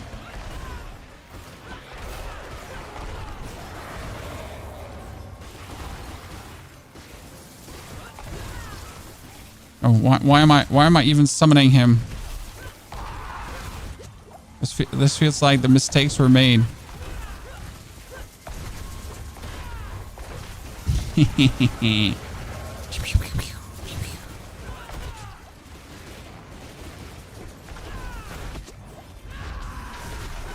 Anyone mind that all our damage is essentially an aspect?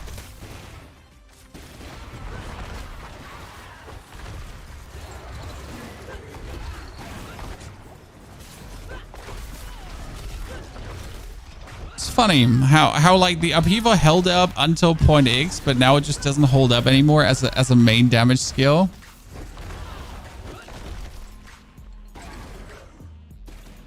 Right, it just simply doesn't.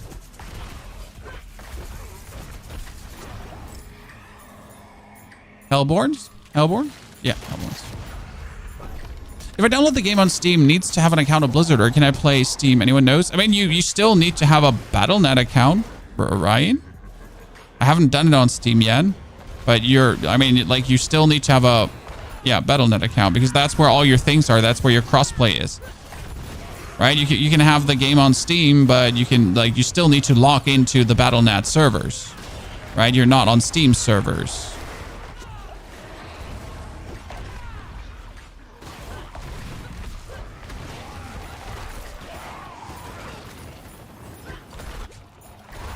That's a really good question. Does someone have the game on Steam?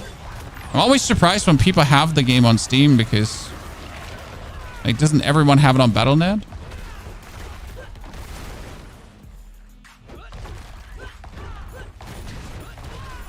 Feels weird to have Blizzard games on Steam. Apart from Call of Duty, that's different because like, you know. Wife plays on Xbox and locked had to sign into Battle.net. Ah, see, there you go.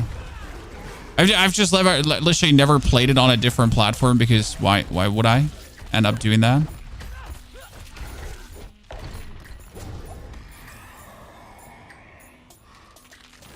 More Ether Fiends? Sure, let's go. It's $30 on Steam. Isn't it like, if it's usually discounted on Steam, it's also discounted on Battle.net? That's a good steal. I do believe the game is worth its money now more than ever, to be honest. So if you ever felt like Diablo wasn't worth the money, I would say you can say that. Like, seriously, like Diablo, there was a time where there was just not enough content, and depending on what kind of content you were looking for, you were definitely gonna be disappointed, right? But that time is quite a while behind us, because I'd say Diablo is definitely worth the money, especially with now like the expansion coming and all the changes they're planning to do with that. So interesting times ahead for sure.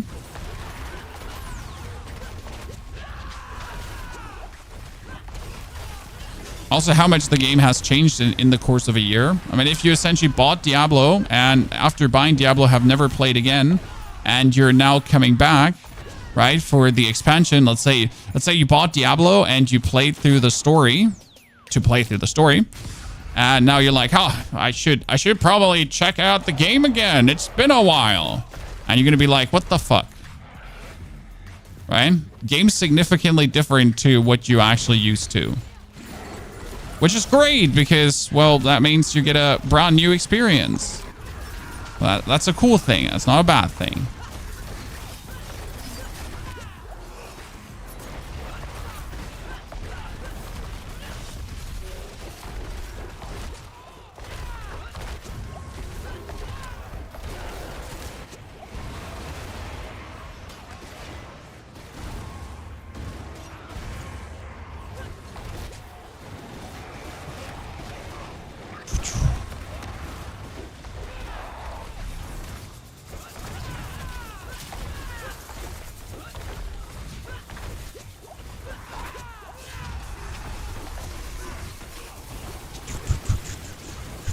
Oh, we made it to level 80. See, we're like only slightly faster than the druid, and that's really because the druid just went absolutely bonkers at this time. Off the charts, giga bonkers.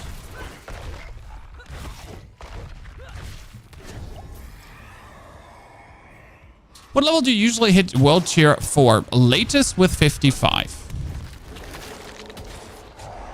And from that point on, it's really down to the individual when he wants to hit world tier 4. I mean, for example, last season with the rogue, you could easily go with level 35 into world tier 4. Yes, sounds crazy, but rogue was absolutely overtuned with the victimize and the way how victimize worked and all that kind of stuff. So you really had a super easy time to do that.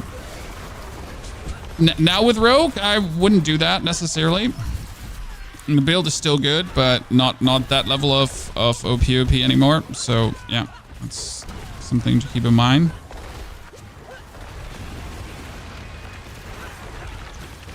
Looking for world tier swaps. I mean, general word of advice is always on level 55 you can start putting on ancestral gear.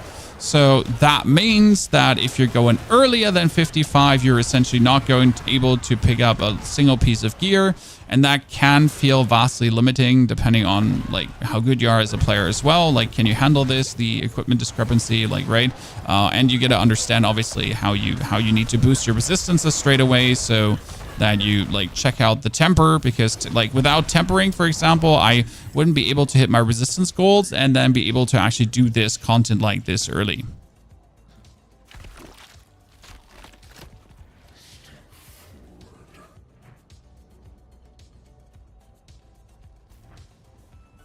So yeah. Oh, really?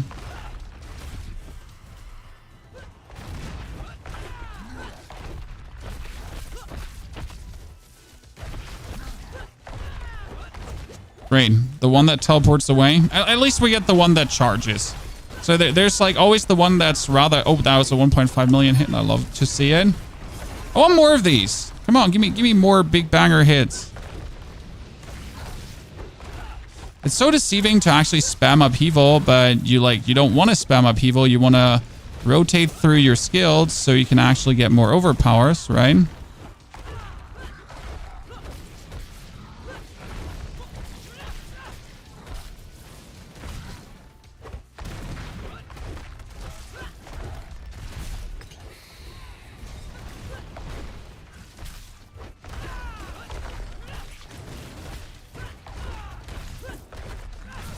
If I essentially like go for Upheaval, auto attack, Upheaval, auto attack,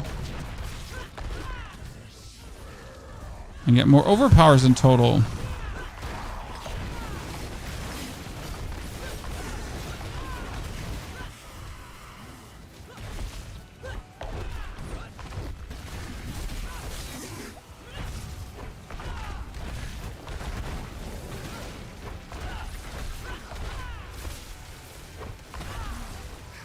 That was a good one. Oh, the first one's dead? Poor lad.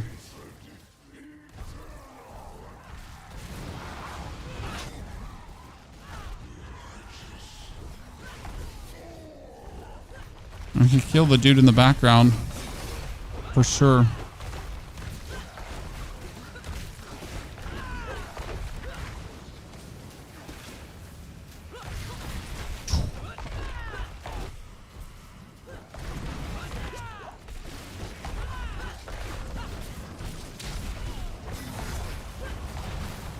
Well, where's his friend? Ah, his friend is back there. Why don't we just kill this guy? I mean, like, you know, he's not really a nuisance. Also, he might summon some ads, so let him summon some ads.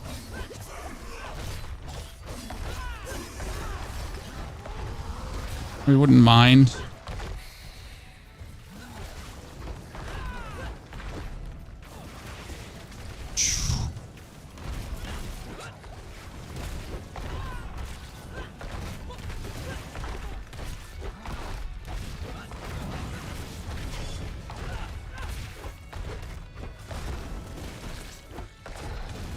I win. Oh, I win. I win. Oops. I win. I win. I still win. Okay, finally I won. Damage seems so low. Oh, like our damage is currently the exploding thingies. Like we either would have to get like our unique that we're looking for this build, or we would have to start transitioning into the other build. But I'm not sure if I can do that without the Rage of Harrogeth. So I would have to get myself a Rage of Harrogeth right now. That would be plenty useful, to be honest. So, Ancestral Amulet. It's another Lochran's Talisman.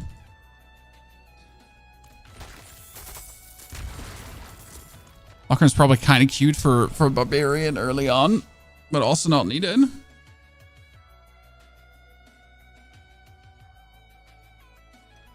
How good is the Necro Bone Splinter build? Does it outperform the Blood Surge Overpower build? It's way cheaper to put together than the Blood Surge Overpower build. I mean, gotta consider like how freaking expensive that build just simply is, right? Like, I mean, it's gonna break bank really easily. 150% critical strike damage. I mean, that's like a sword technically. Vulnerable damage. Don't need that right now. That's not true. That's not completely true that I don't need that right now.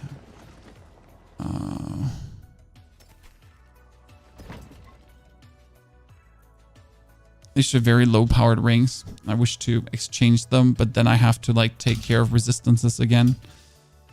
That can't be asked.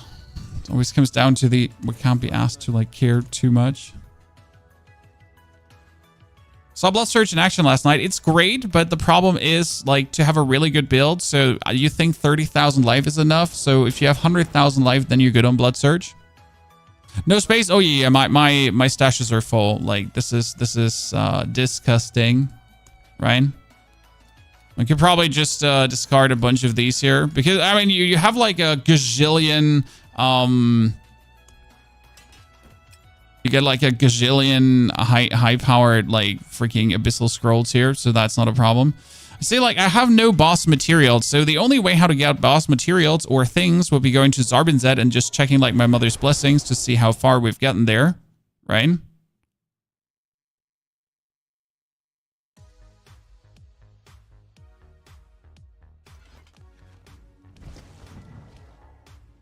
I mean, technically, we wouldn't eat the Hellhammer currently.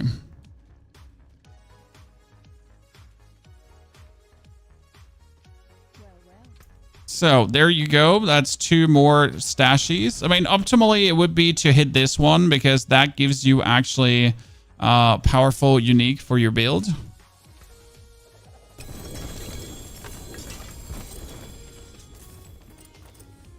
And this is virtually useless because you're getting items that are 822, 821, right? So that's all just condolences points. What did I get? Another ruby? That's a good question. Oh, we don't actually have the materials to make rubies.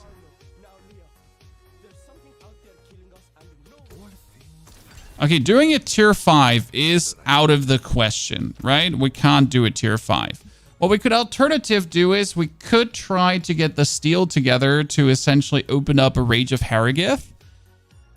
But that would be level inefficient, so that's kind of like the way. What are you going to do now? Are you going to do something that is level inefficient just to get like your next build items? Or are you just going to keep grinding the Infernal Hordes to pump out more levels? Can he get mats for tempering in the Infernal Hordes? My druid is almost 12 out of 12 masterworked and hasn't been in the pit yet.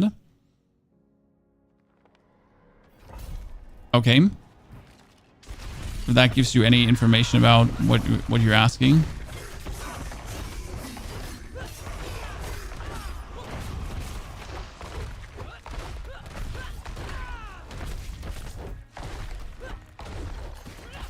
Infernal Hordes are absolutely broken.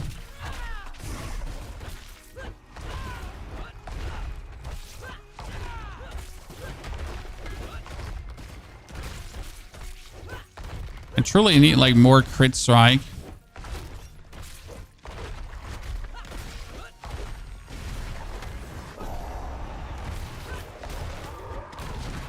like have my overpowers be more dangerous.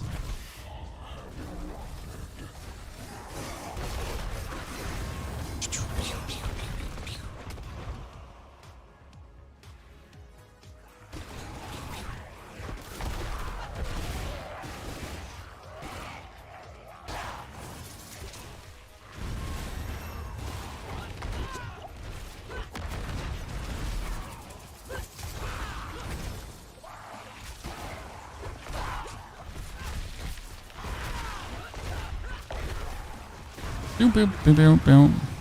Boom, boom, boom. I should stand inside this thingy and explode things while I'm standing inside this thingy.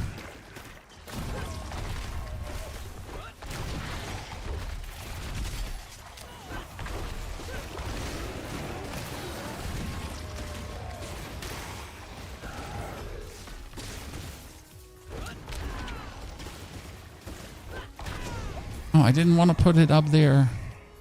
Hellbound. Let's go. Hellborn. Surprise of the worst. Stormslide or landslide? I've heard some people liking the normal landslide, but I feel like normal landslide seems so boring when you can do stormslide instead. Again, personal preference as always, right? Whatever floats your boat, whatever gets your motor boating. If you want to do stormslide, do stormslide. I do believe both are vastly strong and incredibly fun to play.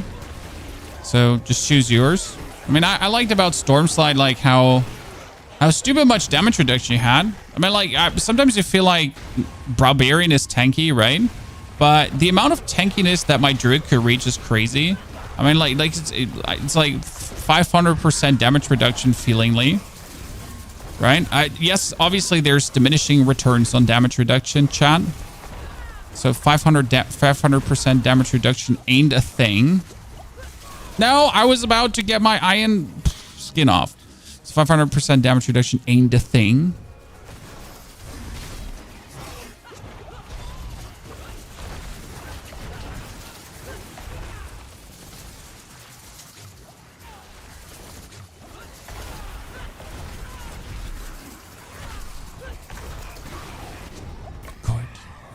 That was sad. Elites killing ether events spawns faster. I want that resistance to elements so I don't have to care that much for resistance. Takes like again so long to find these nodes on Barb. Obviously worst class, you're abundant yours at 100? Nah, you haven't played Necro if you say that, my friend. Also, I highly disagree. I've seen some intriguing Barb builds, and I can't actually wait to see my Barb build come online. But yes, like right now, this phase here from level 80 on does feel clunky. That I'll agree with. That I'll agree with.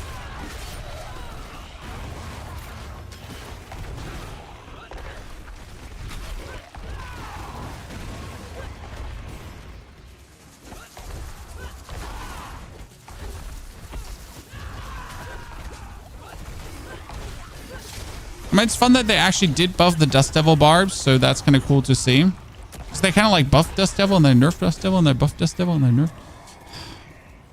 Is it supposed to be good now or is it supposed to be bad? We don't know. We don't know.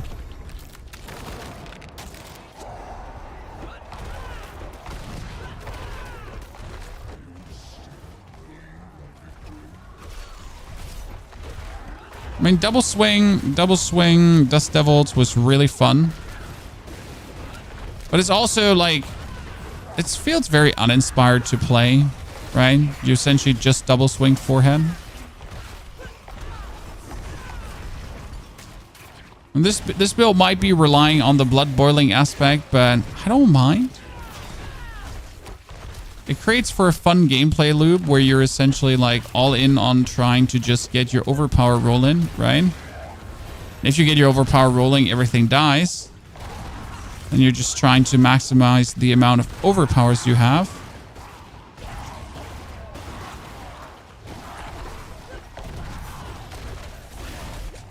It's for me personally an intriguing gameplay loop.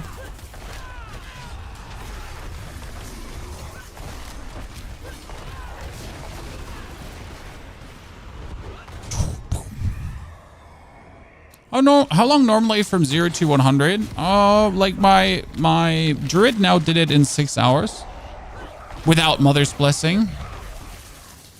Now that might make you think, wow, we're currently getting 35% bonus HP. Bonus XP. You gonna step it up, Mr. Barb, man.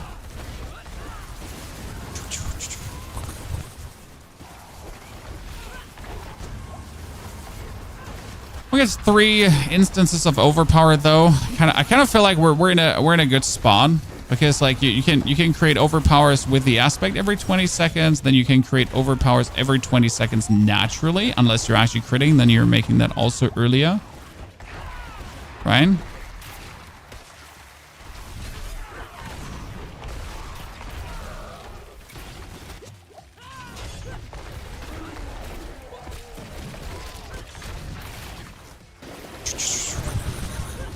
Wow, you just absolutely get destroyed.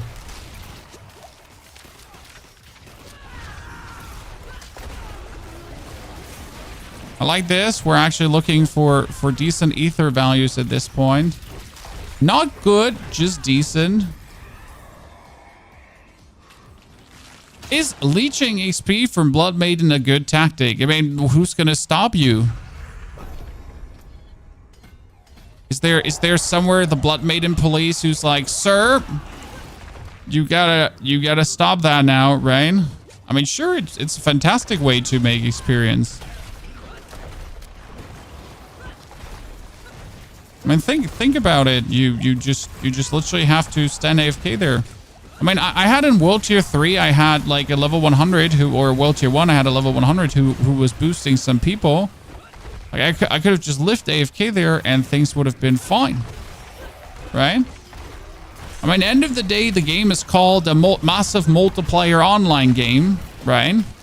Hey, and if in a massive multiplayer online game, you can't be griefing some XP, well, like, I don't want to live in a world like that, right? And it's not your fault that these lads are just around doing the things you wanted to also do. Right? Weird coincidence how that's coming together. You're just innocently walking down the streets of Jovachan, and suddenly there's a bunch of grifters who are just doing what you wanted to do anyways. I mean, obviously you should log out and be ashamed of yourself. Right?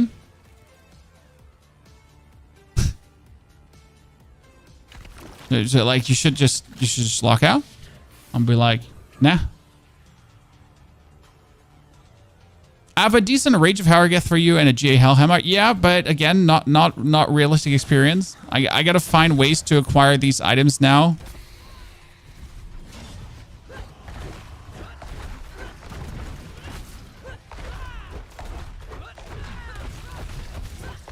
Well, I could take this build obviously to 100 now, but I don't feel like you want to take this build to 100.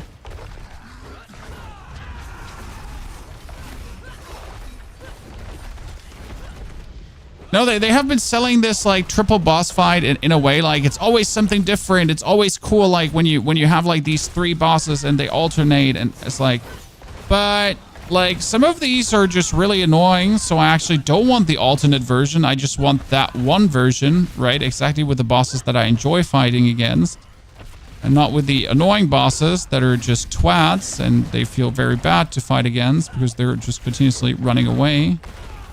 I mean, what's the third one doing right now? The third one is literally on Mars currently.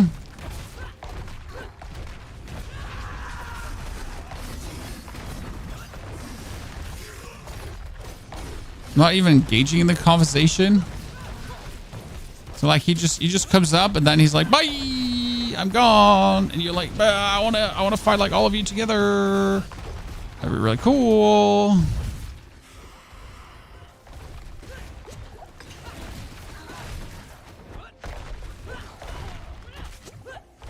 Oh, it would be fun if you all 3 would actually have like a natural inclination to kind of just stand next to each other.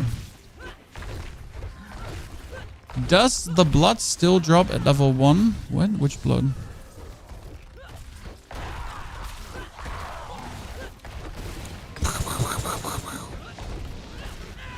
You took damage there.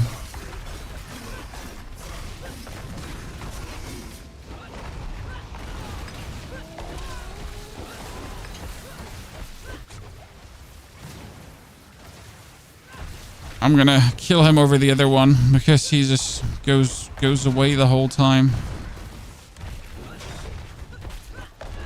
Me at both. Finally, my time has come.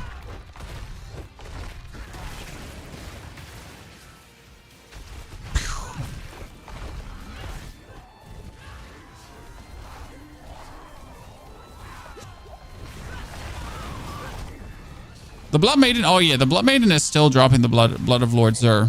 I mean, she's the Blood Maiden after all. Why would she not have blood of her master with her?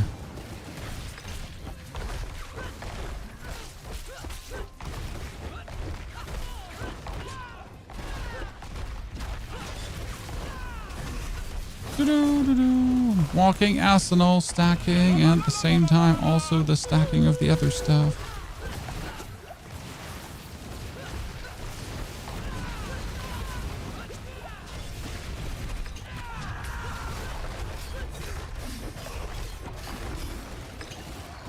Okay, well, that worked better than I expected. Still way too tedious. I wonder where I can even get that new fire hammer. Is it just from in here?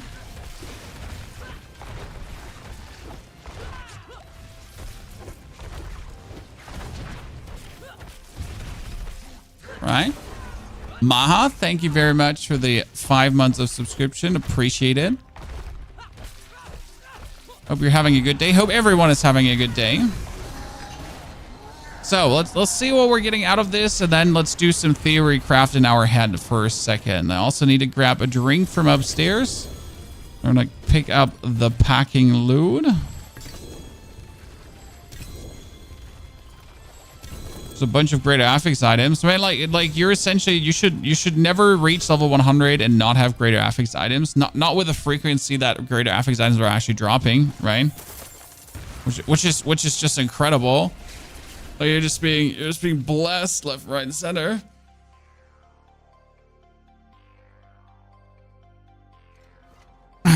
Okay, so give me a second. I'll be right back.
Okay, chat.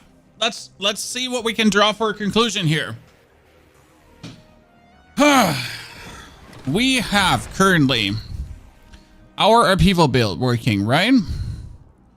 But it's not doing good enough. So technically, I would swap over to the Rupture build. This is a perfect ring, by the way. This is actually the perfect ring for Vulnerable. Done, done, and done. So technically, I would swap over to the Rupture build. But I don't have the... I have the gear to technically do it. So what is the Rupture build? So in the Rupture build, we're using Rend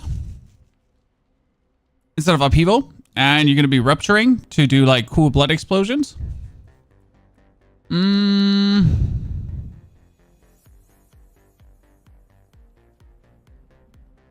that's going to overwhelm the whole map. As we're leaping and doing earthquakes as well. I'm not sure if I can swap over without breaking things. Let me see. Because I feel like this build was good until level 60, right? But after level 60, I feel like we have been falling off to a point where it just doesn't feel that nice and fun anymore. So how do we rectify this? How do we fix this now? I'm just checking what I have. Yeah, we're missing the cooldown reduction from the Rage of Harrogeth. That's what we're going to be missing. I feel like you would have to get the Rage of Harrogeth to make this work.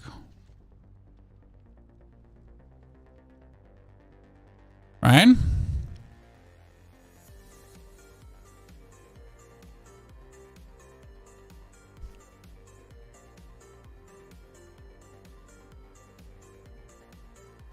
The Field of Crimson is needed. Well, see, like, I don't just run around with the Field of Crimson.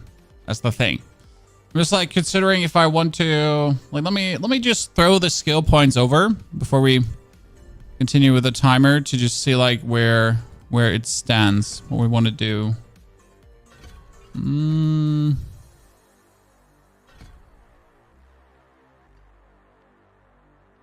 I probably do need to have oh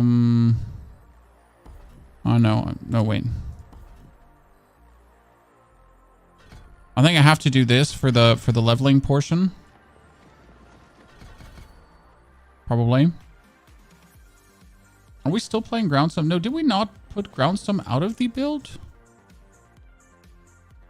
Huh. The build is still running Groundstorm. It's an intrigue to me. Oh, I might not have to do Groundstorm while leveling because I might need to keep the basic skill actually in. Gonna try that one out. Get the Cry for Fortify. Even though we might rip the Cry out for Iron Skin.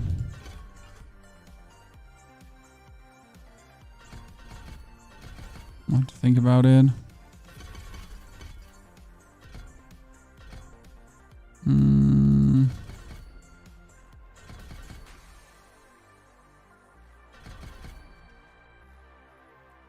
Okay.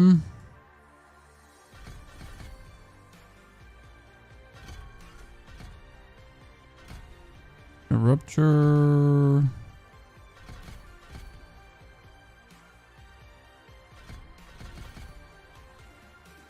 I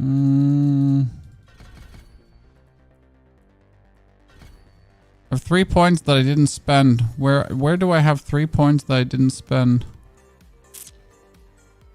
Oh, I know.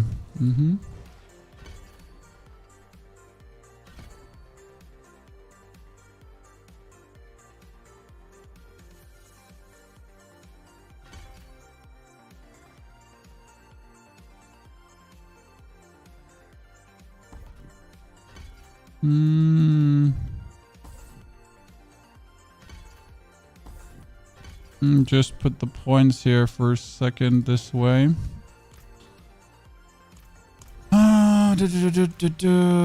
We would have... Where did I put the skills? We would have Lunging Strike still. We do have Rend on 2. We get Rupture on 5. We get Yelds there. And now the jumping needs to be there.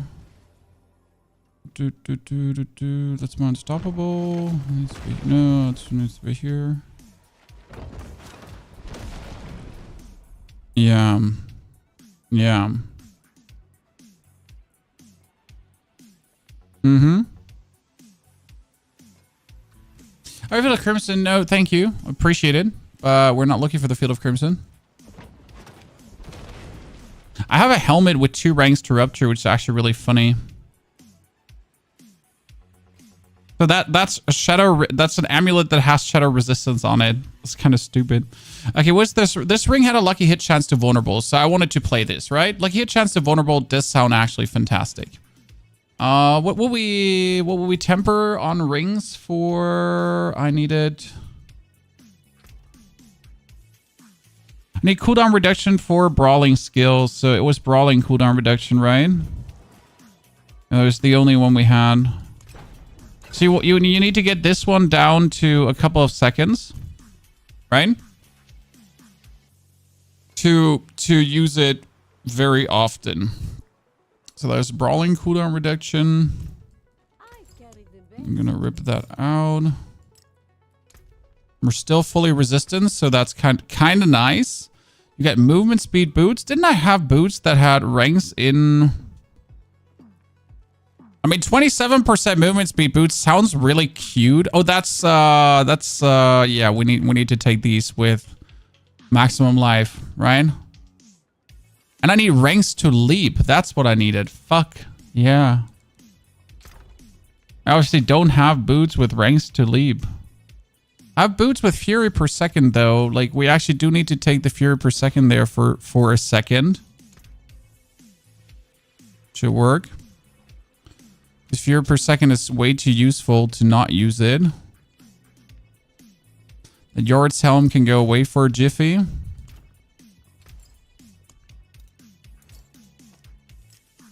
Not sure if this will, like, just come crashing down. Like, it makes no sense what we put together there. I need to exchange some weapons for some different stuff. I need a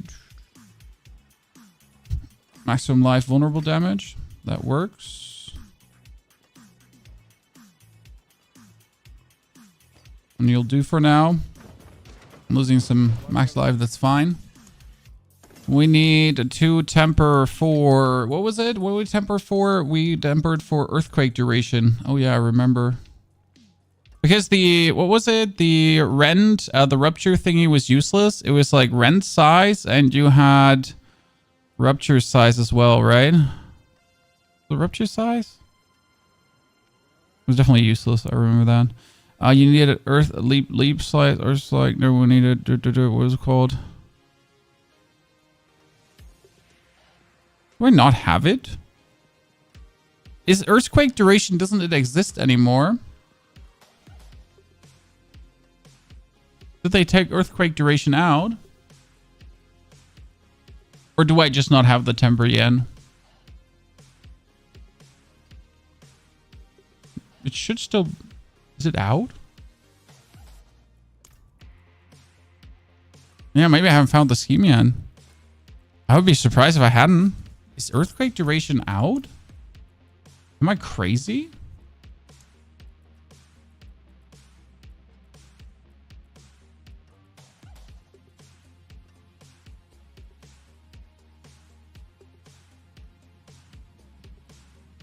Oh, did they move it? Did they move it?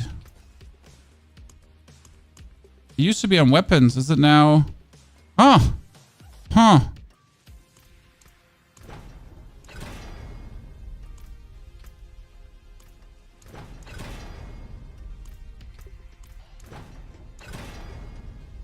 Like, it would be great if you actually, like, give me that earthquake duration. Oh, give me that earthquake duration over throwing hands. I hate you. Thank you. You didn't want to be hated, Chad. He don't want to throw hands with me.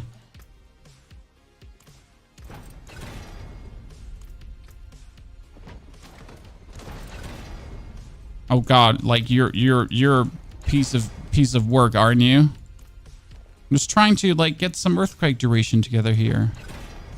Come on, don't be like that. I mean, seriously. Thank you. Pony's just trying to temper some fancy things. I feel like the kick vulnerability reduction is coming like Jesus Christ. Do you have anything else then? I don't even know if I have the aspects to do this. that's the crazier part. So I did all of this right now, right? I don't even know if I have the aspects. So I need wanton. Thank you. I need, actually, do I need wanton? That's the big question. Berserk ripping. Because the thing is that I technically am not facing any more bosses, so I might actually not need this.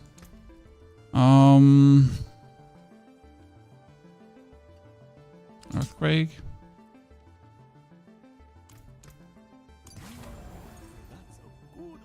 Okay, wanton rupture, berserk ripping, rupture, critical strikes, core stilts, ground stomp. We had leap. I don't have. Well, that's.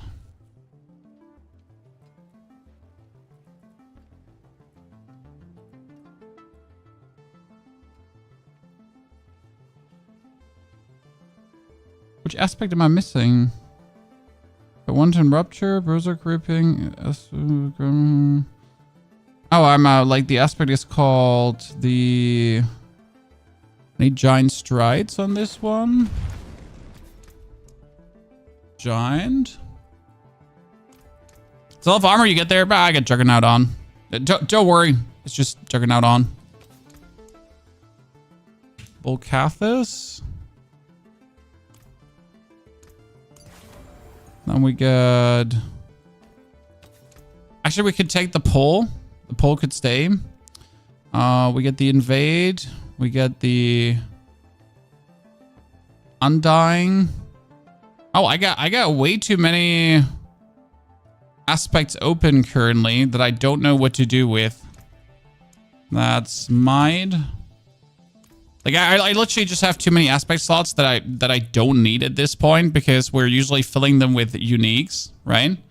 So it's kind of like, what am I supposed to do with this right now? I mean, while berserking, we deal fire damage to everyone around us. Why not? Yeah, sure. Wait, let's give this a whirly twirly. I'm way too fast.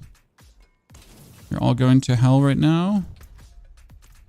Okay, let's. I feel like this is gonna go very bad, but I need to see how well this actually does work without anything. Because that's like why we do these level experiences, because I want to give you a good level build, right, Chad? I want to give you a good level build.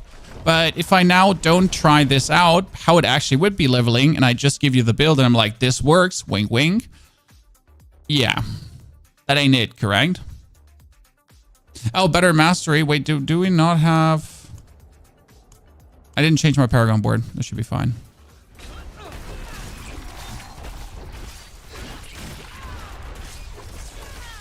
I mean, we're definitely killing him faster than ever. That's good.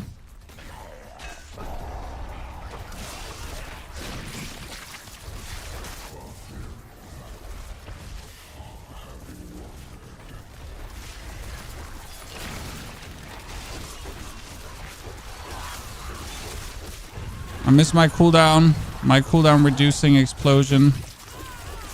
Yeah, without the Rage of Harrogath, you're essentially missing a crucial piece of this.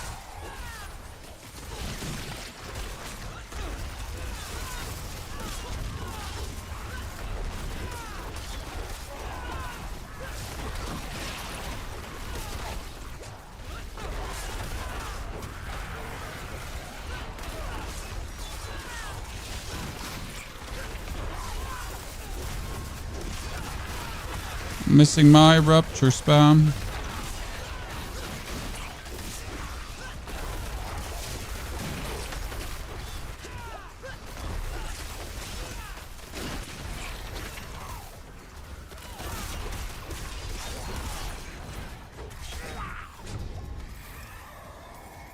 But it does work efficient enough, and it does work without having to rely on overpowers. That's an important part of this, right?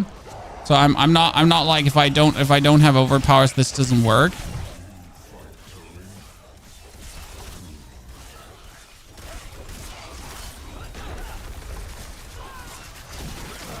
I find that's a very important distinction, right?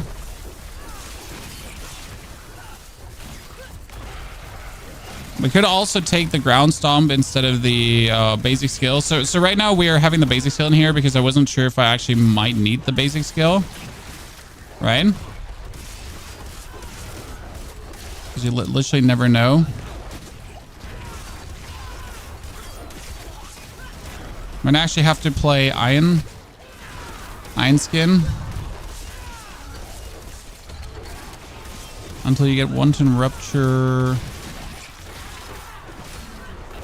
We're gonna go farm Wanton Rupture now because they're like shape definitely how this feels vastly, because you would essentially get like an insane amount of cooldown reduction. Not Wanton Rupture. The Rage of Harrogeth. The Rage of Harrogeth would provide you with so much cooldown reduction, it's insane.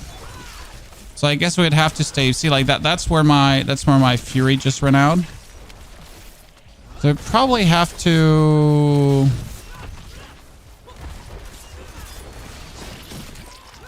play the other build until we acquire a Rage of Harrogeth. And then we can swap over. Yeah, we need the cooldown.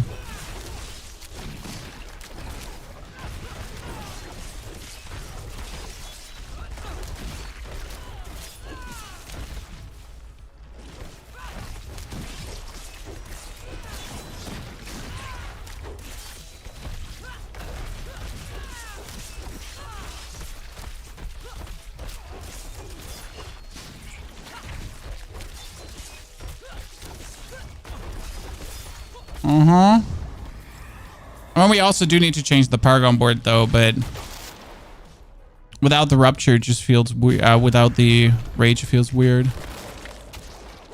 have a Blood Surge build without minions. Yes, was just posted a few days ago.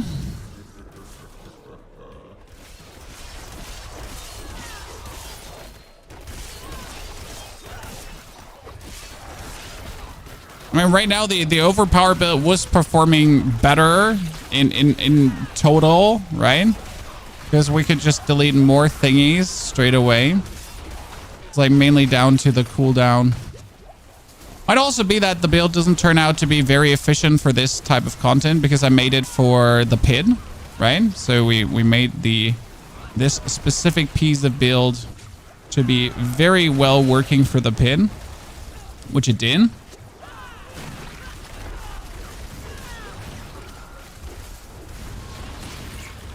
Give me my Rage of Harrogeth. Okay, so let's finish this one here, and then we're gonna go over to farm the Helltide for a bit.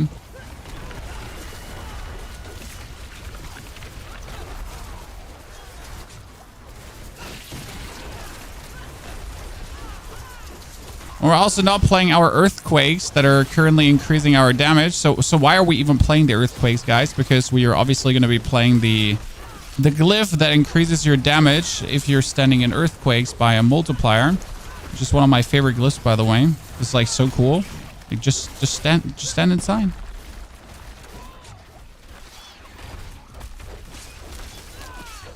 Oh, we also didn't swap our weapon expertise. Oops. Wait, which weapon expertise did we play? No, we're fine.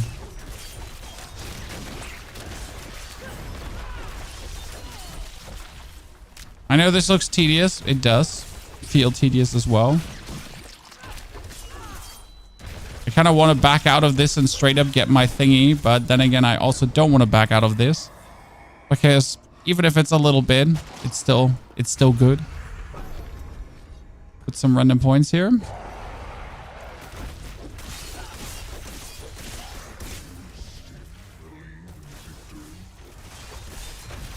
There is one boss that still one-shots me. Nightmare Dungeons, Mother something. Oh, yeah. I mean, the boss is not bugged. The boss is just weird. So you mean Mother's Blessing? I think she's actually called Mother's Blessing.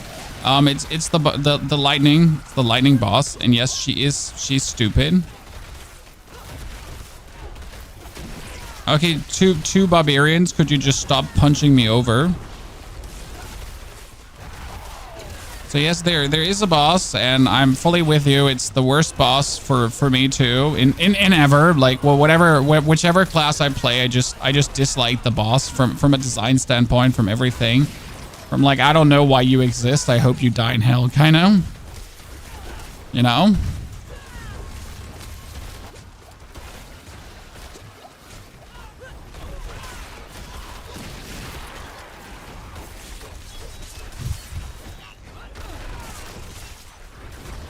So yes, the mothers is annoying as fuck.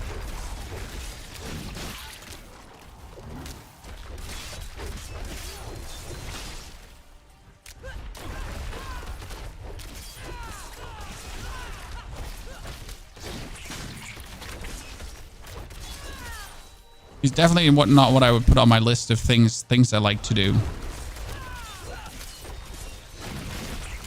No, it doesn't really help that all the Hellborn are like separating themselves so nicely.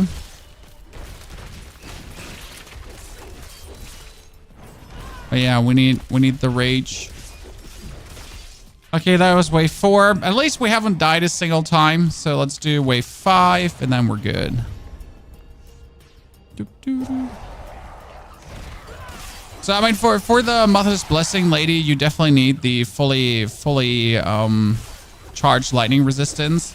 But I feel like she might have something going on like the Desecrators, where she just ignores lightning resistance. Right? I mean, I don't know how easy this is to like kind of check in your code, right? I'm an armchair developer. I don't know anything about game development. So I'm not sure how easy these things can happen where something is just ignoring resistance. I mean, might just be one value that's flipped somewhere in your backend, right? I don't have a clue. Just fix it, check it. I mean, also, like, you're never sure if Blizzard is aware of these issues, because you would be surprised. So I was at Blizzard and I ate lunch there. So I was 5 days at Blizzard and I ate food there. It was really cool. I can't tell you more. But sometimes you'd be surprised what people know and what people don't know. So please never stop giving feedback. Like these things, if you notice that something is weird, or if you feel like something is weird with mothers, report that. But because they do actually look into these things, like, you know, like it's not like your reports are falling on deaf ears. They are actually investigating these kind of things, and they're making sure that this kind of works. So do not feel bad about like feeling like there is something weird going on, because there might in fact be something weird going on. Okay? There might in fact be something weird going on at the very moment.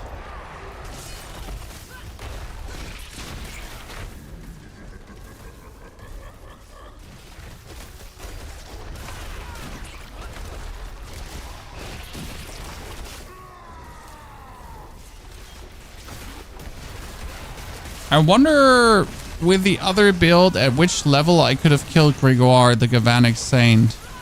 That's now a problem, because I kind of need to test out at which level could I have killed Gregoire. Right? Because now I don't know. Now we're gonna have to kill him with the bleed build, actually. I mean, we could probably just kill him with a bleed build, and because it would be easier until we have the wanton rupture. The Rage of Harrogath. The Rage of Harrogath was from...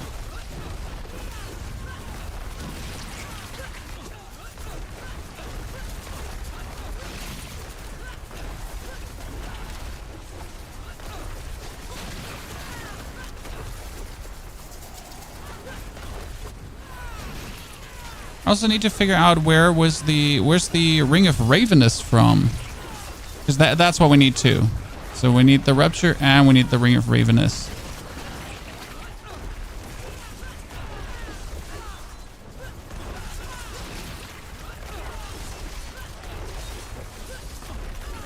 Oh, we're leaping so much. Hey, earthquakes. How would I not leap so much? Earthquakes are kind of cool. Okay, let's see if we can kill the bosses now. We're gonna play Wukong. So I kind of wanted to play Wukong, but before I play Wukong, I wanted to get the Barbarian leveling done. Because right now we have leveled every single class but Barb and Sork. So we definitely need to knock this one out as well.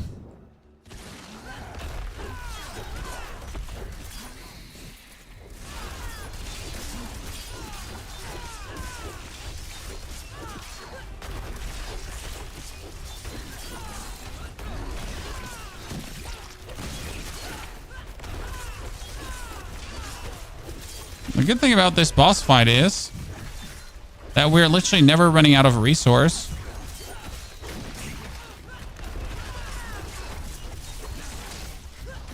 Because you're like consistently taking damage from these dudes, right?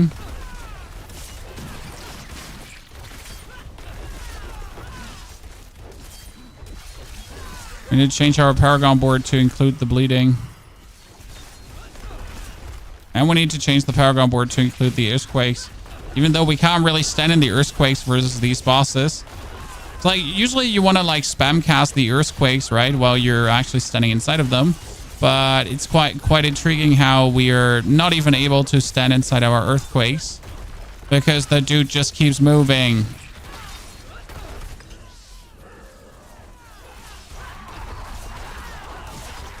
I couldn't really tell you if this is actually faster or slower than the other build for killing the bosses. Both were in like Speed Kings right now, but I definitely need to make that Paragon board work.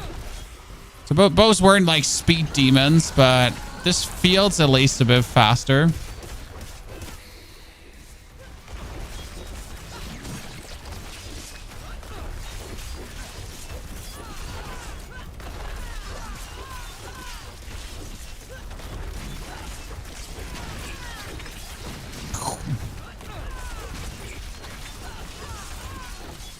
And you can't kill me. I mean, it's a convenient play style at least, right? Like, I mean, I might take longer, but they also have there's no world where I die.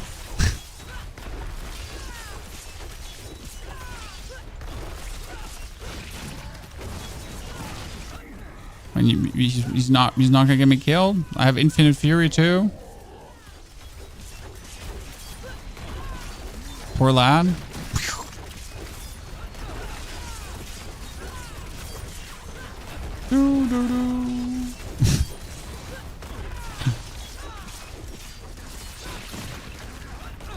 Okay, yeah, normal Grigoire we should be able to kill with this very easily. Okay, I need to get living steel chests now.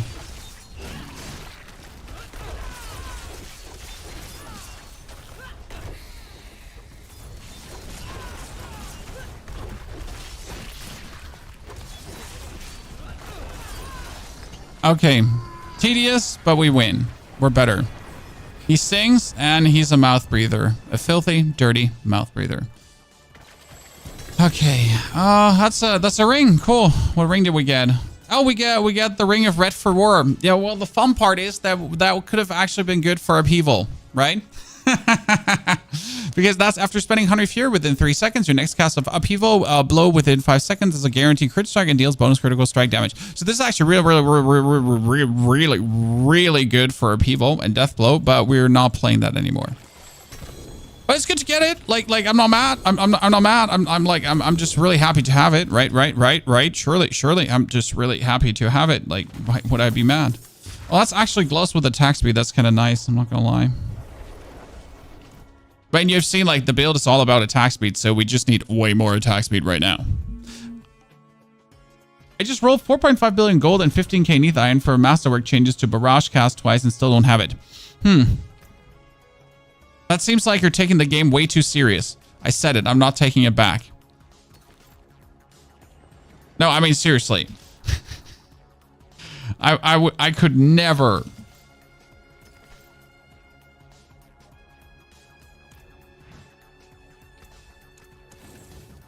And again, I know someone who made 10 billion gold with a trade, so I guess it's possible, right? You just make easy money, easy dollars.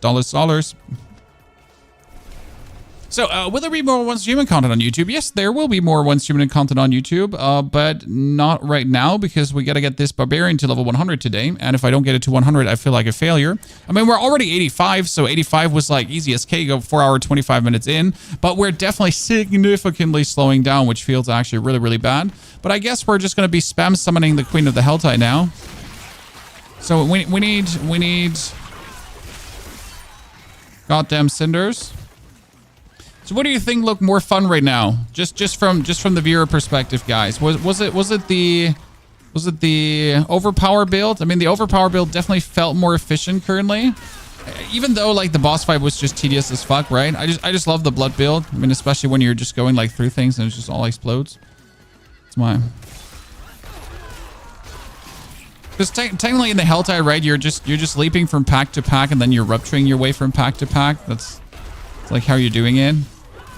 Everything will just die, regardless.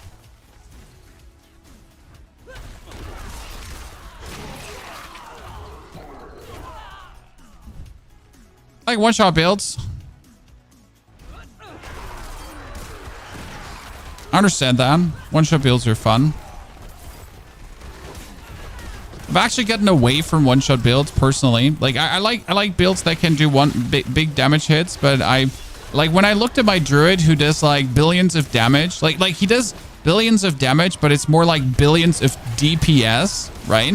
So instead of just doing like the straight up hunka donka like big damage hits, he just does so much DPS that you're gonna pass out because your brain cannot parse how much DPS that build is actually outputting, right? That's what I enjoy about the druid build. Like just do more forehand.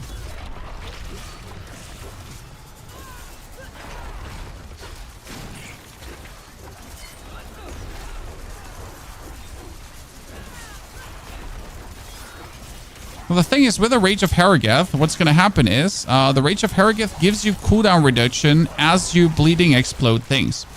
So essentially what happens with the Rage of Harrogeth is that you're going to be jumping into a pack of mobs. You do two swings of Rend, and then you rupture, right, for the big bleed explosion. But since you then rupture for the big bleed explosion, the Rage of Harrogeth gives you a cooldown on the rupture, and you could use the rupture straight away again. That's not useful in a boss fight because you only want to do in a boss fight you rupture every 10 seconds, technically, because then you just keep stacking up bleed bonuses, right?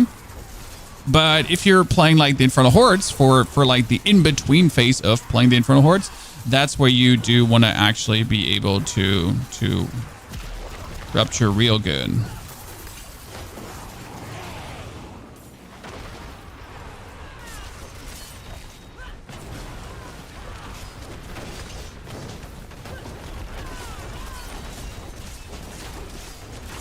It's really tedious in this build if you gotta like wait for your.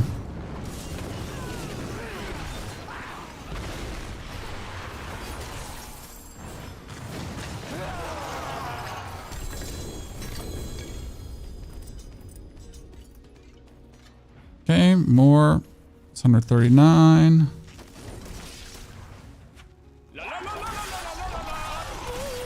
Five, thank you for the 45 months of support. Are you doing Upheaval? We were doing Upheaval until just 2 minutes ago, sir. Because Upheaval was falling off. So I could do tier 3 hordes at like level 80, somewhat, 75.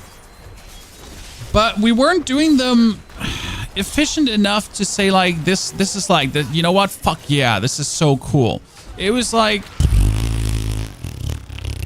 you know?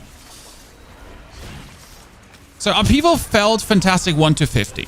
I think 1 to 50 Upheaval was absolutely brilliant. And even like 1 to 70, I'd say. But as soon as we hit level 70, like we really started to feel the slog, right, Chad? I mean, like everything, like after you're done with tier 2 Infernal Hordes, it's just horrible. Like literally horrible, right? Everything up to tier 2 Infernal Hordes great. And then as you were like going further, that was where it was feeling bad.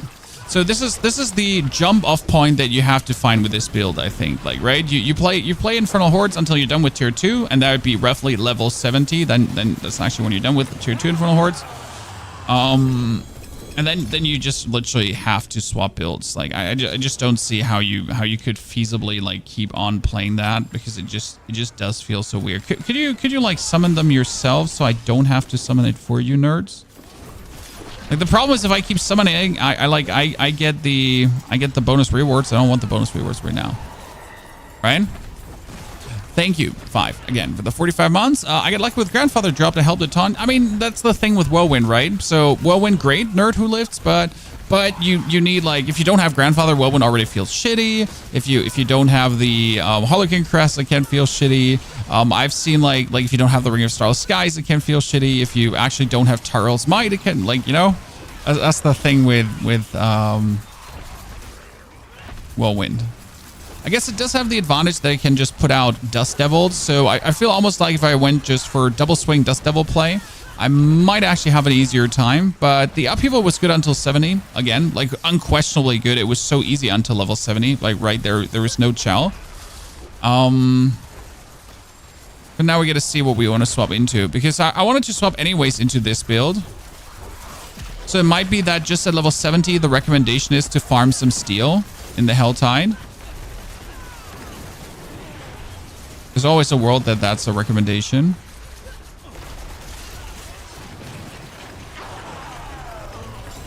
Poor lady.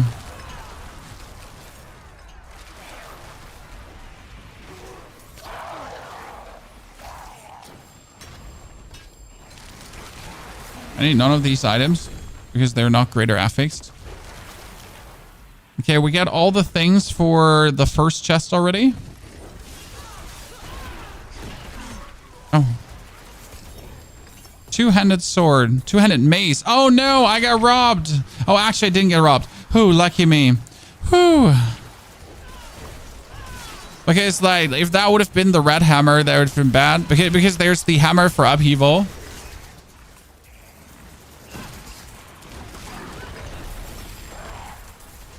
Right? That would have been really bad to get that one. Okay, I guess I'm just like, I could redo my Paragon board while they're fighting. I mean, I could redo my Paragon board while they're fighting. Surely, you know, surely I could do that. Thank you for the profane mind cage. Let me just trigger that quickly.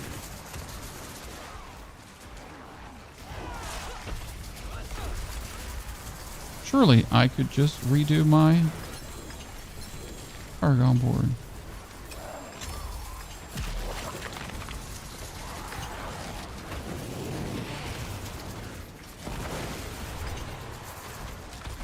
Oh no, oh no. Accidental death. Yeah, just keep going, chat. They're doing a great job. And this is probably the perfect example of what you should do. Like that you can just like hang out and essentially get it going. Is the last pillar activated? 1, 2, 3. Ah, there we go. Okay, 1, 2. Please don't kill me. I don't want to fight. I'm just here to chew ass and eat bubblegum. And I'm all out of ass. Nope. Leave me alone. Next board is Bonebreaker. Oh no, everyone left me. Are they all AFK too? Chat, is everyone just AFK? The people that were farming for me just left. Sirs, you're supposed to be farming for me. Like, I'm supposed to be the one AFK.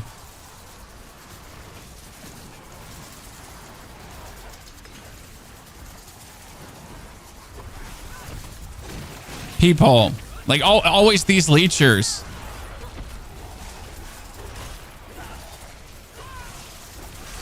I don't appreciate that, right? At least put some basic effort in.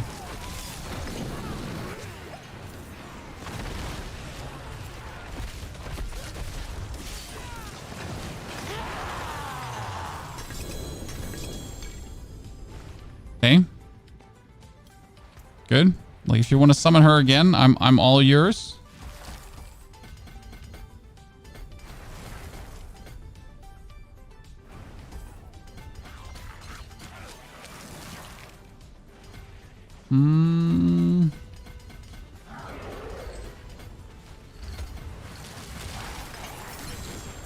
Problem with this Paragon board right now, it's a Paragon board made for level 100, right? So it's a bit of a stretch to do this Paragon board.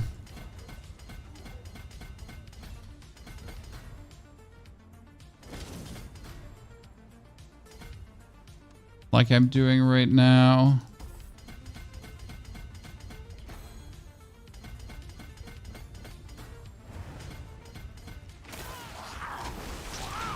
I'm super alive. Oh, is no one summoning the lady again? Okay, well. Good luck, nerds! See you in hell!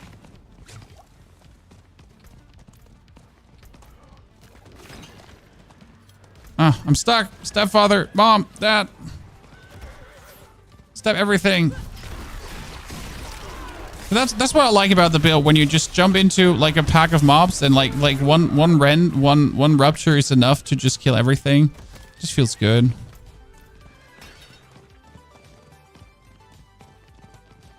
Okay, let's quickly knock this out. How many minutes do I have left? 26. Okay, chat, we got 26 minutes left. That should work out. Okay, next build is Carnage.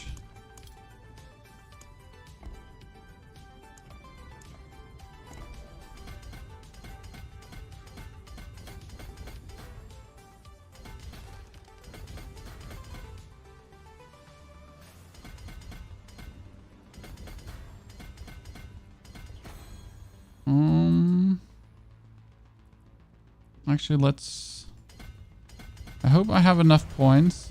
No! Why here? Unfair! Cool, no! Robbery!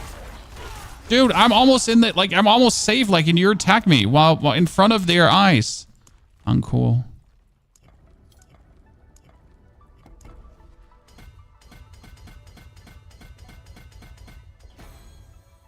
So that's that. This is getting multiplied by damage versus vulnerable bonus. So this is why we're picking up all the vulnerable damage nodes.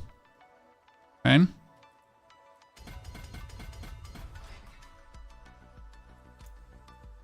Next board would be Blood Rage.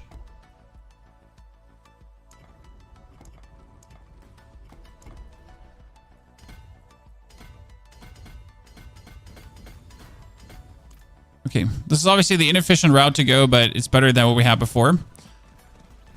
Right? Mickey, the best spot for Rawhide? Just find animals and kill them. There's really no good spot for it.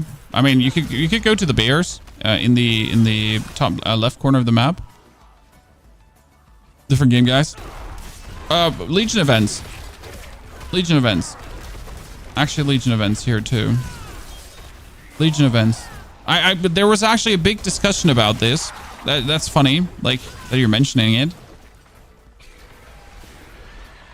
There was a ginormous discussion in the content creator Discord because there was there's a lack of rawhide. That's why I knew this. They were just I think it's 1,000 rawhide per Legion event. If I'm not completely mistaken. And also I did mix you up with Once Human question. Because Once Human has rawhide too.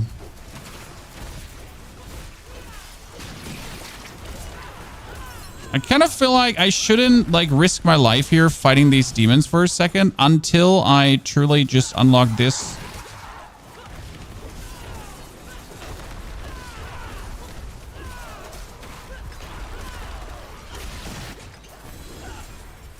Right?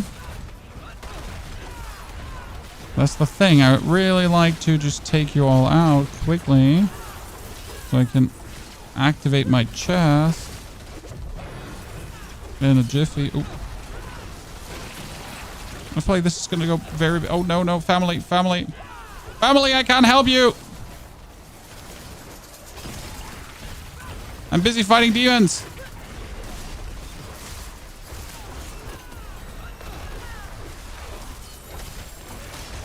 I'm sorry. Open up. Yes.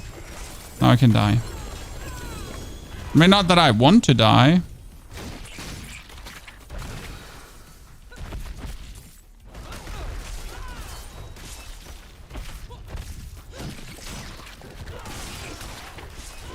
Tedious.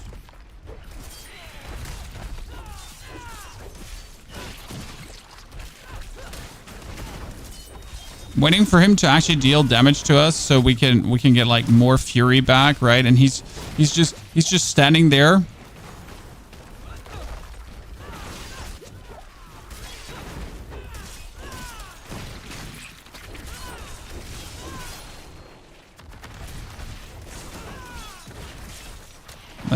That double ring just looks juicy. Can't let it go.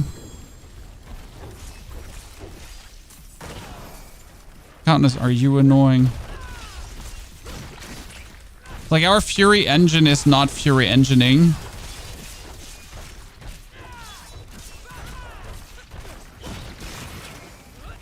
Oh, that was bad.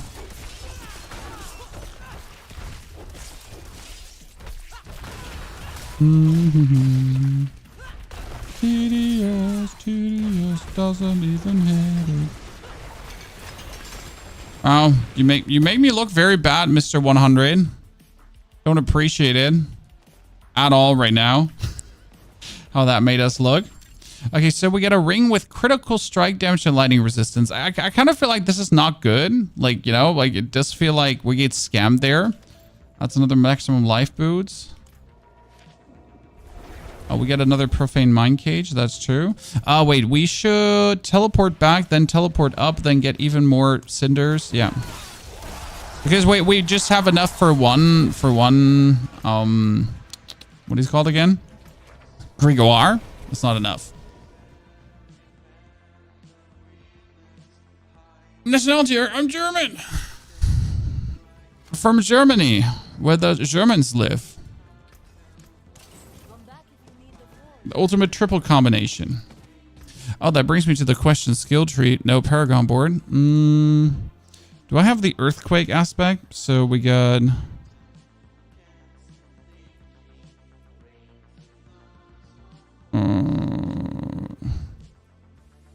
Rumble. Yeah.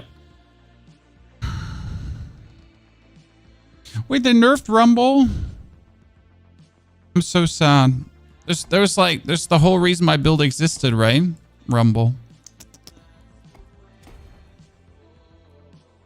Now I have to rethink my whole build. That's sad. I mean, it still works the way I want it to work, but I just gotta, you know, alter some things. Go get some random helmets. Actually, helmets can have fury per second too, right? The helmet has fury per second, which is actually quite useful. I have to think about that. Might have to think about that. I might have to think about the cooldown reduction helmet. It's not bad. The rest can go to hell. Did they add an XP event? They did add an XP event, and it's actually significant. So we're very happy that the XP event is in.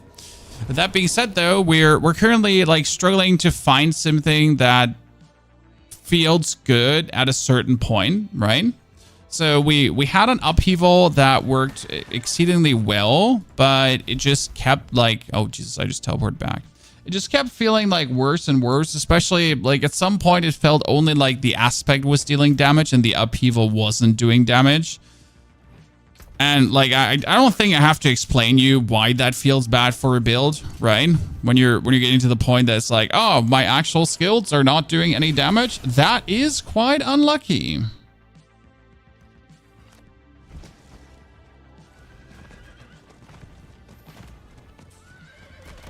So yeah, that's a bit of a bummer.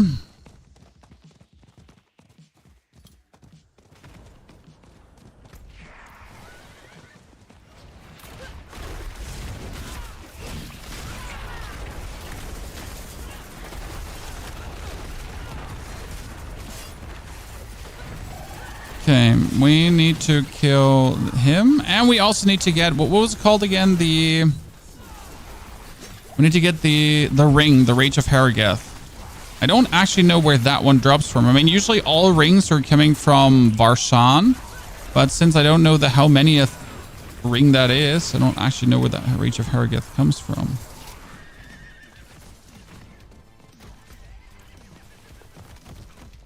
Okay, I'm also not going to pop like another mine cage. I think one mine cage is enough.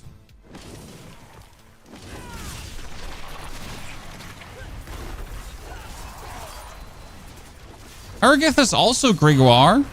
I mean, like, the Rage of Harrogeth is the... I mean, the Ring of Ravenness. Sorry. The Rage of Harrogeth is obviously the chess piece. I mean, the Ring of Ravenness. It could be Varshan. Yeah, it's the chess piece. Sorry, my brain. My brain is not braining.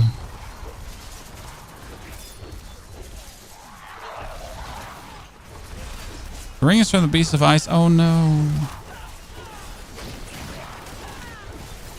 That's bad in itself because I just don't have Beast of Ice. Like, I do have Beast of Ice materials, so don't get me wrong. I do have them. I could do a 400 Beast of Ices, but I don't have it on this character.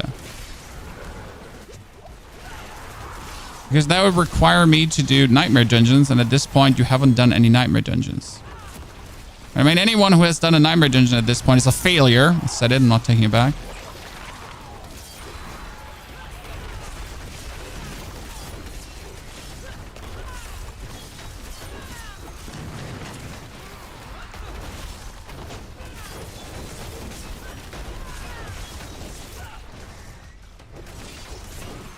Hello, Mr. Druid Man. Are you not doing any damage? Come on, we can do it, Druid boy.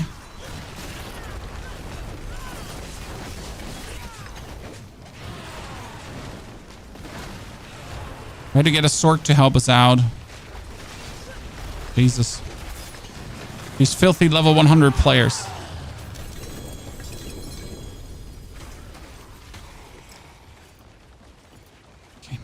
Do one more. No problem, I got your back. I just need more cinders. Are Helltides faster for leveling? No, Infernal Hordes are faster, but in order to bring this build online, you're in need of a certain unique. So to really make this feel good in the Infernal Hordes, and if you don't have this, then in the Infernal Hordes, it just simply doesn't feel good.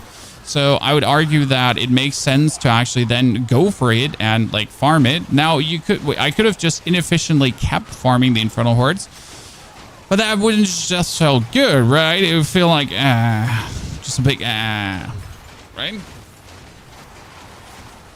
So the best way to level is actually Infernal Hordes. There is no question about this. There is no argument broken about this. If anyone tells you he's faster in Helltides than Infernal Hordes, he's just lying to you, right?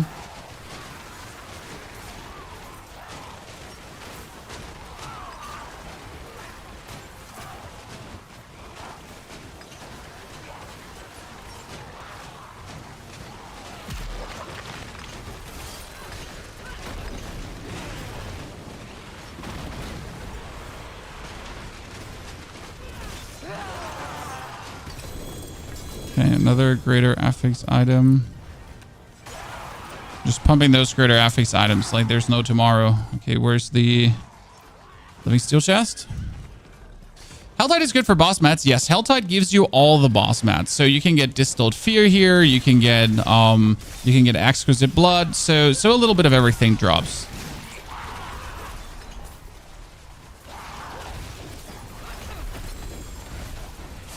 So if you want to get boss materials, you just keep killing the lady, and that's about it. Like, just literally just keep killing her and keep killing her and keep killing her, and you'll inevitably end up with boss materials. Like it's almost like you have no choice. Okay, so we got two now. We can go right, kill Grig. I mean, we should be able to kill Grig, because if you're not able to kill Grig with level 85, your build stings. I said it. I'm not taking it back, chat. I said it about myself too. Right? I'm not able to do my build stakes.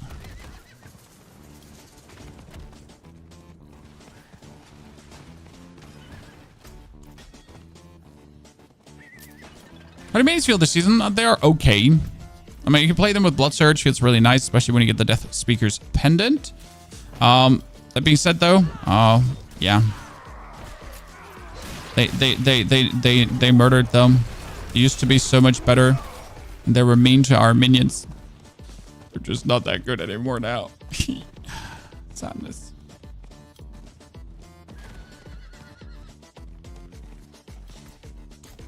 Let me check if I can get it activated. Do I have any 40 strength in any build close by? I don't think there's...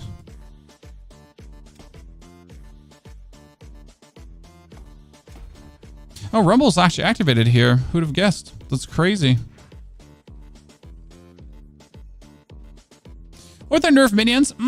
I mean, I don't know.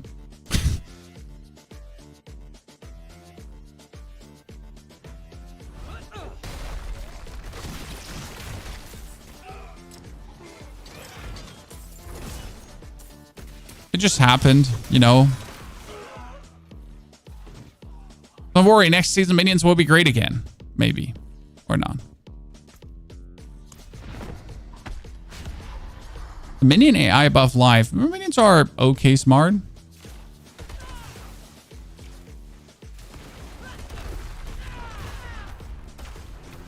Why are you not hitting?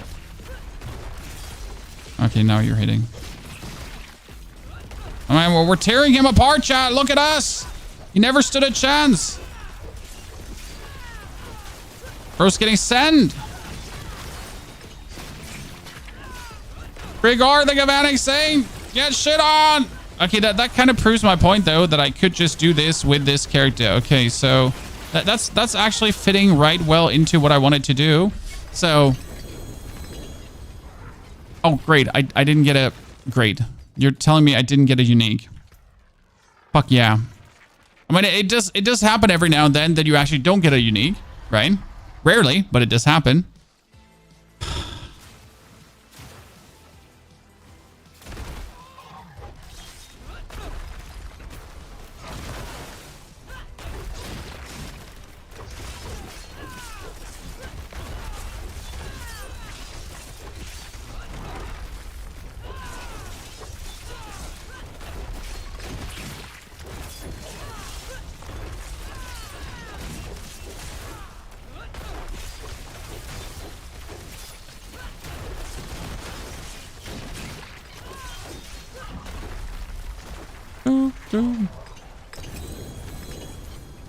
We got gloves. I wasn't looking for gloves. Sadness. I mean, it's twin strikes. It ain't bad, but I really don't need it. So we need to teleport really quickly back to the Helltide to farm some more Helltide now. Yikes. To get like 75er chests.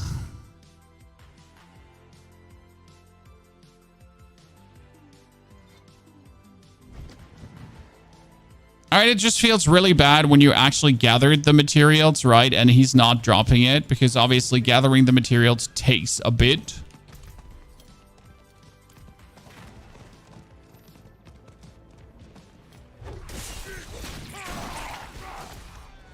It certainly does never feel good.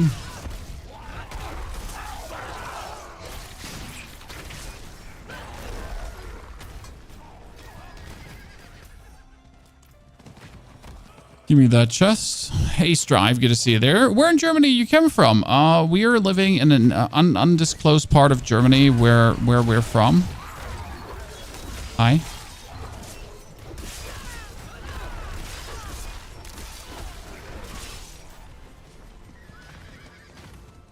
Germany's a tiny country, right? We're all neighbors. We're literally all neighbors. Compared to America.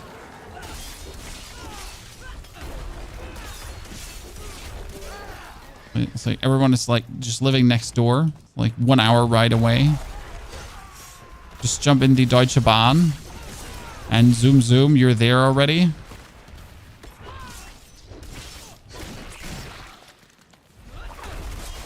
That's how it goes. Oh, I could get another profane mine cage. Actually.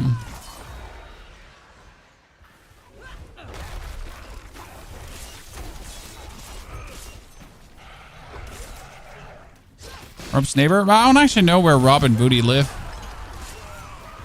I never asked.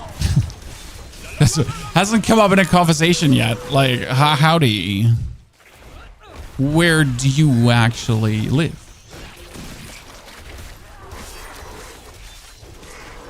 Just being nosy here.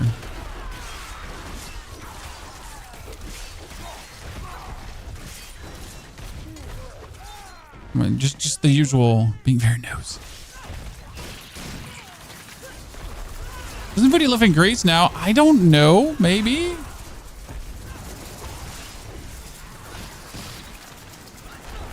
I don't really keep tabs on the living spaces of creators.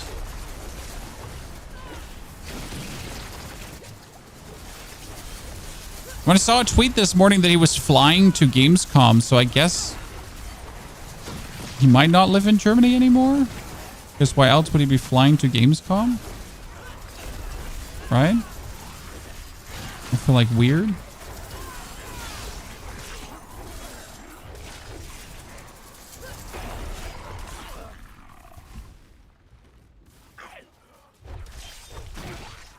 Okay, so I got another 5 chat. Yee, we could do another Gregor and then just not get what we're looking for.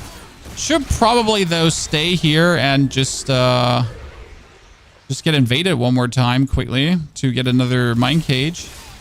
So already trying to do that. Probably.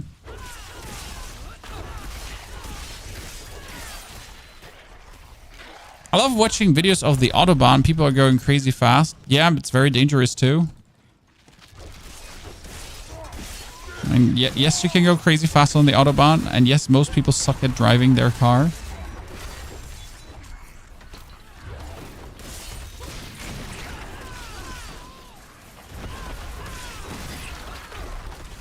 But whenever you talk about a reasonable speed limit on the Autobahn, people will go crazy about it. There are two things Germans will find irresponsible arguments about. Thing number 1. Speed limit on the Autobahn. Right? You you can't bring this up in a reasonable argumentation. People will just lose their cool. Second thing, beer.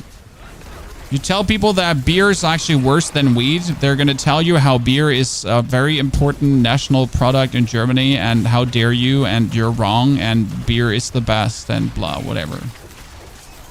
We do actually have a very, very unhealthy beer culture with like probably every third person being actually borderline alcoholic, if I'm honest with you.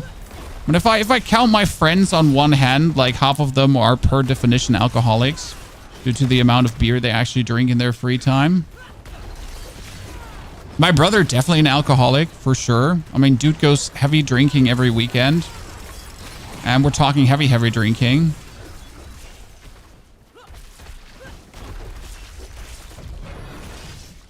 Man is a walking issue. That's for sure.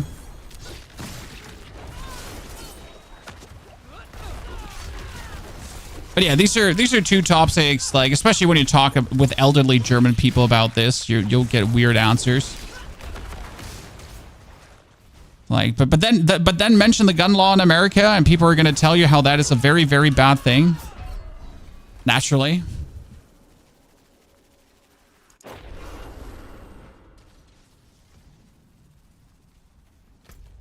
But do leave our Autobahns alone.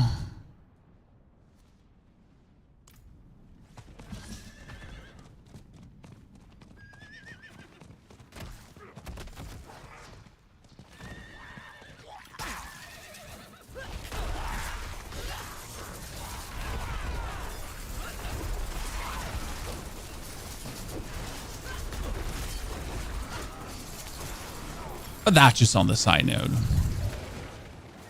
Never liked alcohol? That's fine. You're better off, sir. And if you never liked alcohol or cigarettes, you haven't missed anything in your life. I'll tell you that much.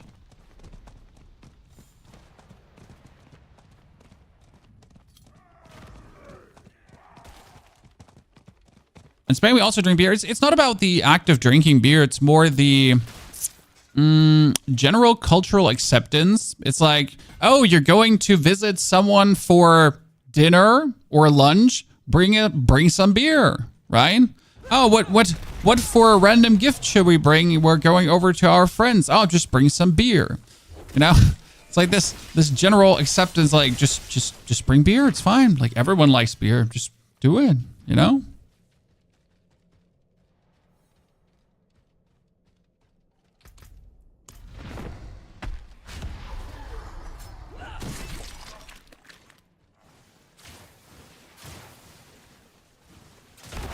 I mean, obviously not everyone sees this as an issue, which is understandable. But like no drug should be normalized, right?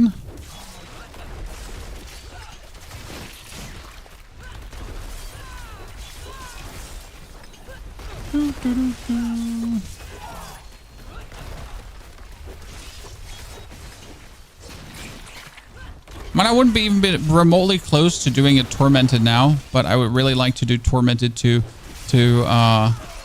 make my farming less long lasting.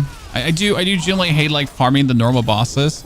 Oh god, we're getting the wrong things, chat. We're getting the wrong things. Can you actually get here? That's a that's a magnum opus. I don't want a magnum opus. I'm very unhappy. Okay, we didn't get what we're looking for. Humans should be given the choice to regulate themselves with all substances because that works so well, right? Because that, in fact, does work so well. Humans should most certainly not given the chance to regulate themselves. I am very sorry. I am very, very sorry. I mean, let's just throw out all the gambling laws, right? Who needs gambling laws anyways? What could possibly go wrong?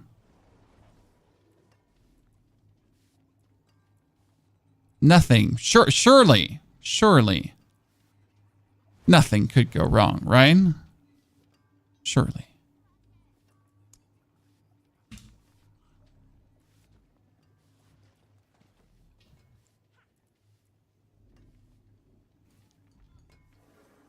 Ah, it's Bulcathus. Bulcathus. I finally get this a bit stronger. Nah, it's still the same level of strength, actually. Yeah, that's just 18%. No, actually 20%. It's slightly stronger. Makes sense. Wind favor you.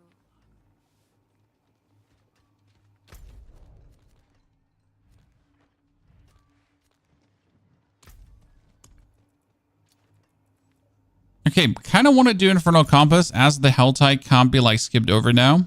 Like, right? Oh, well, actually, we can wait 24 seconds and then we can go for the Helltide. Now let's do another... Let's do another Compass, but let me... Do I have anything to reduce cooldowns?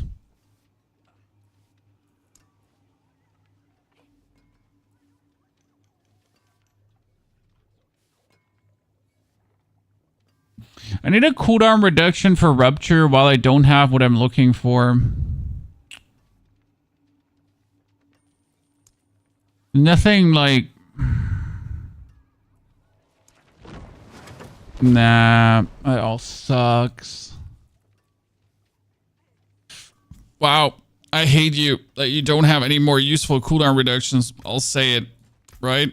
I wish there was something more. Oh, this makes me genuinely unhappy. I mean, if this would at least help us with cooldown, I would be better off, but it doesn't actually help us with cooldowns. It's not what I was looking for. It makes me sad. It makes me genuinely sad.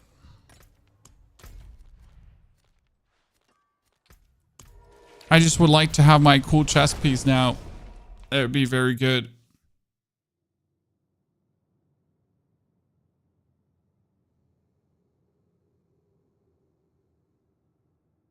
Yep, in Germany, it's even the case that you're being looked weird at if you don't drink beer or alcohol, especially as a man. Yes. It's almost like you're lesser for not wanting to get hammered. What a weird world we live in. Or if you tell someone that he maybe shouldn't be drinking 5 beer every day, because that could be somewhat unhealthy.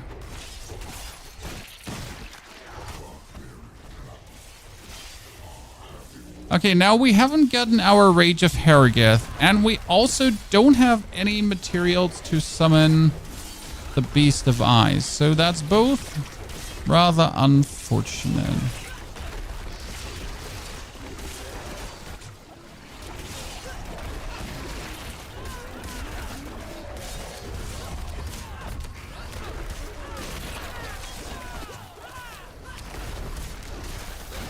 mean, since we put in that one glyph, at least we added some like spice to the build, because that was what it was intended to do, right? So that's working somewhat like it should, but damn it, just give me my cool chest piece. That's what's missing. Because now with the chest piece, like whatever you rupture, right, you would have just another rupture and then another rupture and another rupture. So what you would end up doing is you would essentially just perma rupture things, right? So we go from point to point and then just rupture one thing after the other. Essentially rupture their booties open.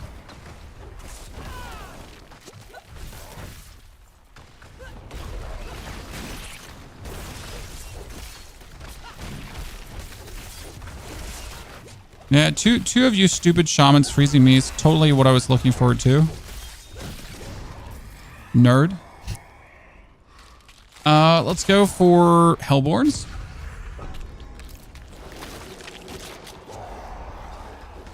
How do you balance the leveling process on runes? Oh, I just level them at the end. So the way it works, so my druid could do tier 5 Infernal Hordes with all runes at level 1 and actually not even equipped runes level 1. I do usually level them like around level 90, 95. Then I just start doing tier 100 dungeons, because you are powerful enough with a good build this season and tempering and the 925 gear with greater affixes you have. Because at the end of the day, if you're level 95, you already have more or less your endgame gear. You already have 4 times masterwork, some pieces. It's just like the way it is, simple as cake, right? And that's actually really fucking cool, because you're gonna be able to like go level 100 and then instantly do tier 100 dungeons. That's kind of nice. So you don't really have to bother ever doing like any low tier dungeons, because you can truly just jump to the later tiers. And I personally find that pretty darn cool. Okay, like all of you nerdy, stupid snakes throwing your stupid electricity at me is just really not helpful.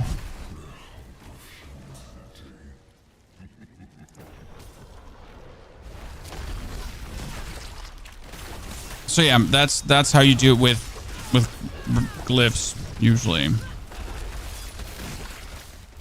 I mean, obviously, like, not every build can do this, because some builds are really reliant on certain glyphs, right, to even function. So you gotta like see, is your build build one that does need something to work? Honestly, they're just causing a whole lot of trouble here right now. Snakes. It's the freezing snake. I found it out. There you are. Stupid. I mean, for the druid, like, we didn't need anything. We didn't need any spirit. We didn't need any... Yeah.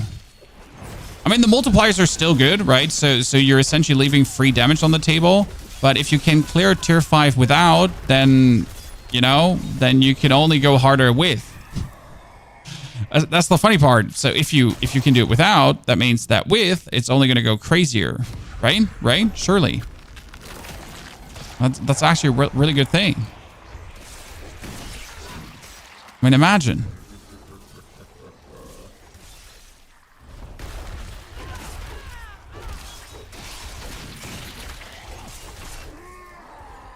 Oh, that's not what I was looking forward to.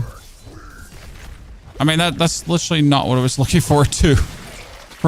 On a scale from 1 to things I don't want to happen, that's bad. So why is our resource sustain so bad? Oh, that's actually very simple, because we're currently missing some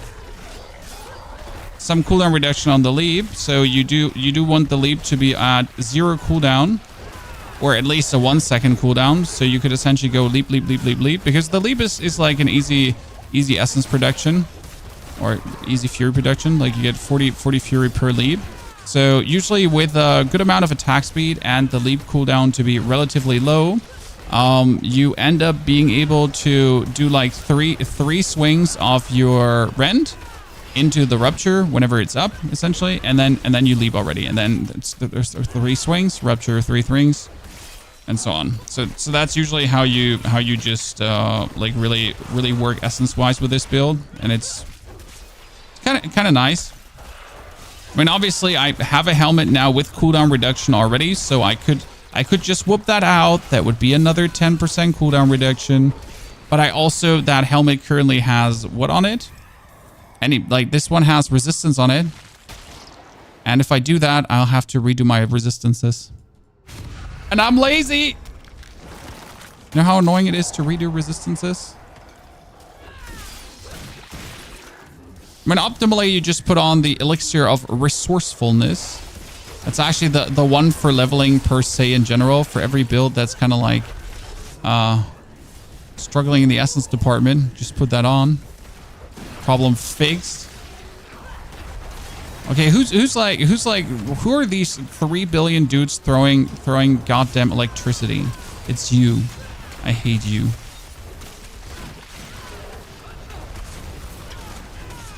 Stupid goat shamans.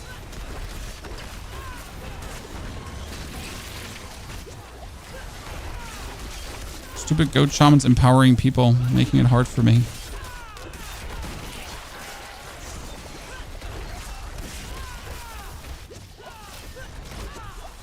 Oh no, Ether Fiend bat news. Pony not ready for Ether Fiend right now. Oh, he just despawned. Great.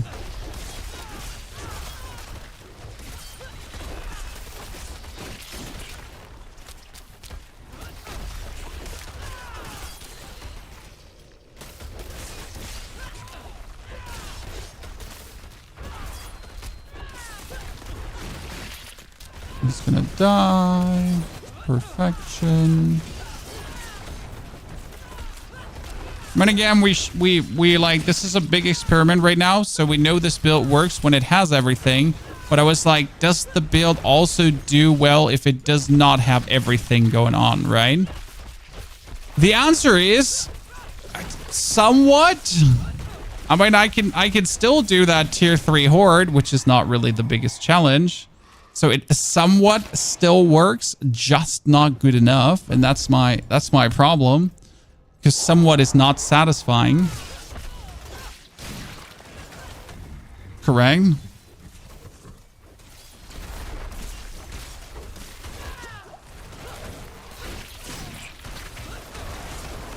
Oh, they all exploded. Love that.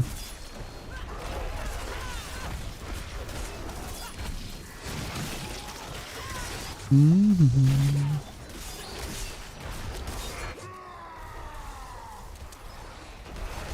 want to say, who's yelling at me? It's the Barbarian. Hellborn.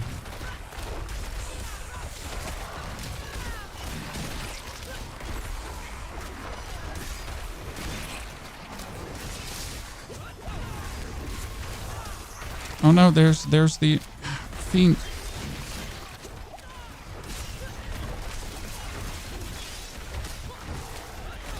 I'm gonna be honest, I feel like the hellfire should burn everyone around us. I'm a simple man. I feel like the hellfire should just burn everyone around us, like tubes, so I don't have to like care. Thank you very much, appreciate it. I could actually yoink these points out just to get that multiplier going for now. I saw the council doing more damage. Nah, we're just gonna do here. We start with an etheric mass.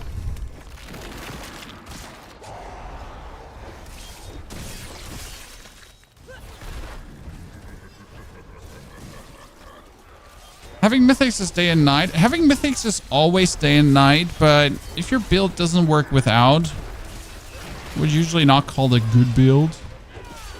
I mean, this build does need chest piece, yes, for sure, and I need the Ring of the Ravenous. Actually, I don't even need the Ring of the Ravenous, which is the funny part. So the build has worked without the Ring of the Ravenous. That's why I'm really trying to get the Rage of Harrogeth right now.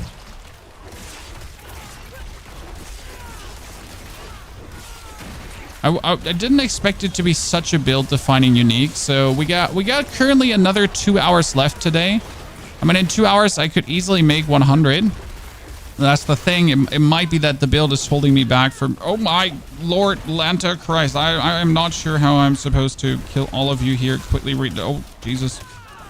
This is bad. This is bad. See, like, imagine this situation here right now, but with a 0 cooldown rupture. So the rupture that makes blood, everything explode on all of these guys, right? Imagine that for a second. That's what the build is meant to do, right? That's what we're meant to pull off. And that's what we're at the moment not pulling off.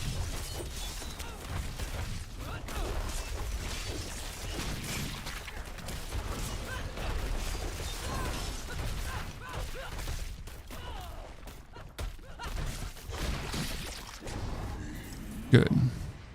Well, we're at least getting it done. Hold it, but we're getting it done. I need to rage him when Rupture and Bash, man. That is the blast. Once I get Pain Gorgers. Yep, Pain Gorgers is really good. They jumped you. I don't know where they all came from suddenly. That's the bigger question. I mean, seriously, man.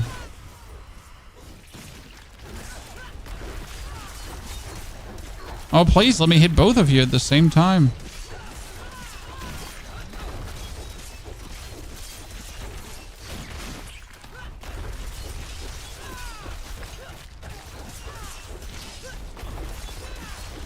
Also need to stand in my earthquakes. My tiny earthquakes give me 30% bonus damage. Which is interesting, like now with the earthquake duration being so low, I don't actually have to spam earthquakes anymore. So usually in this build you were like spamming earthquakes like crazy, right? But currently 2 earthquakes is more than enough. We'll actually need more. Okay, you're gonna die, so you're dead.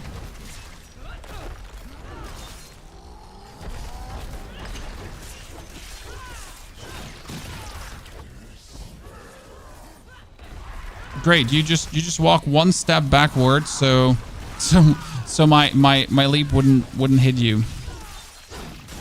That's mighty fine, sir.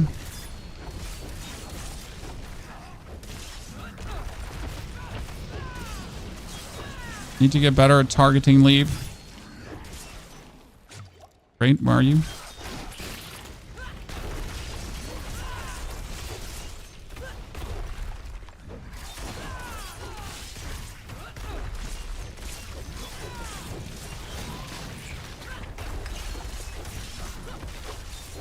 TD, yes. TD, yes. TD, yes. For the boss fights, I really want to have the Ring of the Ravenous, because the Ring of the Ravenous essentially has your brawling skills also apply Rend Bleeds. And that can happen every 1 second. So the plan would be you have a bunch of attack speed, okay? And with that bunch of attack speed, you would essentially, between the leaps that happen every 1 second, just spam Rend. So that means like double the amount of Rend for what you do. One of my favorite combos that I wanted to do already last season, but the problem was last season, for some reason, they gave the Ring of the Ravenous a 4-second cooldown. 4 seconds. That only every 4 seconds you can actually do it. That was so weird, and I wasn't happy about it. But this season they changed it. Now better than ever. Oh, goodness Christ, I hate you.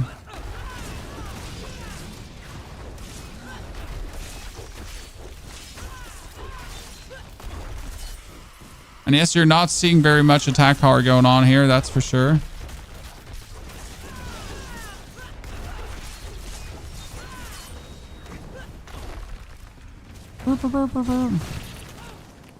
Stand still, good sir. It's probably one of the more annoying ones of these bosses. I don't like it. If you struggle getting Herod, making you use third blade until you get it.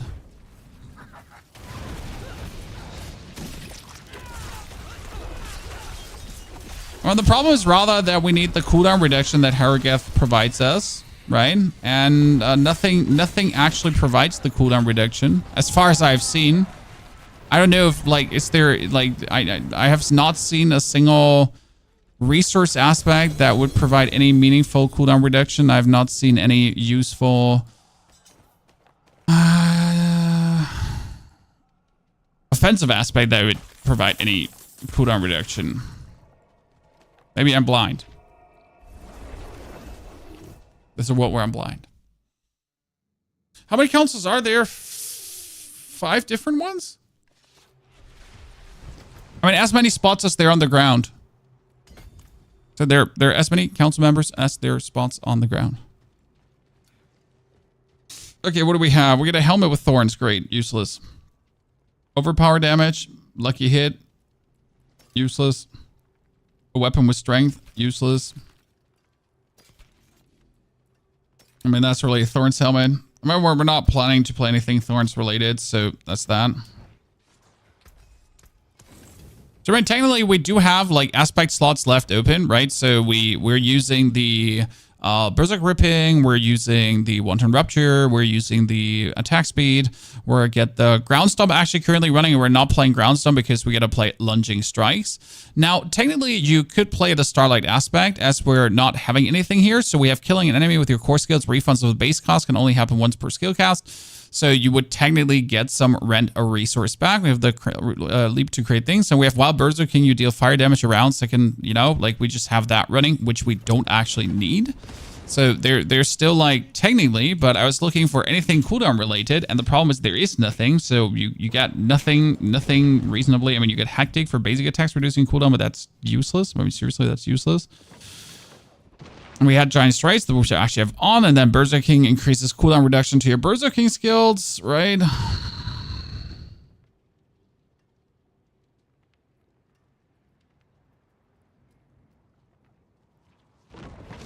I can reduce the shout cooldowns, but that's useless. So there's nothing of this that's like in any way interesting. We had Wanton Rupture. Was there a second Rupture aspect that I never played? Because I know there's only Wanton Rupture as well. Is there anything rent related I wanted to put on? See, there's not even anything rent related. That's the thing. Like there was nothing I could put on that would feel any good.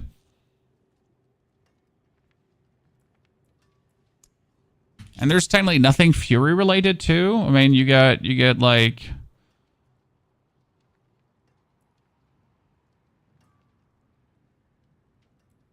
right? Nothing really. I mean, I could put on aspect of Berserk Fury and just get some more Berserk Fury, I guess, and then we can put Voracious Rage on my gloves. Just for the time being to make that feel a bit better, because we're technically like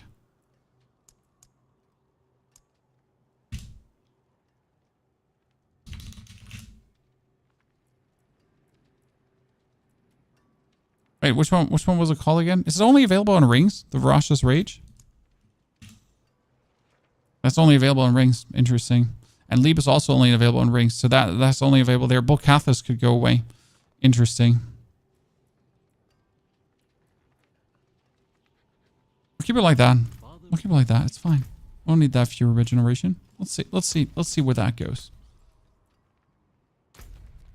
There's probably a resource for crowd control as well. It wouldn't be bad to actually do that, but that's not the thing. Like, resource is technically not your issue because you're actually using the resource less skills, right? So you need the cooldown reduction to do more leaves. Bold Chieftain and Martial Glyph, for that we don't actually have enough shouts. You're not wrong. But I don't even have the Martial Glyph right now. I mean, imagine actually having glyphs at this point. Hilarious.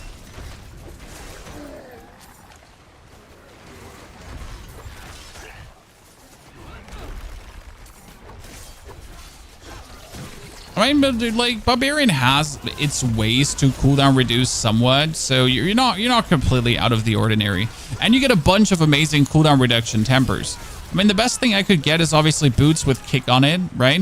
Boots with kick are amazing, especially like also with the Harlequin crest, you get another 4 ranks, right? So that's like inherent. I mean, currently we're sitting at 12 seconds cooldown reduction, and you essentially get 7 seconds for jumping. And hitting something like, wait, was a 5-second cooldown? Yeah. Reduce the cooldown seconds per enemy hit up to maximum of 9 seconds, and bosses give you the maximum. So that's where you get like the super reduction, right? That's why it like works so well against bosses, because you would just reduce the cooldown in the pit so easily. But obviously this is not the pit. Is there anything useful from Varshan, Chan? Is there anything useful from Varshan and from Lord Zur? I mean, what's the rupture blade called again? What's the rupture blade called again?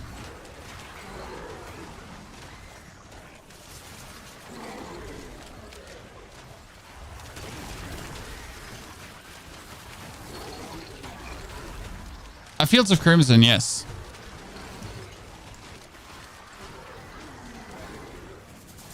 Fields of Crimson is Varsh? I mean, because we got 6 hearts, right? We can like back to back to back to back. Because the Fields of Crimson is really cool. It says, while using this weapon, damaging at least one enemy with Rupture creates a pool that inflicts bleeding damage over 6 seconds. Enemies standing in the pool take 30% increased damage. And it has a 25% Rupture cooldown reduction. That in itself would already help tremendously, right? I prefer the Rage of Harrogeth because it's like a bigger cooldown reduction, especially if a lot of minions are around you. Like, you just know with the Rage of Harrogeth, you're like, bam, right? That's like fat ass cooldown reduction.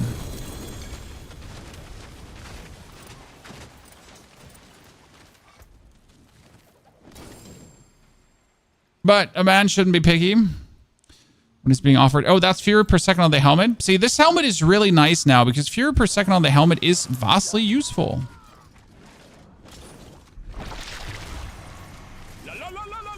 Zur also drops Rage of Harrogeth. Interesting. I mean, I can do 2 Lord Zurs. Here, I'm just attacking this totem here. Rogue, put the totem out. I'm just attacking it.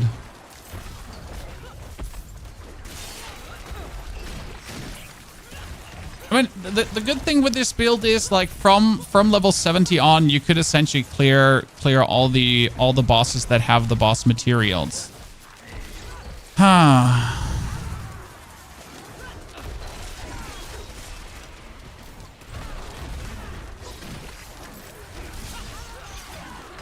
I feel it's just bad to recommend people to start grinding at that point. It doesn't make me happy with this build right now.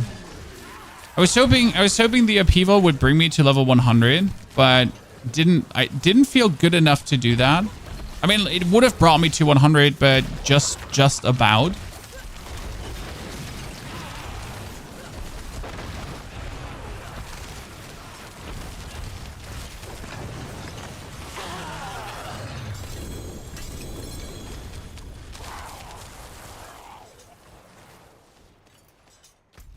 Can we go kill Varsh? Let's go kill Varsh. Oh, maximum life. That's cool. Do all tormented bosses have the same mythic drop chance? Does anyone know? Yes. All tormented bosses confirmed by Blizzard. Double, triple confirmed. Even in the Diablo Parter Discord, confirmed again to have the same chance. Okay. You're not being scammed. We're not making this up. This is the truth. Okay. Super confirmed. It's just a little bit.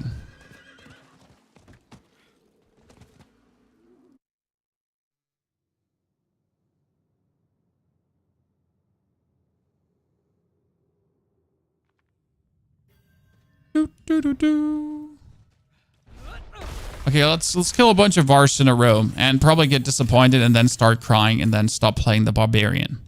Correct?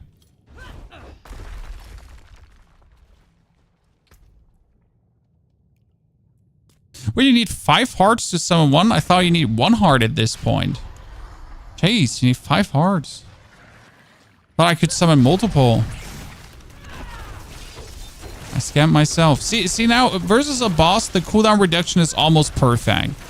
Right? I hit 3 times, and then I have my cooldown down. Then I hit 3 times, then I have my cooldown down. So it's almost working perfect, but not completely working perfect. Right? We just need a little bit more cooldown reduction to essentially make it happen.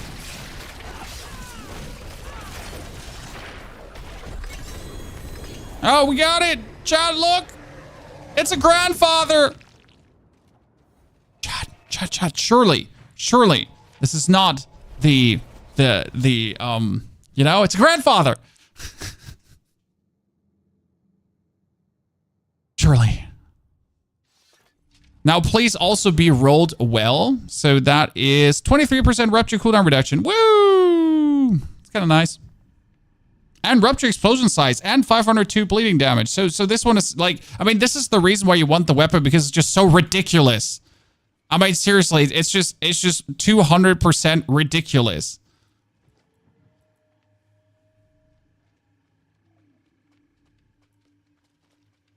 Just feel the crimson for everything. Let's giggity go! Giggity go, go, go, go! But wasn't it critical strike, damage value, life, blah, hizzle hazzle? Yeah, like, do I not just need more crit values? That looks worn. I can fix it. For bleeding? Was it not just crit scalar? I'm getting old. I don't remember correctly. I'll see you again. See, technically, you should take now your Opticide that you made already to just upgrade it, because it's just silly how good it gets. So that's 30% rupture cooldown reduction. Suddenly, we're sitting only at 5 seconds. Now that's still not good. It's okay. Still not good.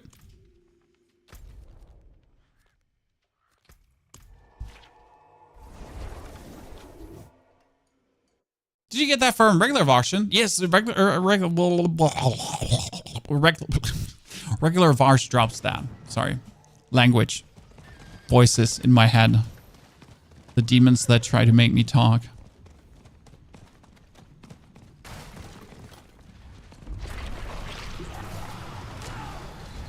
So what's the rupture explosion size? Half the screen. And now that's obviously for that's the combination. So if you now hit half the screen with this, and you're essentially getting the Rage of Harrogate, then you would hit the whole screen, and you would be getting a cooldown reduction for bleed explosioning the whole screen, and that's the idea behind it, right? Okay, are you kidding me? Did I just get it again? Okay, I'm insane. I'm talented. Chat. Game is just like, fuck you, Ponyhoff. How about that, huh? Regular bosses drop 925, yes. There's absolutely a chance for it. It's not a guarantee, it's just a chance for it.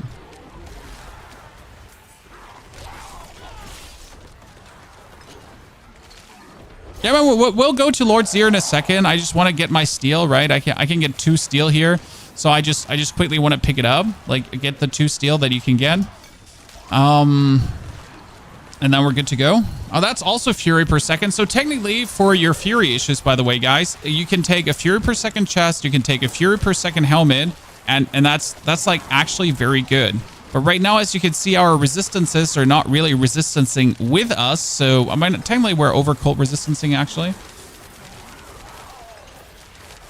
You just got to do so much to get resistances popping, right? In goddamn. So we'll put more Fury per second items on. Then you're essentially eternal.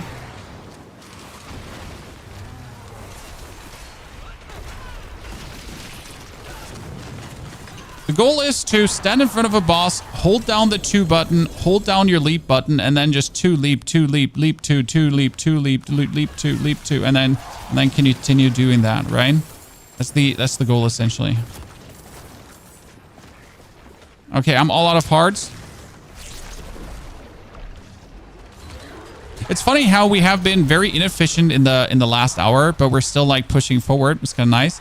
You have increased critical strike chance against bleeding enemies. I should try to get that activated. And there are a bunch of decks here. Nah, not enough decks. Oh, there's a bunch of decks in the first board, but probably not enough to activate it, actually. No, it's activated. Cool. That was simple. that was simple. I mean, just two glyphs without much effort. I like that. Yeah, Fury per second is just a very nice stat that just simply works. That's the best way to describe it. It just works.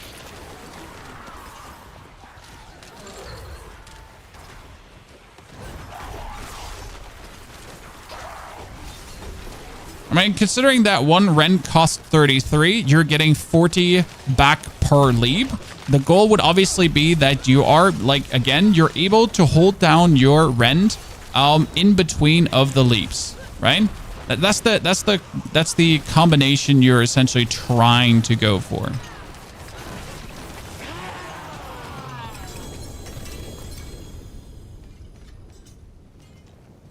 That you don't have to let go ever. I knew it was going to be down here. I knew it. It's actually one of my favorite stats they put in. I mean, can you imagine that essence per second, fury per second, spirit per second? That stat didn't exist. Right? It's relatively new that we have it on everything.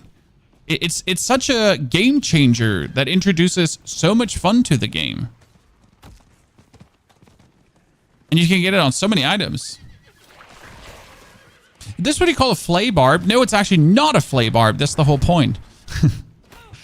We're planning on not playing a basic skill. So flay barb is actually using the basic skill, and you can use flayed in a weird ass rotation to actually amplify rend and rupture too.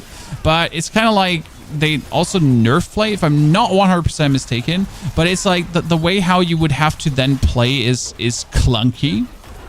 At least clunky in my opinion, right? So I wanted to create a build that can live off these three skills of leap, rupture, and rend.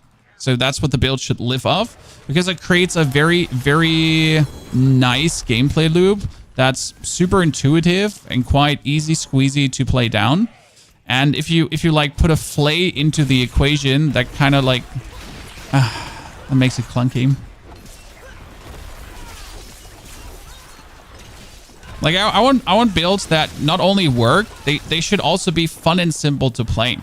Because like some of the best builds, like I mean like if you're looking at minion necro, how do you play minion necro? So every 6 seconds you need to raise 5 corpses or you're doing less damage. Every 8 seconds you also need to raise a corpse or you're dealing less damage. Then you obviously need to not forget, if you're playing the blight version, to every 6 seconds make a blight, because if you're not making a blight, you're also missing in damage. Every 10 seconds your curse, right? That's such a you playing minion necro. And if you miss any of these cooldowns, you're just doing less damage, so you suck, right? That's like, it's functional because a lot of these things work of the same cooldowns or the same things to trigger the cooldowns. Still though, it gets to the point where you're like, this is actually really tedious to play, and you just end up smashing your keys without even looking at your cooldowns, right? There's no thought behind your eyes. For example, what was our landslide druid? So our landslide druid was different. You essentially hold down the landslide button, and then you're spamming cyclone armor and your ultimate whenever that's up. But you have to do nothing else. You just have to stand still. Hold down the landslide button to maximum landslide.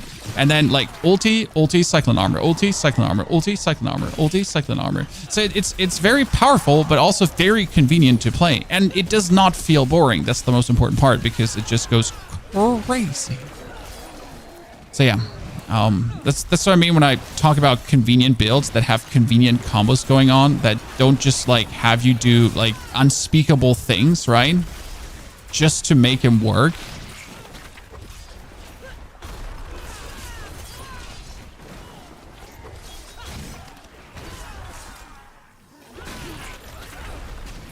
It's usually when I'm making build, what I'm looking for. The ease of use. I like ease of use.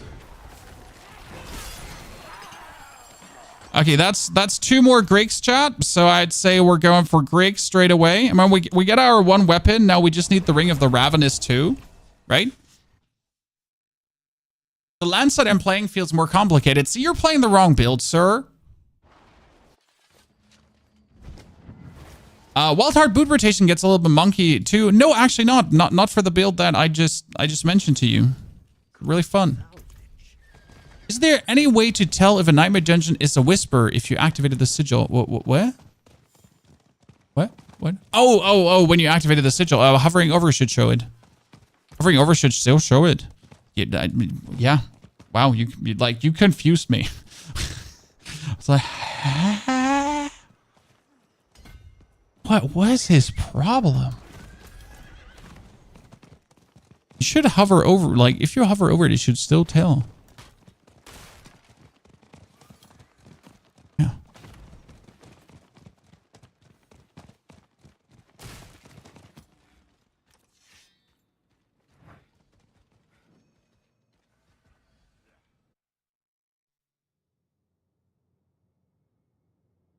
I mean, there's no need to diss other builds, Dama. Some builds just don't work for you. I mean, like, every person has a different playstyle, right? So the builds that creators show, they certainly work. For example, Bone Spirit Necro 100% works.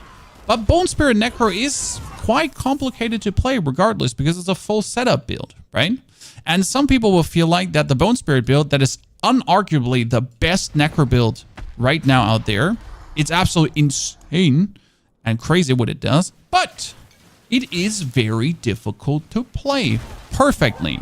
And that can lead to people saying, wow, this build sucks. It doesn't feel good. Because it doesn't actually, matter of fact, feel good. Wow, the amount of damage more we're dealing with this weapon is actually disgusting. Chest armor! Chest armor! But it's a bad one. No! No! So inflicting bleeding on an enemy has up to a 32% chance to reduce cooldown of your skills by 1 second. That's the item we're looking for.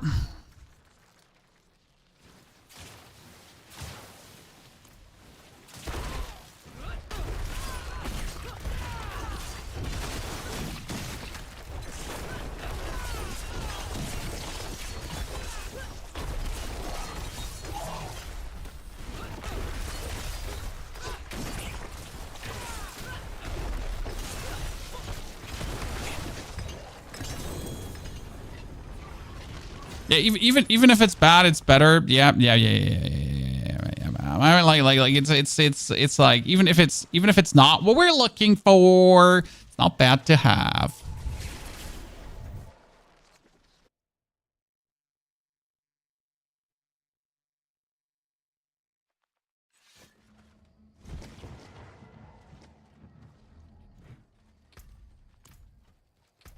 Okay, now let's see. We're gonna have to. This is going to be now stupid because we will have to fix our resistances. Right?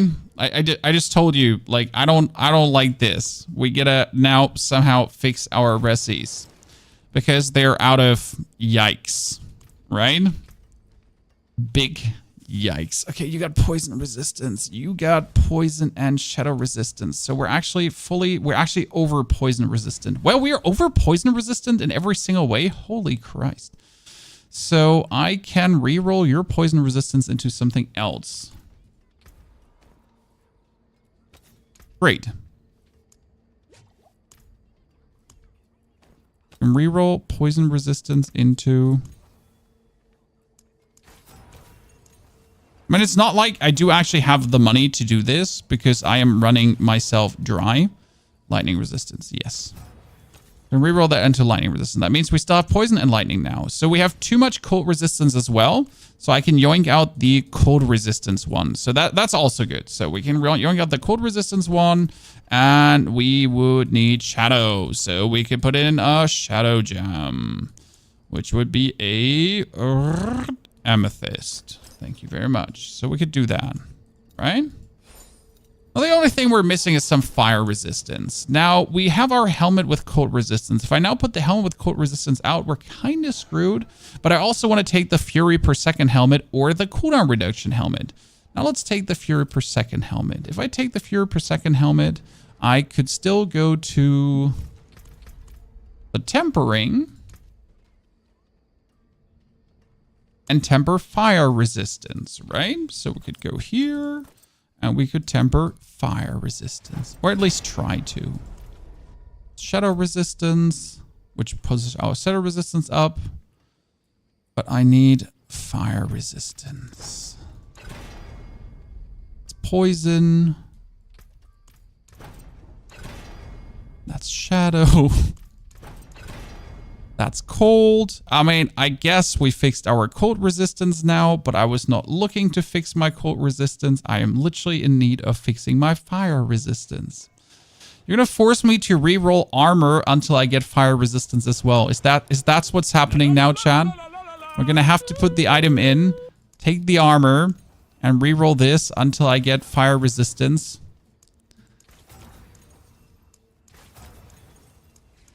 Would have guessed that this is gonna be a problem. I don't have the money to do this right now. Please give me something I'm looking for. Jesus, I need resistances. I don't have the funds to do it. I got cold resistance again. This is not good. This is not really good. It's very not really good. Well, let's keep re-rolling. I just re-roll cold resistance into cold resistance, and it really does feel not bad. I just get even more poison resistance, so we're gonna have to take these pens now. That's bad. This like it's just bad. We're just this is just bad. This is just bad. It's just literally a problem. It's actually. But hey, luckily we can re-roll the poison resistance on these gloves, most likely into something different. Could I just take a different glove that has a different, like, this has poison resistance too? Are you kidding me? Okay, you know what? I'm going to take your poison resistance and I'm totally going to re-roll that into not poison resistance. And not poison resistance. And poison are you for real? Like, you don't fire. Thank you. Surely, after all these re-rolls, we're finally happy. Right, chat? Surely. See, we fixed it. It's fixed. Okay? It's fixed. It's fine. It's fine. You will be back. The stars do not lie. Okay, we wanted to put on what on this one? I'm gonna actually have to go through my thingy and sell something at some point now. Because I'm like, you notice I'm poor. I gotta go back to my druid and just bang through some content like there's no tomorrow. Okay, we get all of this now. Let's see how much different it feels now without the ring. So we're still not where we actually do want to be, right? This is still just the basics.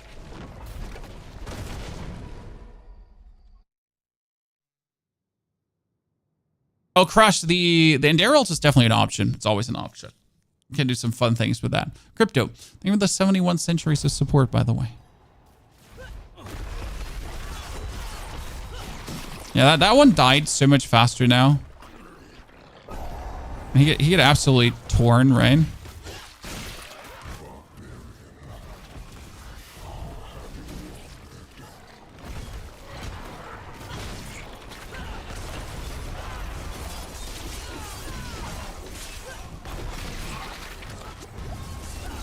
See how much more often I have my rupture now? I just have it permanently. See, that's what you were looking for.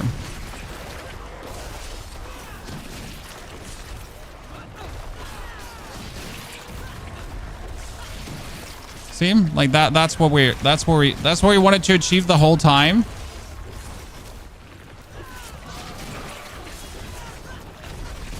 Just use it and then use it again and then use it again. This is the brilliance you were looking for. I think you do notice the difference.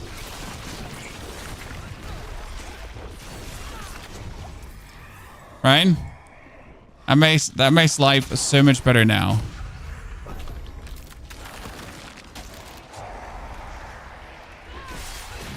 And instant cooldown reduction. Now with the Fury per second item that we put on, you're essentially able to more or less in the Infernal Hordes just leave for infinite resources, right?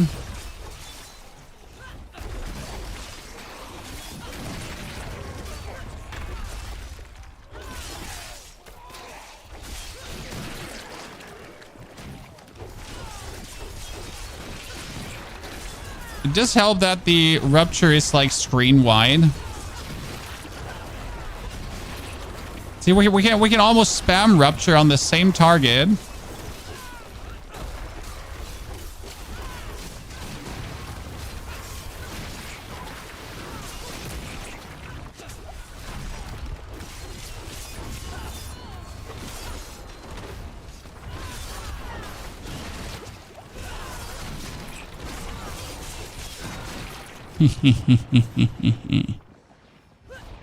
About Rogue has a really fun starter build, Marksman Rogue, essentially with arrow storms and everything. It's super fun, super brilliant, quite simple to play. So this is essentially right now like just the base functionality, right, of the build.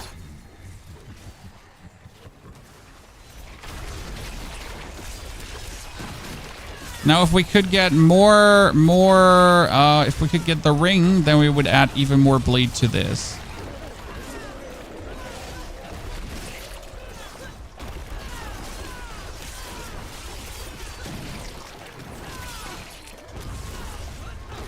Did the dude just teleport away before we could essentially like rupture him correctly? He did.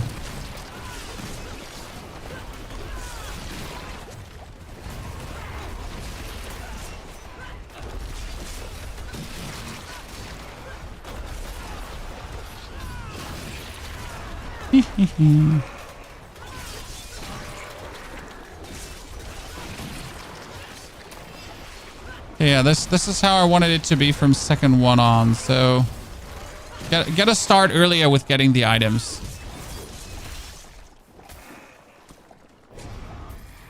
Gotta start earlier with getting the items. Surging Hellborn.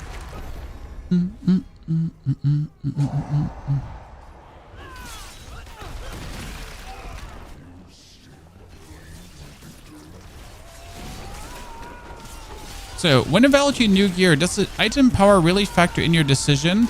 Weapons need to be max item power. On armor, it is okay if they're not.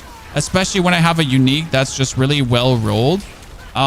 Since your armor goal of 9,000 can be achieved relatively simple without 925 gear. So no, they don't necessarily do have to be 925. But on weapons, yes. Because weapons are directly, like, the damage of a weapon is directly tied to the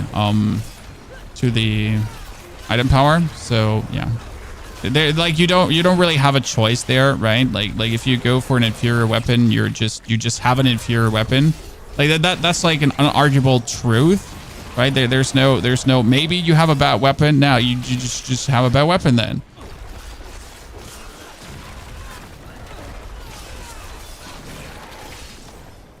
This is working so well now. I'm so happy that I didn't screw it up, you know?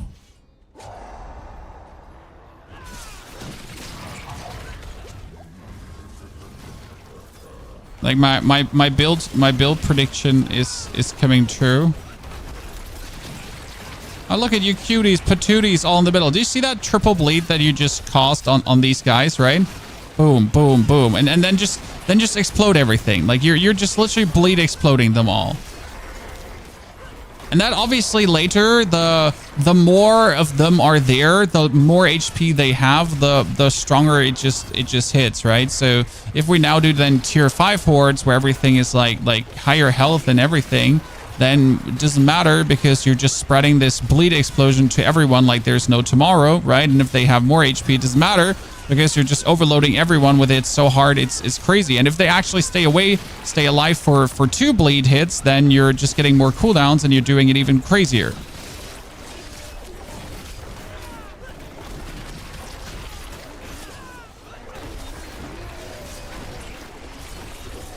Yeah, this is what the Upheaval couldn't do, essentially. When do you proc rend in this build? So rend, we're just always rending, okay? So I'm holding down my 2 button. I'm holding down my 2 button. See, I'm holding it down right now. And then I leap whenever leap is up. And I rupture whenever rupture's up, okay? That's essentially what you're doing. And then your shouts whenever they're necessary.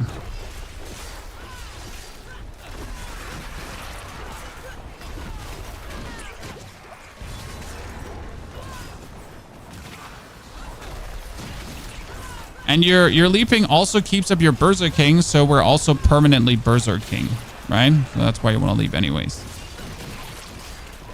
So, but I'm essentially holding my 2 button the whole time down, so there's no situation where I'm not holding my 2 button down. It's just on perma hold down. So we're essentially like permanently rending. As rend is just our skill of choice to just go pop off, right?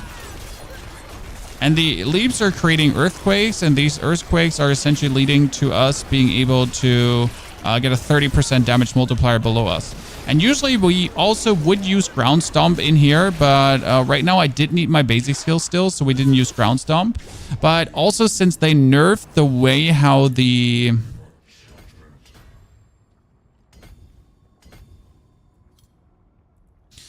since they nerfed how things actually work with the earthquakes, I think 3 might be enough. So yeah.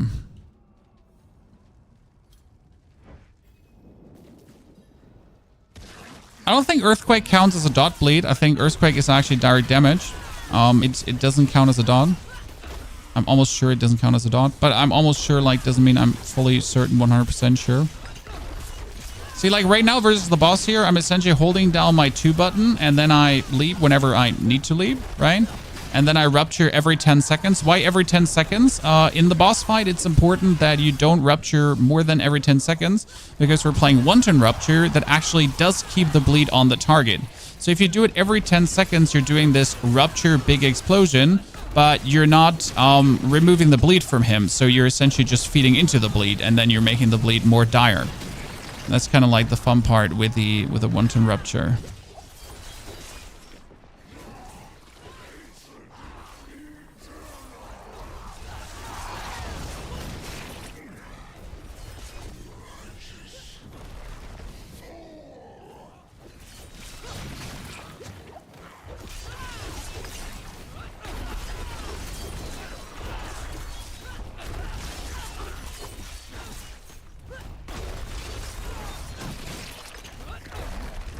I need more fury per second items to essentially offset my... See, if I now rupture too early, like he does get a damage boost, but the bleed is like gone from him.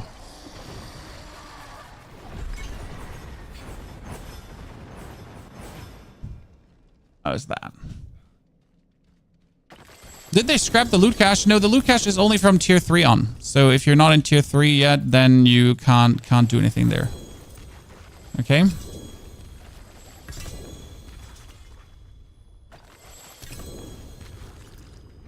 Okay, now we need to take this here. It's actually not true. Like, I'm just grabbing some Opticide, essentially, to upgrade my gear a bit. But we need gold, so we actually need to pump every single piece of gold we get into the abyss. Okay, out of here. And this is vastly different. And if you now had the Ring of the Ravenous, right, things would be looking even better. You can take what's left.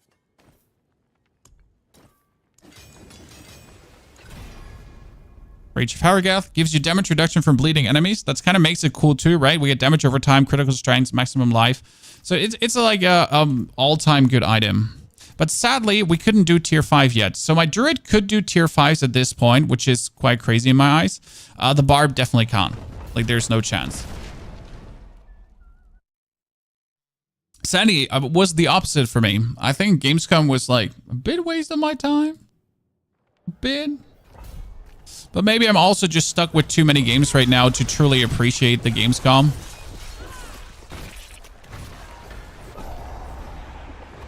Right? There's just too many games to play currently.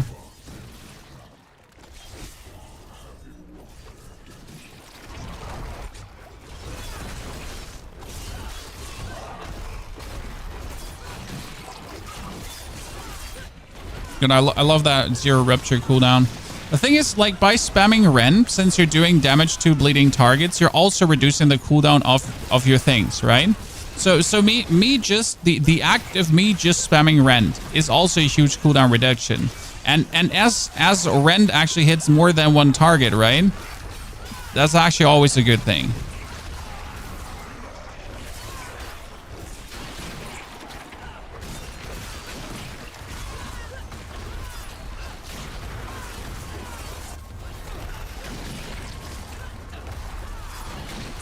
Level 90.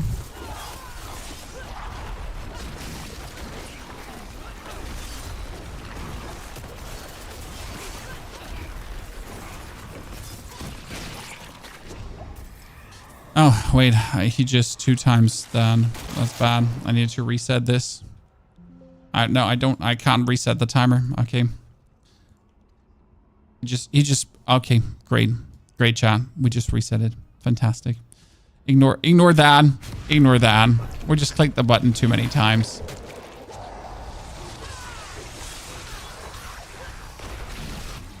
We're professional. It's definitely not like we're like, it's my first time doing this. I'm a first time streamer. This is my first day on the job. Like, obviously, I've never done this before. What is this streaming anyways? I'm actually, like, I started this because I was looking for money for very expensive surgery to fix my idiocy. Yeah. I was getting something called a lobotomy to get smarter. So if you would like to Prime subscribe for my lobotomy, that would be great. Appreciate it. Yeah, like the stream. We're gathering the funds.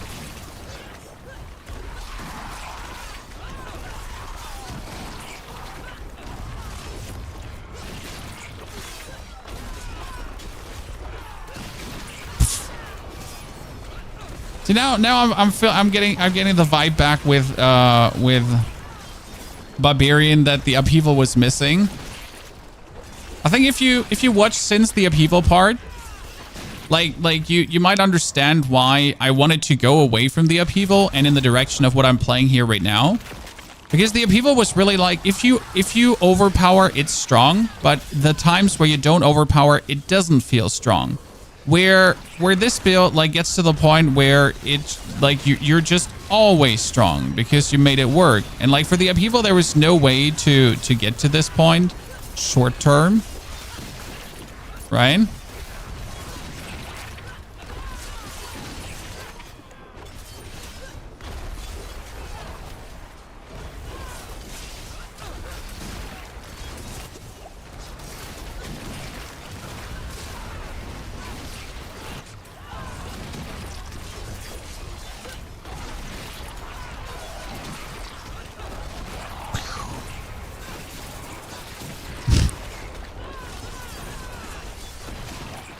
Honestly, I like this weapon so much that it just gives like such a big corpse explosion essentially.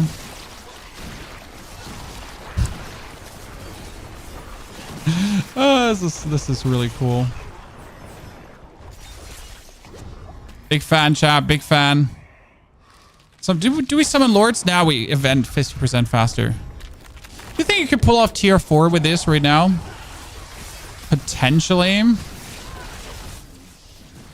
But for tier 4, like I would simply just try to level up my glyphs at this point because I have like 4 Paragon boards, and I have 2 glyphs in there, right? I don't have more glyphs in there. And there is some damage reduction we're definitely missing that we could be getting like that. There is some boost on damage reduction we're missing for not having leveled certain glyphs, right? Because they're like percentual boosters. So there's definitely like improvement in what we're doing here to make us feel tankier and safer. Because right now we're not really feeling super tanky, right? And we actually do have to work on the tankiness further down the line, as we only have 22,000 life right now. I mean, 22,000 life is atrociously low, as we all know. Like there's no way you're gonna be going crazy with 22,000 life. Do you see that one? Do you see that one Hellborn that was standing in the corner?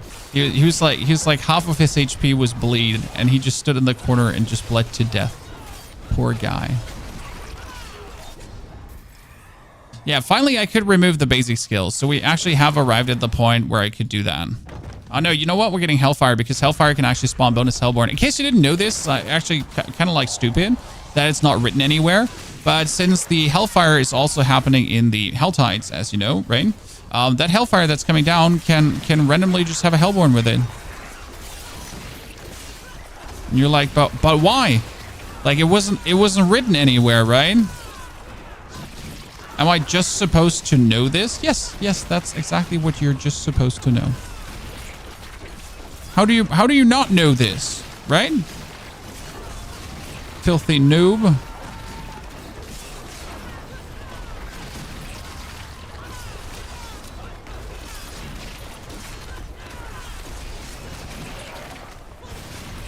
By the way, it doesn't matter who you rupture. In case you ever wonder, do I actually like target anyone for the rupture? No, I just rupture. Okay? Like, it doesn't matter who I'm hitting. Like I'm hitting Jeremy, Francis, Jebediah, James III, and like his friend Kevin next to him also gets like a full fist of bleeding right into the face. I mean, these two good dudes, right? They stood like at the very edge. Doesn't matter. They still got their buttholes torn into pieces.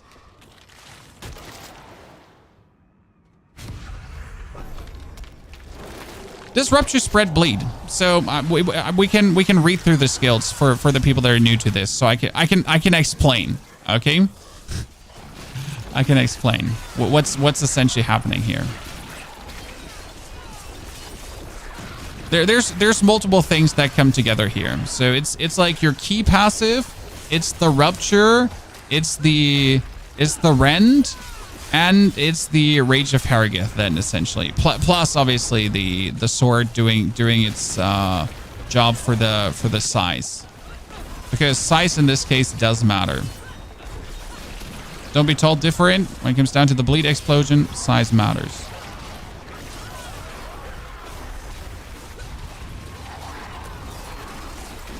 Anyone saying different is just trying to spare your feelings.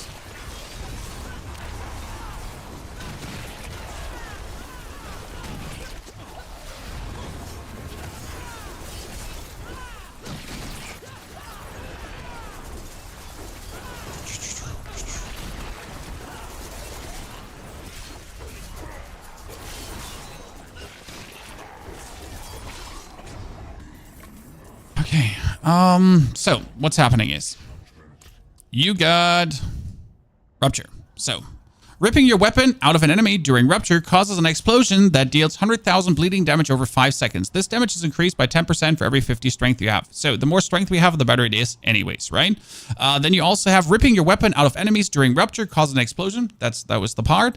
And that is actually giving us 40% attack speed, which is kind of nice. You could also have rupture hit at least one enemy with rupture heals you for 22% of your max HP. So technically I could do this as well to just heal up like crazy. And the funny part is if you actually take rupture to heal you up like crazy for 22% of your HP, you could also take the Ring of Starlit Sky, the Starlight aspect, which gives you, if you heal for 20% of your HP, 40% of your resource. So this is kind of like whenever I rupture, I would get then a resource, and then rupture, resource, rupture, resource, rupture, resource. Like you could literally never run out of a resource, right? Good. Then you have Gushing Wounds. When causing an enemy to bleed, you have a chance equal to your critical strike chance to increase the bleed amount by 70%, also increased by 100% of your critical strike damage bonus. Overpowering a bleeding enemy creates an explosion that inflicts bleeding damage over 5 seconds. So the plan is that you're also going to be just using your rupture, and that's the thing how it reads. So skewer enemies in front of you, dealing damage, which is guaranteed to overpower. Then rip your weapon out, damaging enemies for their total bleeding amount and removing all bleeding damage from them. So we're essentially stick blade in, boom, explosion. But if we're actually hitting someone, then overpowering causes that bleeding explosion. So we're rupturing, overpower, bleeding explosion. And if that bleeding explosion happened, the Rage of Harrogith, inflicting bleeding on an enemy as your bleeding explosion to everyone around, has a chance to reduce your cooldown. Right? No, Sandy, it's overhealing too. So the Starlight aspect, they fixed it, and it gives you overhealing fury. So that should actually work. We can try this out.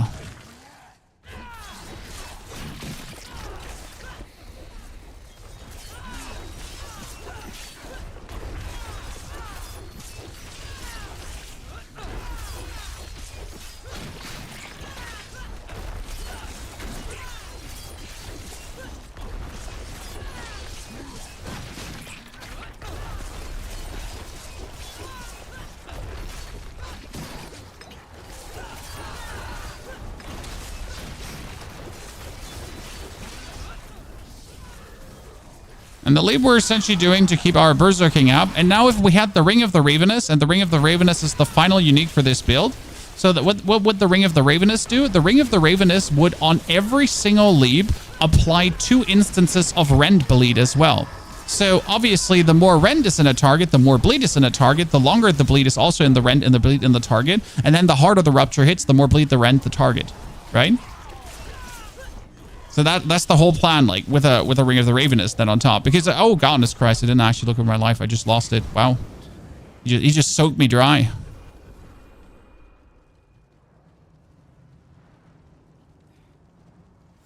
On paper, that sounds insane. Well, I played this build already fully empowered in Season 4. And in Season 4, it was actually worse. Why was it worse in Season 4? Because a lot of the uniques weren't as good as they are right now.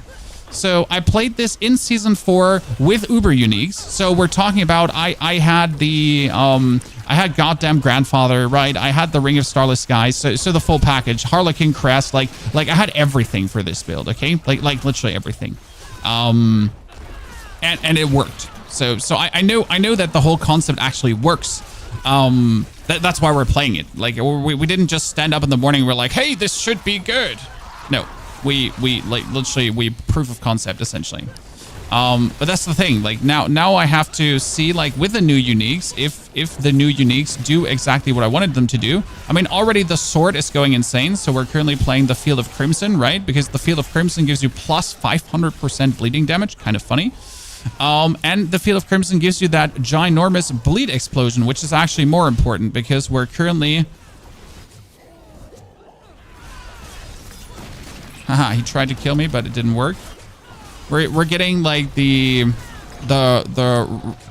rend, the rupture is actually 70% bigger because of the Field of Crimson, which is really important because it just goes like for a ginormous bada boom.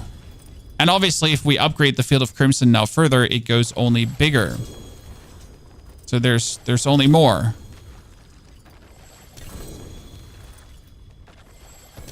Your timer stopped. I know we broke it. We actually broke it. You broke it. I didn't. I'm innocent. You broke it. Terrible people. All your fault. I'm innocent. So yeah, I need to find out where actually the Ring of the Ravenous is from. But that was Beast of Ice. Didn't you say Beast of Ice? I don't have any Beast of Ice materials.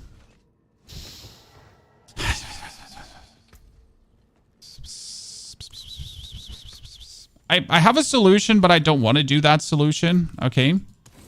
So the solution would obviously be just getting myself quickly the materials so we could do this. So we can just see the build as a fully unfolded build. I really don't want to do this right now but I really want to see how it actually is if I have everything.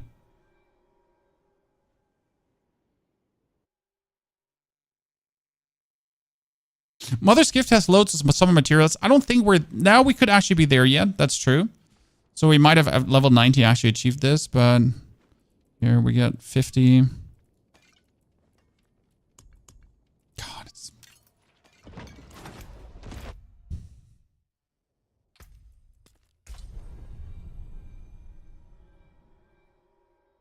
Do I have a good looking Barb skin?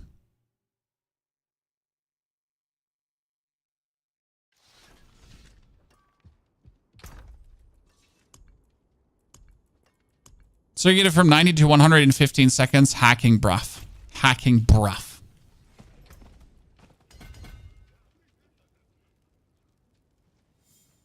I didn't want to say it, but he be hacking.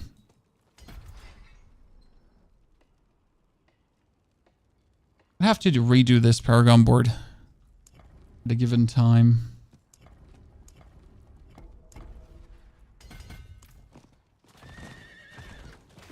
Inventory management of 5 characters is abysmal. It is. But I'm also keeping a lot of trash. I'm literally keeping a lot of trash. I could just throw half of the things away. I mean, there's a lot of 1 to 2 billion items in there. I was just too lazy to sell. So most of the stuff that I do actually have is for marketplace reasons, right? I could just throw them out.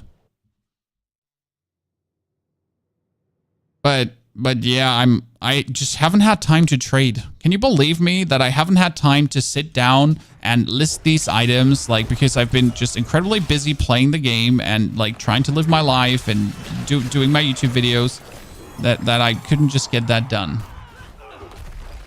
That's why we're also almost out of materials. We finally got the gloves on 80. I got them on 95, sir. Okay, Ring of the Ravenous.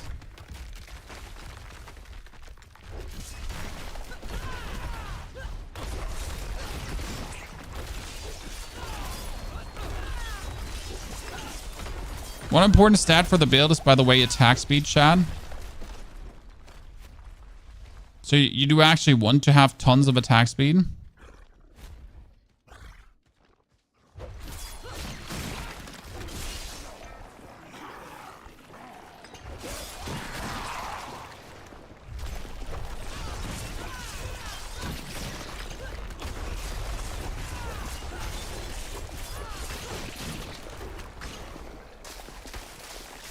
Give me ring. I hate this, like this. Oh, ring. Banana phone. Ding dong, ding dong, ding dong. It's Mother's Embrace. Robbery. In the name of the Lord. We're so happy already. But it's the wrong ring.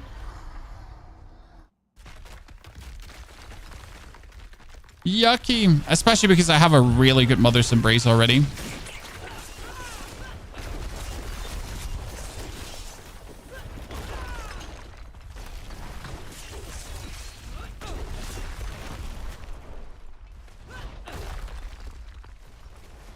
Don't mind me popping out some earthquakes.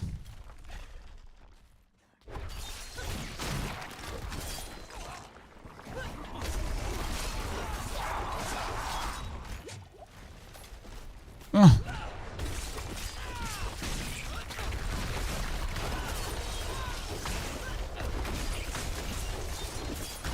Really can't be asked to like dodge your eyes, Beast of Ice. Oh no, we're going to two phases. I was too slow, Chad. The hatred, the self-loathing.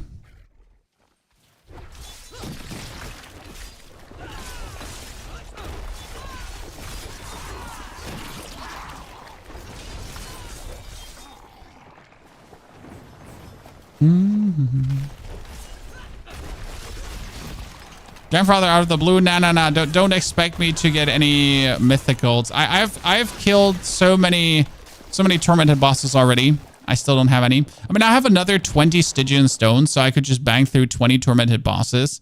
But yeah. Oh, that's another ring. Dude, if that is another Mother's Embrace, we're losing it here. Oh, okay. So Ring of the Ravenous. And it's the worst because it has only 4.2 seconds duration. So, like, just to read this out for you.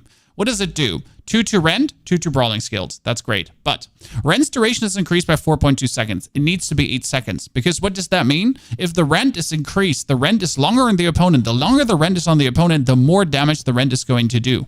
Right? So like, the longer it's on, the more bleed is happening. But damaging enemies with your Brawling Skills. That's a Brawling Skill.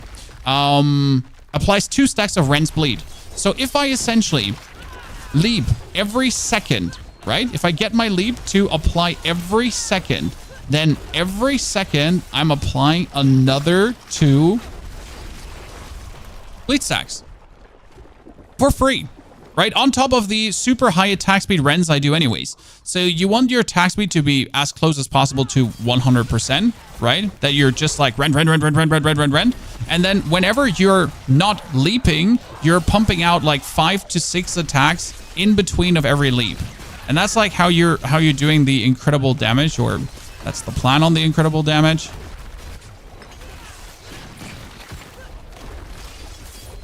To work out that way.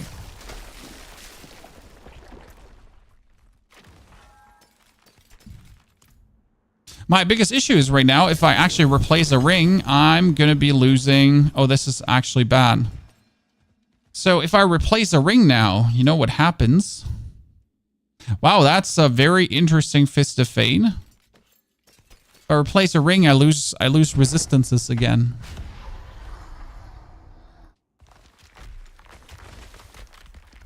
I'm just gonna bust out a Test of the Dawning Sky in a second.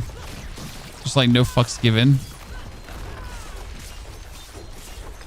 Just to make my own life easier. Not because I should, just literally to make my own life easier.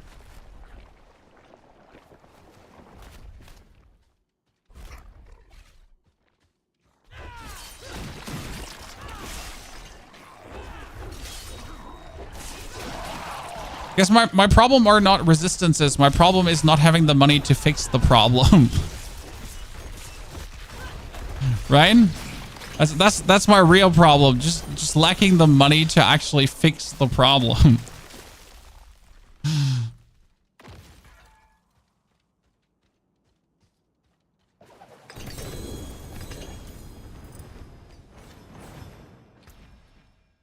Oh, Tacit of the Dawning Sky chat. Woo!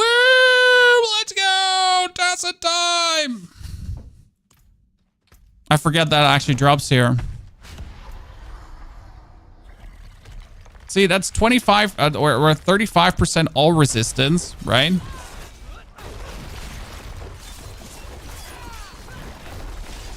It's the most useless item, but it just makes life very chill. Just get Tacit pumping.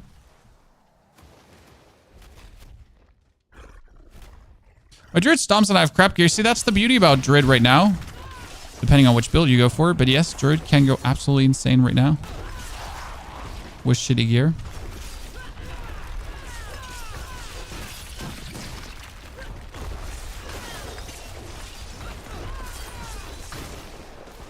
Hee hee hee. Ow.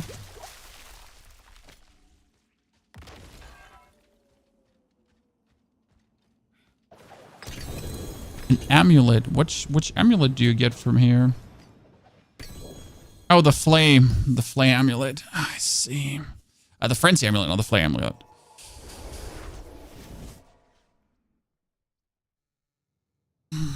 Okay, ladies and gentlemen. Let's put on the Ring of the Ravenous.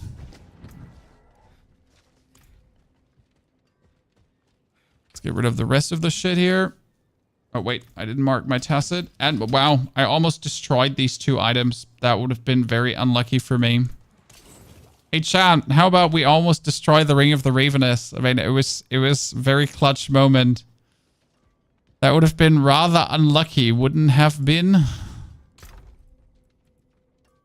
me pull out some items that are having no greater affixes. I'm generally keeping like a lot of no greater affix items.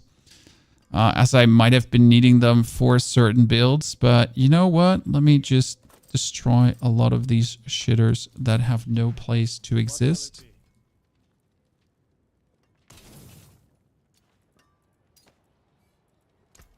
You can take what's left.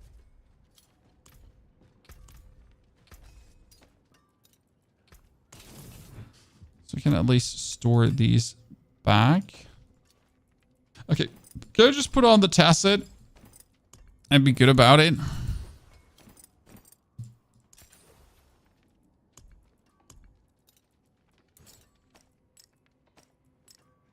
Yeah, so I can't because it's actually ruining my resistances. Cool. Okay, so we are almost there, chat. We got everything. Okay, I can rip out the lightning resistance gem.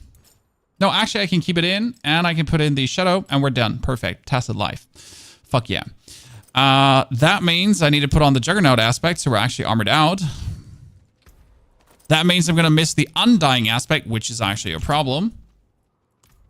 But hey, we got it. Juggernaut, chat.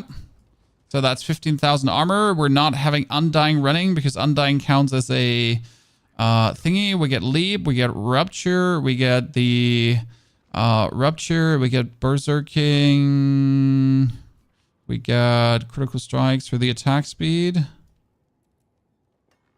Yeah, we're good. We even have a like boots aspect that we technically don't need, so I could put in whatever I feel like. Right? I mean, we could take the aspect of anemia, which actually is funny because you could stun people around you like there's no tomorrow. Because the aspect of anemia essentially says that you're getting here damage completely vulnerable enemies has a chance to stun them. It's kind of like it can be funny. I mean, you can take also weapon mastery aspect for the additional charge as we're spamming the rupture, and we're essentially like restoring charges so we can rupture even harder. It's kind of funny. It's not that good though for what we're actually doing. It would probably be better to play Dazed or something in that direction.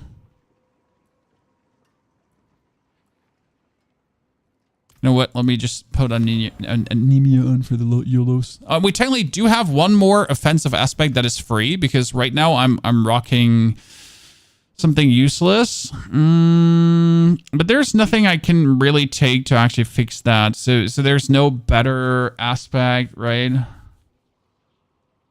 I mean, after spending 100 Fury, your next weapon mastery skill within 5 seconds deals 70% increased damage. I could technically have my Rupture do more damage. I'm just not sure if that's actually even useful, right? To have your Rupture deal more damage. We can find that out, like how that feels.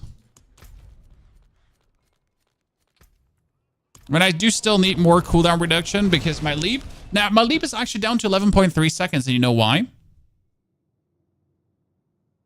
Yeah, Masterwork the Ring. We should Masterwork the Ring because we get just 2 ranks into leap. That's actually really cool.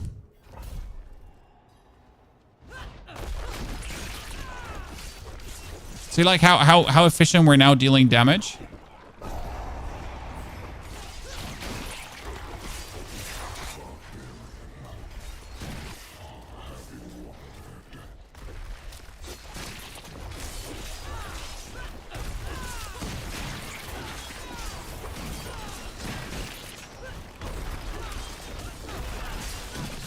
So we're down to a 2-second leap cooldown.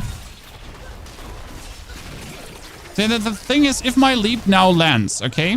If my leap now lands, then the enemy already has bleed on him. Because I apply instantly two Ren stacks. Okay, so I land, 2 Ren stacks are applied. But that means when I rupture the target, the rupture bleed explosion is more significant because it explodes the bleed out of the OG target.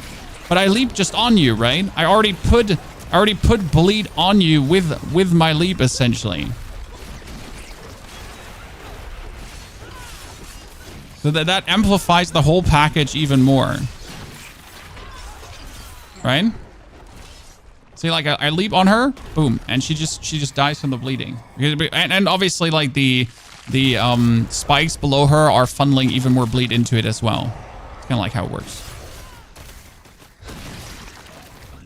There's the whole intention we have with the build. Now I obviously need to see how well it fares in tier 5, so we could probably just try to jump into a tier 5. I think I'm not tanky enough for it, so I should probably just get my ass handed to me in that regard. But the question rather is what's with the damage, right? Do we have the damage to do it? Because like tankiness can always be fixed. But if the concept is not putting out enough damage, that's a bummer. I mean, right now we definitely have an attack speed issue because I just simply don't have enough attack speed.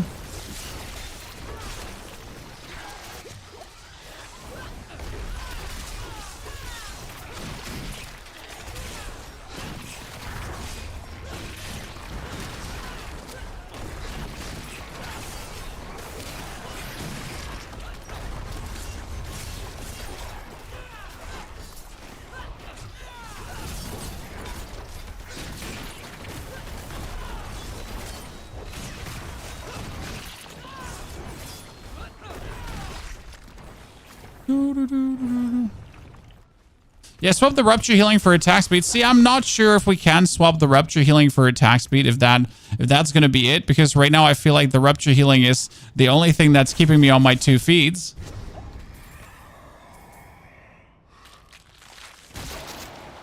That is a wee bit the issue there.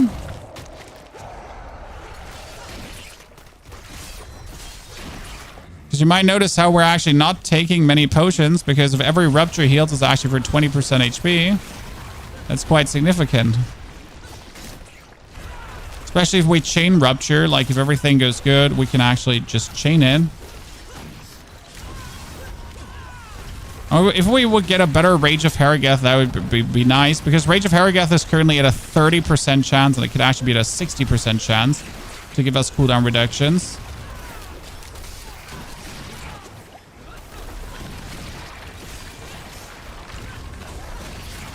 Would you like to have a little bit of bleed explosions to your bleed explosions? Yep, I would like to have more bleed explosions into my bleed explosion.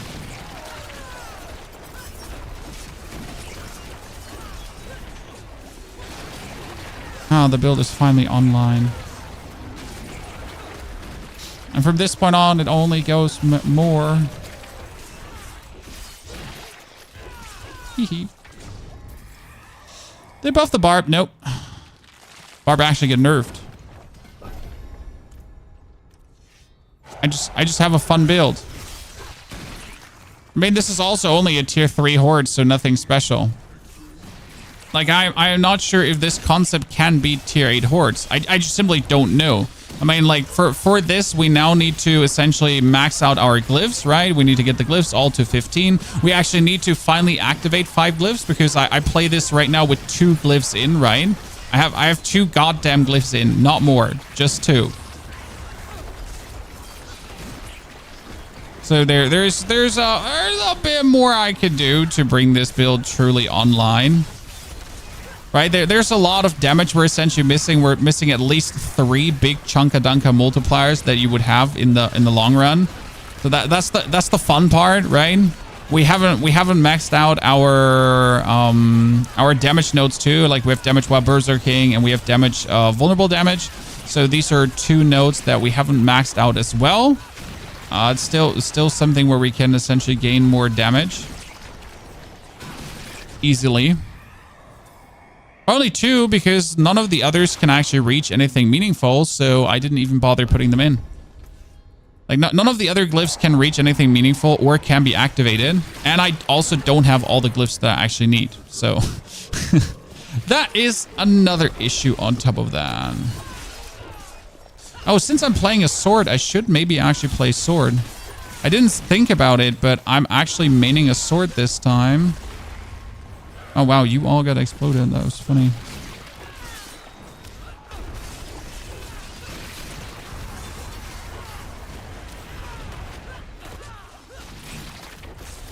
So, like, they're both just dying from the bleed.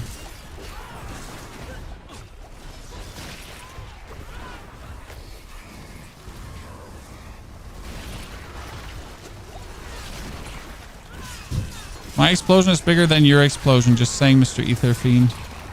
Well, we appreciate that you want to, like, explode on all of these nerds, but... So I'm not sure if we could maybe, like, instead of the basic skill at this point, we could play an ultimate, I think. But I'm not sure which ultimate would make sense. Like right now, the question is, what would I do instead of the basic skill? So instead of the basic skill, I could also play, like, Iron Skin. Just put Iron Skin in, so I could become, like, I could get a barrier and I could get healed. So that would be an option, potentially. I mean, we tried out Ground Stomp. That wasn't good. Kick is not an option. Charge is not an option. Deathblow, no. We could do the Steel Grasp, technically, to make things bonus vulnerable, but we have the vulnerable under control, so that's not needed as well. The Wrath of the Zerker, like, since we have a lot of cooldown reduction, you could think about putting Wrath of the Zerker in, because now you could just do that and then cooldown reduce, right? It is an option, or you just do Call of the Ancients, but Call of the Ancients always feels so bad because you're just doing Call of the Ancients, right? Like, never really liked that one. But we have, like, with the basic skill, we have a death skill essentially right now because we managed to get, like, all the cooldown reduction and everything in. So it's time to, like, consider what you want to do.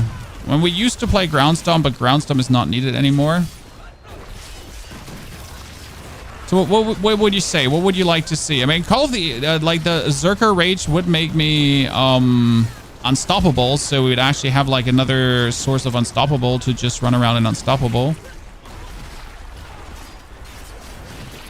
I guess that it would fit the most because it's just a fat ass damage multiplier.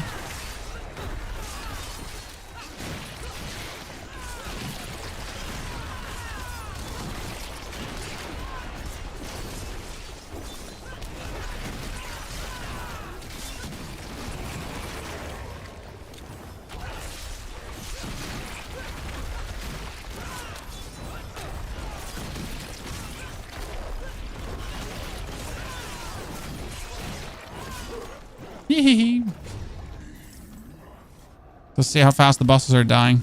You're gonna miss another world boss. That's fine. I mean, it's not like we do actually need the world boss. They're an optional piece of content.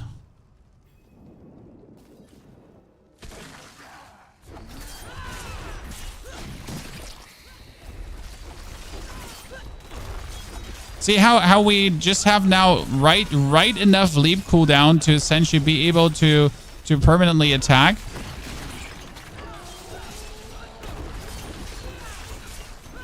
I mean, obviously, if you now have more attack speed, right, that's again a problem. So that's where you really need to have the leap every 1 second. Did you see that rupture damage, Chad?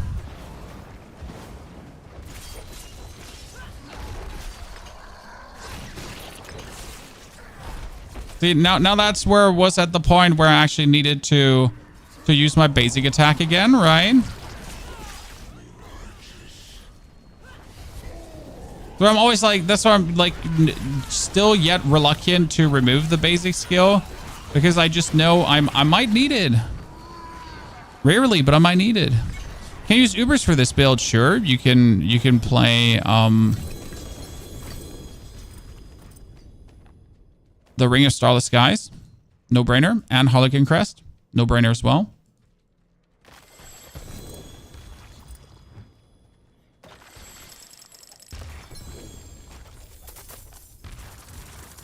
I mean, I guess what will make me more tanky is if I had more rubies. Look at, I'm just running the standard fuck-ass rubies, right? I don't even have a single royal ruby yet. I don't know if you have the same problem, chat, but I am constantly royal ruby starved. Well, boss, 38 seconds. I'm not going to make it. I'm fine. I'm genuinely not going to make it.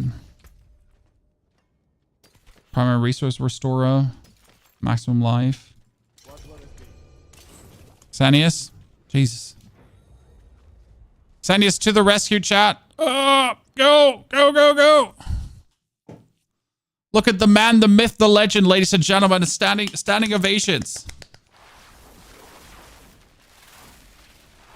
He got me in time. Look at that save. Clutcher kick.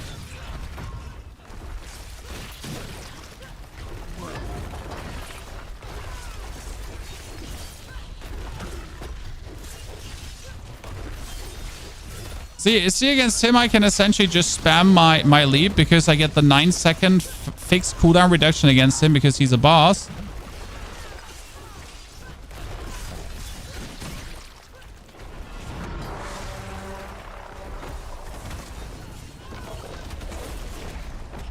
Not feeling much of that resilience.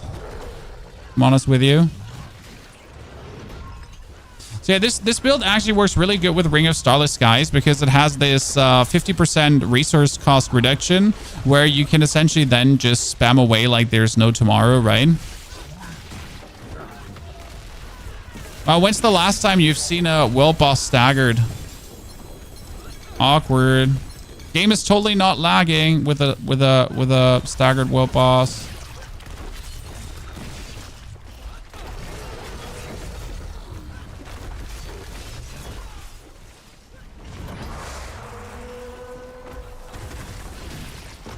Everything is totally fine.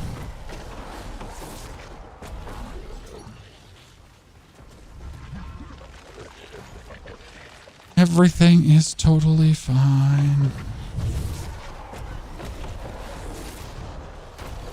Why can't you melt bosses anymore? Look below the life bar. It says resilient.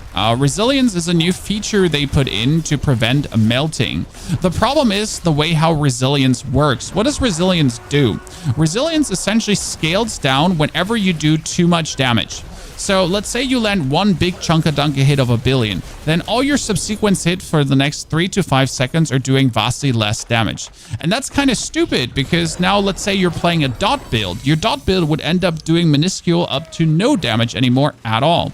And it's kind of like that the actual mechanic, the way how it works, punishes some builds more than other builds. And that kind of feels bad because if the mechanic is already going to be punishing, then let it at least be equally punishing and not just somewhat more punishing to some builds than others. And also, if you only do one big hit every 5 seconds or every 3 to 4 seconds, then you're actually good. Let's say you're playing let's say you're playing, come on brain, say it because you want to say it. Okay, we wanted to check how much damage I would do in a tier 5. Yep. Elixir Fortitude 2. let's say you're playing a Bone Spirit build that does essentially 5 billion damage every 3 to 4 seconds. Then you wouldn't know that resilience exists. But if you're playing a bleed build that hits like always, then like as soon as you do your big rupture hit, your bleeds, consecutive bleeds don't do any damage anymore.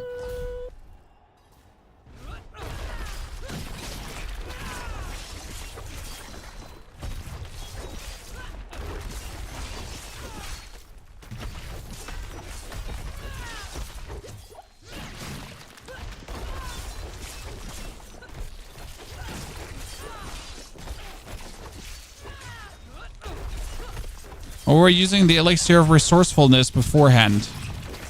We're currently lacking that resourcefulness. Okay, we got him. Do I have another elixir of resourcefulness with me? No, that's advantage shit. Okay, let's see how we're faring here. I mean, damage-wise, we got it, though. Like, it's just the resource that is currently giving us a bit of a headache, so we need to find a way to overcome this in a meaningful way. That's not just cooldown reduction, because you can't just get your leap cooldown low enough. See, this is, by the way, what I said. If we have more opponents that are all healthy, like, it's just right up feeding into the build. Look at my cooldown. What's happening to my cooldowns with every rupture, because there's just more enemies alive.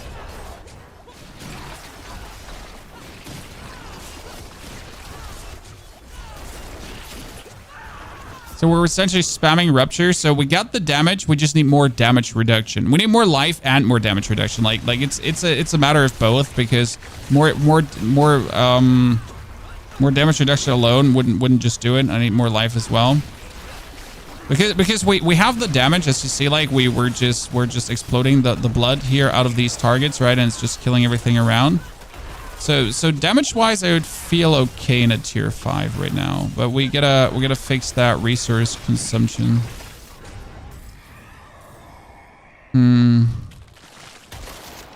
Let's not do Hellborn. Let's just do Exalted Elites. Good, your glyphs upgraded. Is there a glyph that would help me? That's the big question.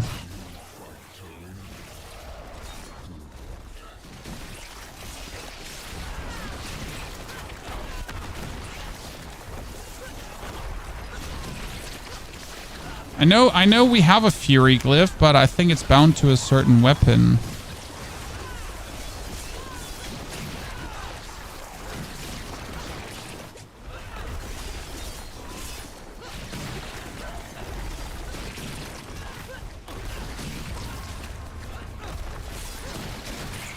Yeah. I'm actually surprised how much damage we're dealing here right now, Chad. I mean, like, this is going really good. A funny story is, while we're exploding the moss there, everyone around us is just taking copious amounts of damage. Oh, shit. Fuck. It's just sometimes too much.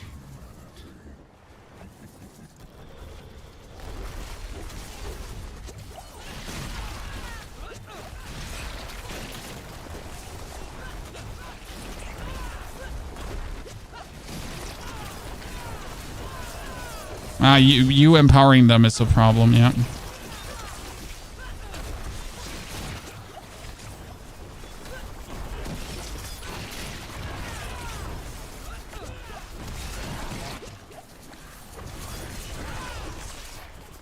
This is going way better than anticipated in any way. When I died twice, that's obviously unlucky, but it's not the point.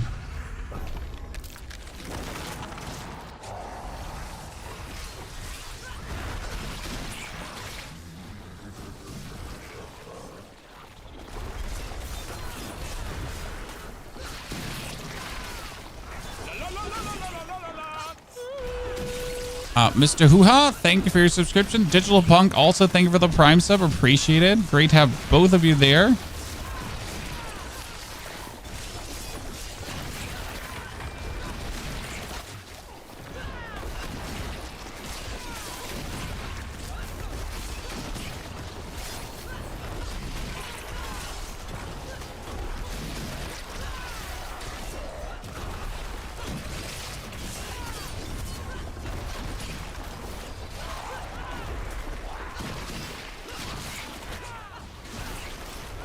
Okay.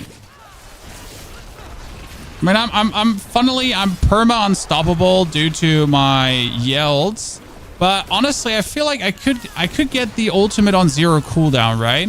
What if I get that Berserking ulti out and I could get it like cooldown reduced? I could be permanently in the Berserking ulti. I would really like to give that a try. So we get the, like, so you got the ultimate of Berserking here, right? So that would give me, wait, is everything dead? Oh no. Let's kill this thingy here. So what was Endless Rage? Like, Endless Rage gave us knocking damage while Berserking, active increased movement speed and Fury Generation. That would actually work too. Well, it's increased Berserk damage bonus by 25 something. What would I pull out? Let's just pull the Fortify out for now. It's a bid. Let's put the Berserking on the menu. I really didn't want to go for Hellborns. I can't go for Hellborns because I'll just die. So I have to go for...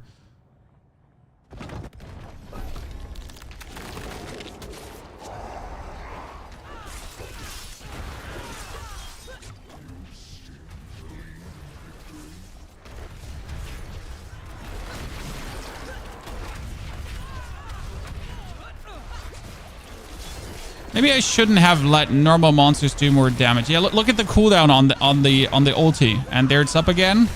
Wow, did you see that?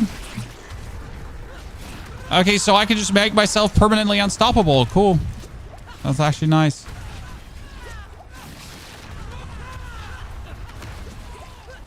I gave them too much damage. I gave them too much damage to the normal ones. I can actually make it permanently unstoppable. That's really interesting. Okay, that actually works.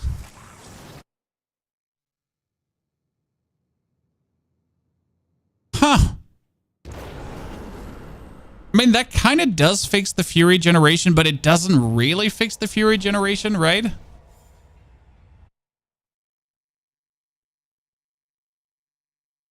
Are you using T-Bolt's Will? See, T-Bolt's Will would technically be an option there, Vic, as you're saying. Like, if I could have the perma unstoppable, then yes, it will work to use T-Bolt's Will. So as you see, like, the build ain't done. Pull the Starless from the Druid. No. The Starless is not an option. This is going to work without Ubers. Ubers can only, like, Ubers are only allowed to enhance it. They're not allowed to make it work, okay?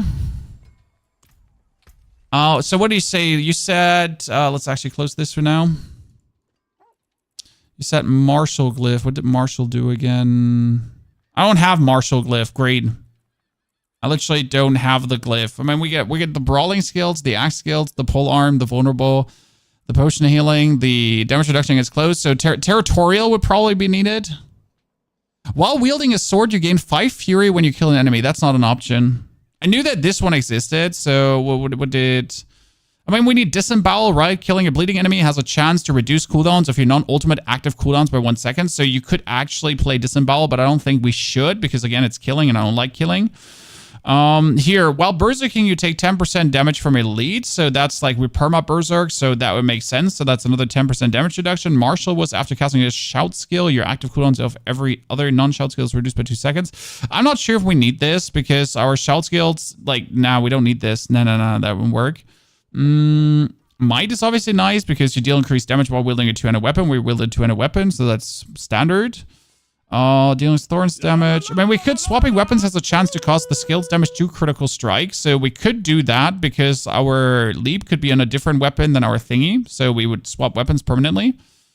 Damage reduction Fortify. So Undaunted, obviously. Hitting an enemy with a weapon mastery skill reduces the active cooldown of another random weapon mastery skill by 2 seconds. Useless. And Wrath. Skills. Yeah, so I guess Wrath. I mean, since we're technically permanently critting, like either my leap is critting, I'm critting, there's like crits happening, right? So Wrath would somewhat fix some Fury issues, I'd say. I mean, see that this brings us to the interesting question. Could we just, with this build, like as it stands, because that's the point, right? Like we've kind of reached the point where I would say now let's whip out here some higher tier nightmare dungeons. So what if I now do a Serra's Lair tier 99? Could I do just simply a Serra's Lair tier 99? Would there be a problem? Kratos, think of the 45 months of support. Kratos, good to see you there. Howdy. And that's what I was saying. Like, we can do tier 5s, but I think in order to tier 5s, we would need to do some more nightmare dungeons, and then we're good to go. But I am very happy with how the build has turned out so far. And I think we're not even done to, like, get this rolling, right?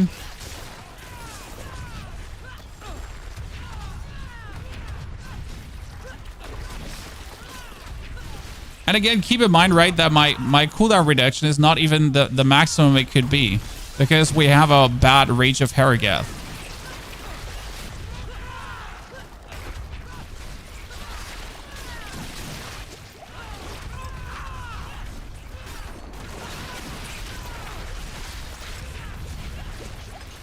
See, the interesting part is we might not even have to play our yell anymore.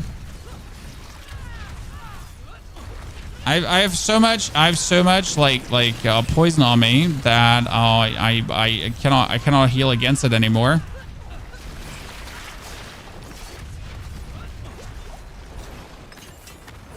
Cannot out heal the amount of poison. Like, see, we just went through this without even blinking. I'm literally just spamming my shouts, right? And we're having our things on perma cooldowns, and I just couldn't die. I mean, if I once for a second stop acting, right, I just die then. This is just such a funny forward aggressive build.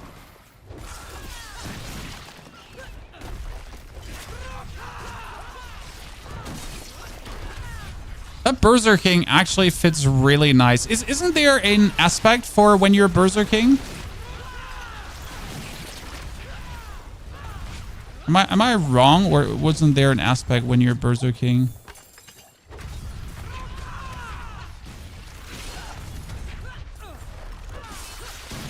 Like when you have the ulti active.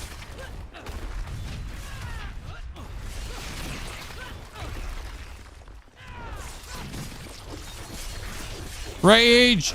Rage harder!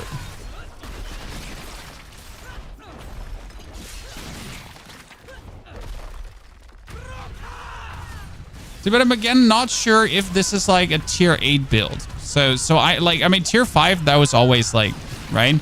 Tier 5, everyone can do tier 5, so that's not the problem. Everyone can do tier 5s.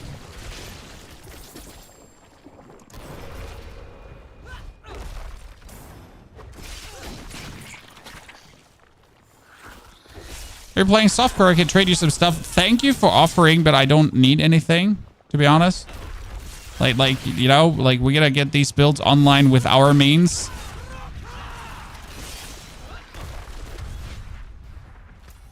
I'm not like your standard Diablo broadcaster. I actually do things myself instead of leeching my community dry. I'm sorry. I have failed you.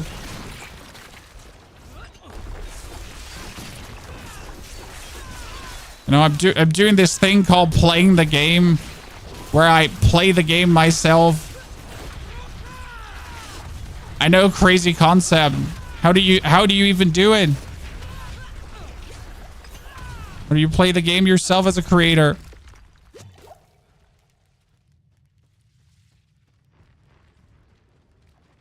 If Fury issues, you can do the Weapon Mastery Legendary Node. Do I have it? I think I have. I like we can check it out. Would be an option maybe to take that board first.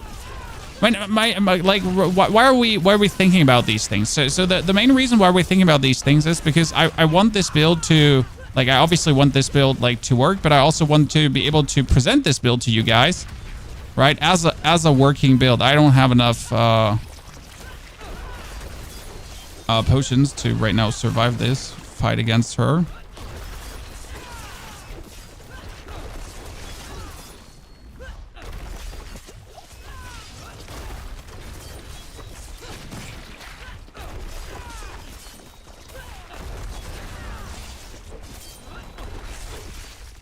See, I'm not having enough fury here without crits or anything to just spam away my rend, and I'm not even having like high attack speed, as you notice, right? So in the boss fight, we're actually in the moment where we don't have the ulti and we don't have that, and we're like this much away from being able to be infinite, right? So in a boss fight, I would actually have to go back to the basic skill.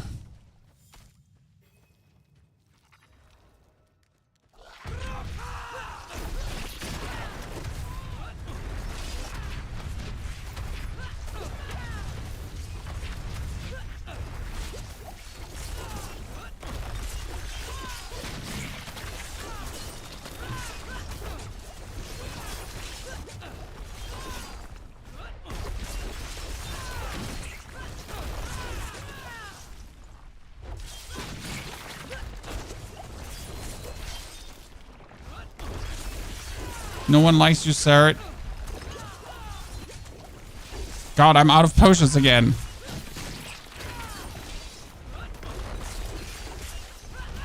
I guess just spam rupture. Right? It's instead of stacking up the bleed, just spam the rupture for the permanent heal.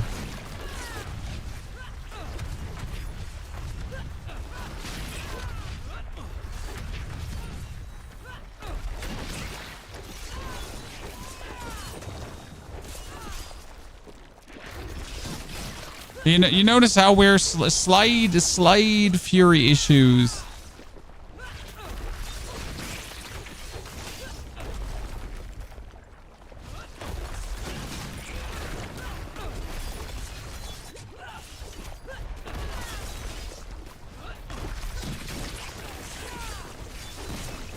Are you actually like spitting through me and like poisoning me like that?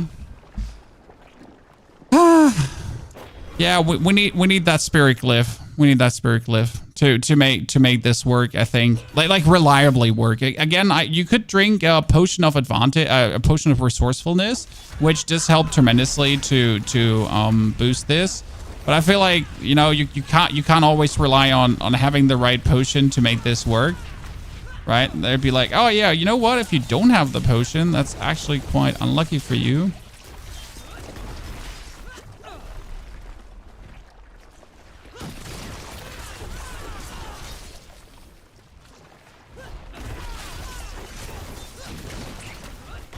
So Sarah, I'm not okay how you're like poisoning me while I'm literally like not in your poison, and you're shooting that like behind me. See, like this is where we're like stuck. Where usually I would be using the basic skill.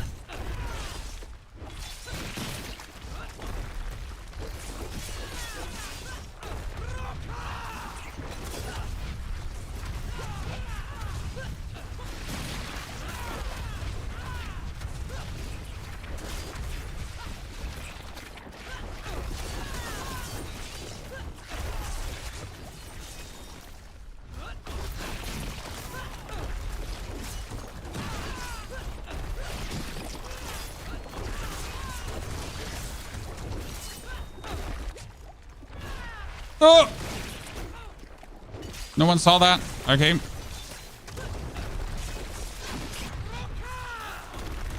Could you summon your ads quickly?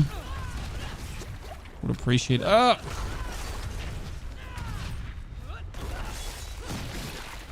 Yeah, this is like the most important damage phase for us.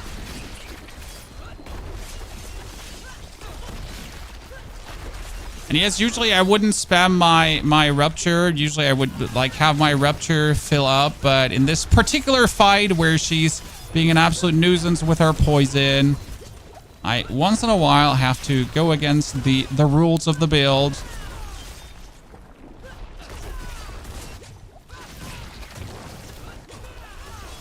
Jesus. The amount of poison you do is ridiculous. I said it. I'm not taking it back.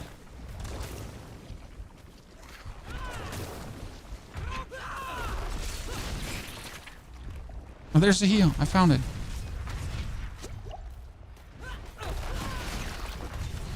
I'm try-harding this, chat.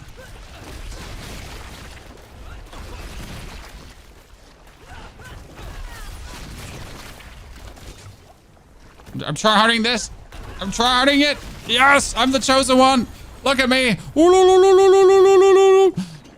Simply better. Okay, that brings me to, I don't have the glyph I need to level up. So that brings me to the problem that now we're at the point where I don't have the glyph that I need to level up. I don't have it. It's a problem. It's an actual issue.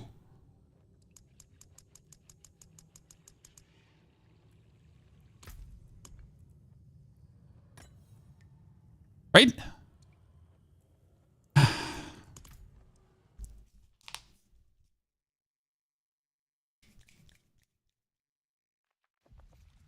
I guess you could. You mean the Starlight Fury? We could. I mean, what we could do, and we kind of didn't do this, so we could play Furies and Pulse and have our leap on a different button, but that would only give us more Fury in that moment. Now, you could obviously take Invigorating Fury, as you say, that you heal whenever 100 Fury spent. The problem is healing on 100 Fury spent is that we kind of want to reduce the cost of the rend. Otherwise, it would be every 3 rends we would actually heal. So that is not a bad thingy, but it kind of like counterplays. It kind of counterplays. What was it called again? Yeah. So, but if you do that, you could play Starlight, but we can't do this because we actually need to keep the loop of Giant Strides. So we need to keep the leap cooldown reduction on our ring. It's kind of like a thing. That's why I currently think like the only way to reliably get it would be Spirit. So the Spirit glyph that I don't have. Did I actually pick up Spirit?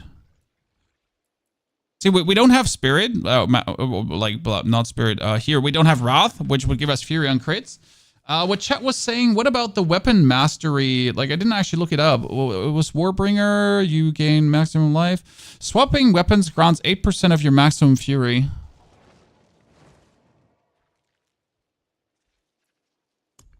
I mean, technically, like, if I say leap is on a different key. So let's say I'd say leap is my hammer, right?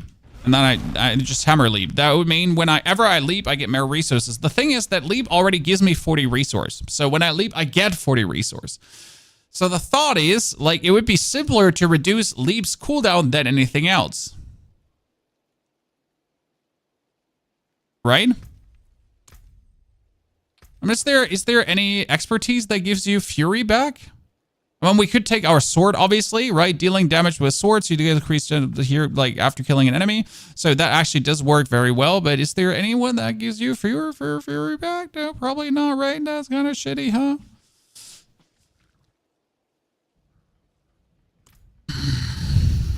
Not happy with that. I'm like, I'm staying with the easiest would be to get Wrath.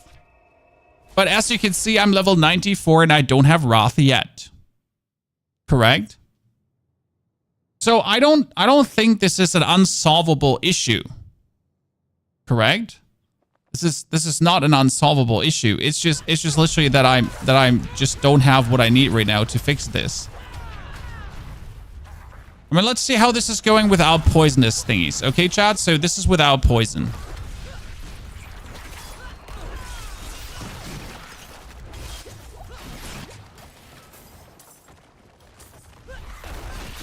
There's quill rats instead. I'm not sure if that's better or worse.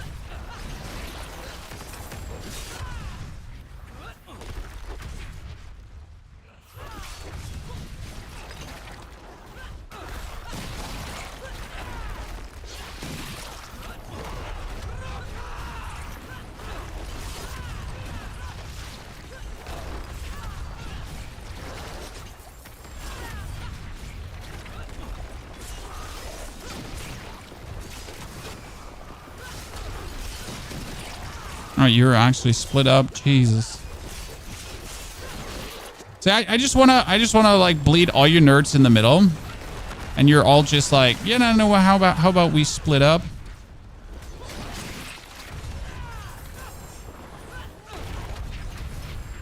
Yeah, we need something for fury production for these moments where I just can't perma leap around.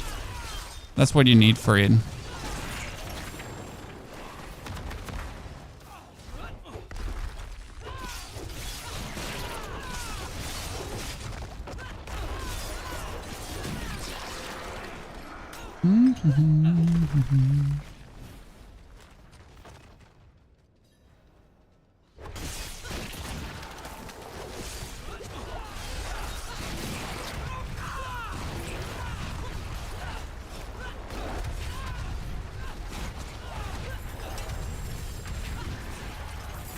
The problem is if I actually would drop a glyph here, I wouldn't even notice it because I'm already in Narnia whenever someone dies, right?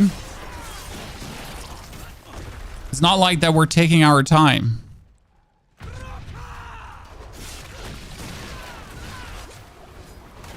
Oh,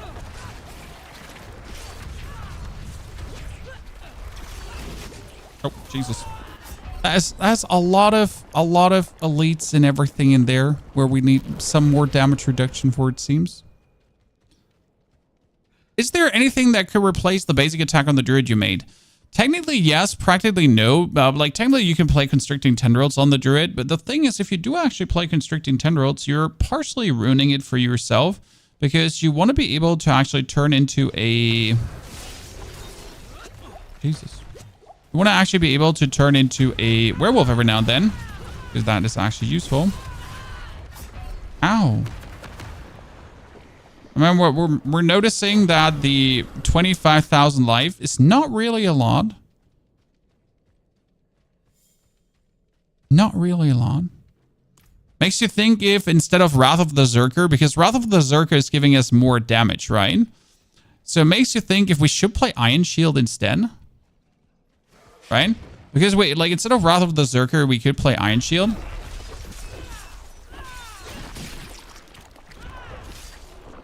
Wow, see, like no cooldown reduction. That's actually 7 seconds because it's normal elite, not a boss. That's horrible. Yeah, that's truly leading to some essence issues there. That's for sure. So leap cannot be my relying on cooldown reduction. Leap cannot be my relying on essence because even if we like have the full leap, right? Like if it's one opponent, it's like this is sad right now. And that's already with fury per second. So we definitely need fury per second on items. But it needs to be more. It can't be just fury per second. So it needs to like be fury per second, and it needs to be the leap, and it needs to be the fury on crits because we're critting actually, which makes me think if I get fury on crit, right, Chad, and my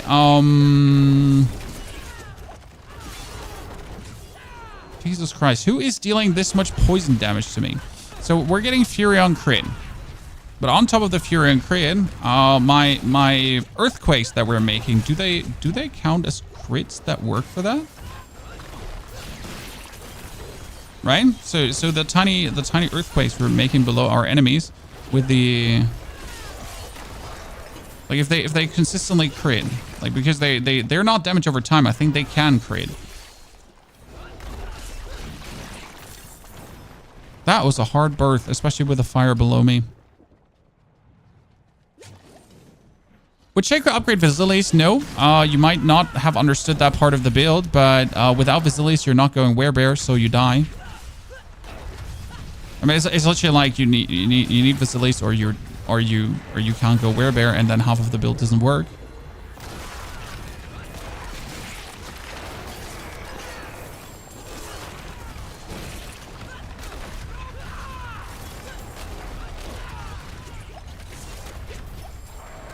Ah, need to leap out.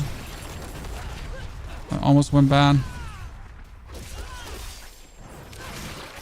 Yeah, it's like these standard scenarios make me notice like where we're lacking, right? Where we need... That's Marshall, finally. Woo, but we didn't need Marshall, shit. I need to start opening like random chests and hope that it actually pops out the glyphs we need. By the way, what do you think, guys? Could we buy glyphs?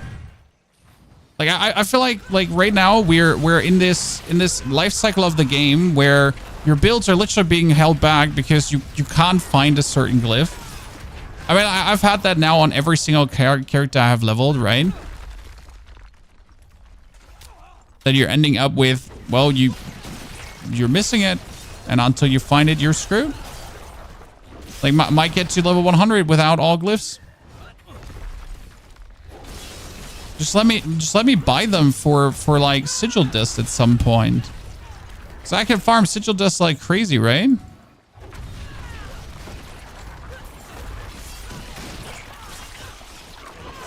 Just doing heavy cooldown reduction here.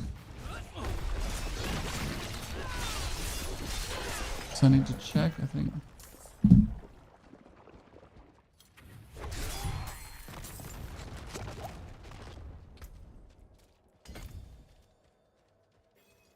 Well, let's be mean to the boss.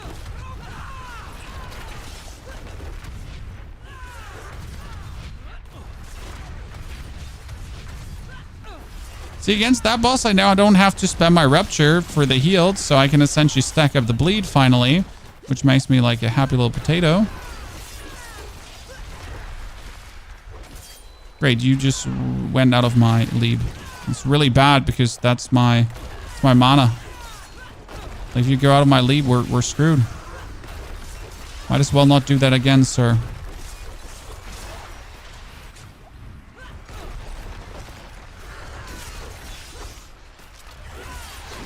God, are you annoying?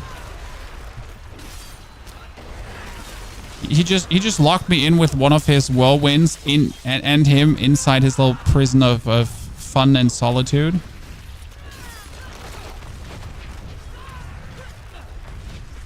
Yeah, we're currently like doing less rends than we should, simply by the fury limitation.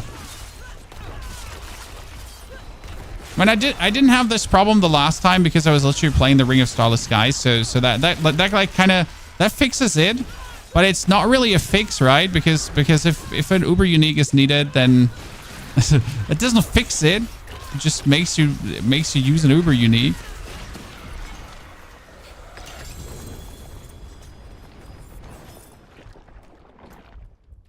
Well, at least in 2 dungeons we get it up.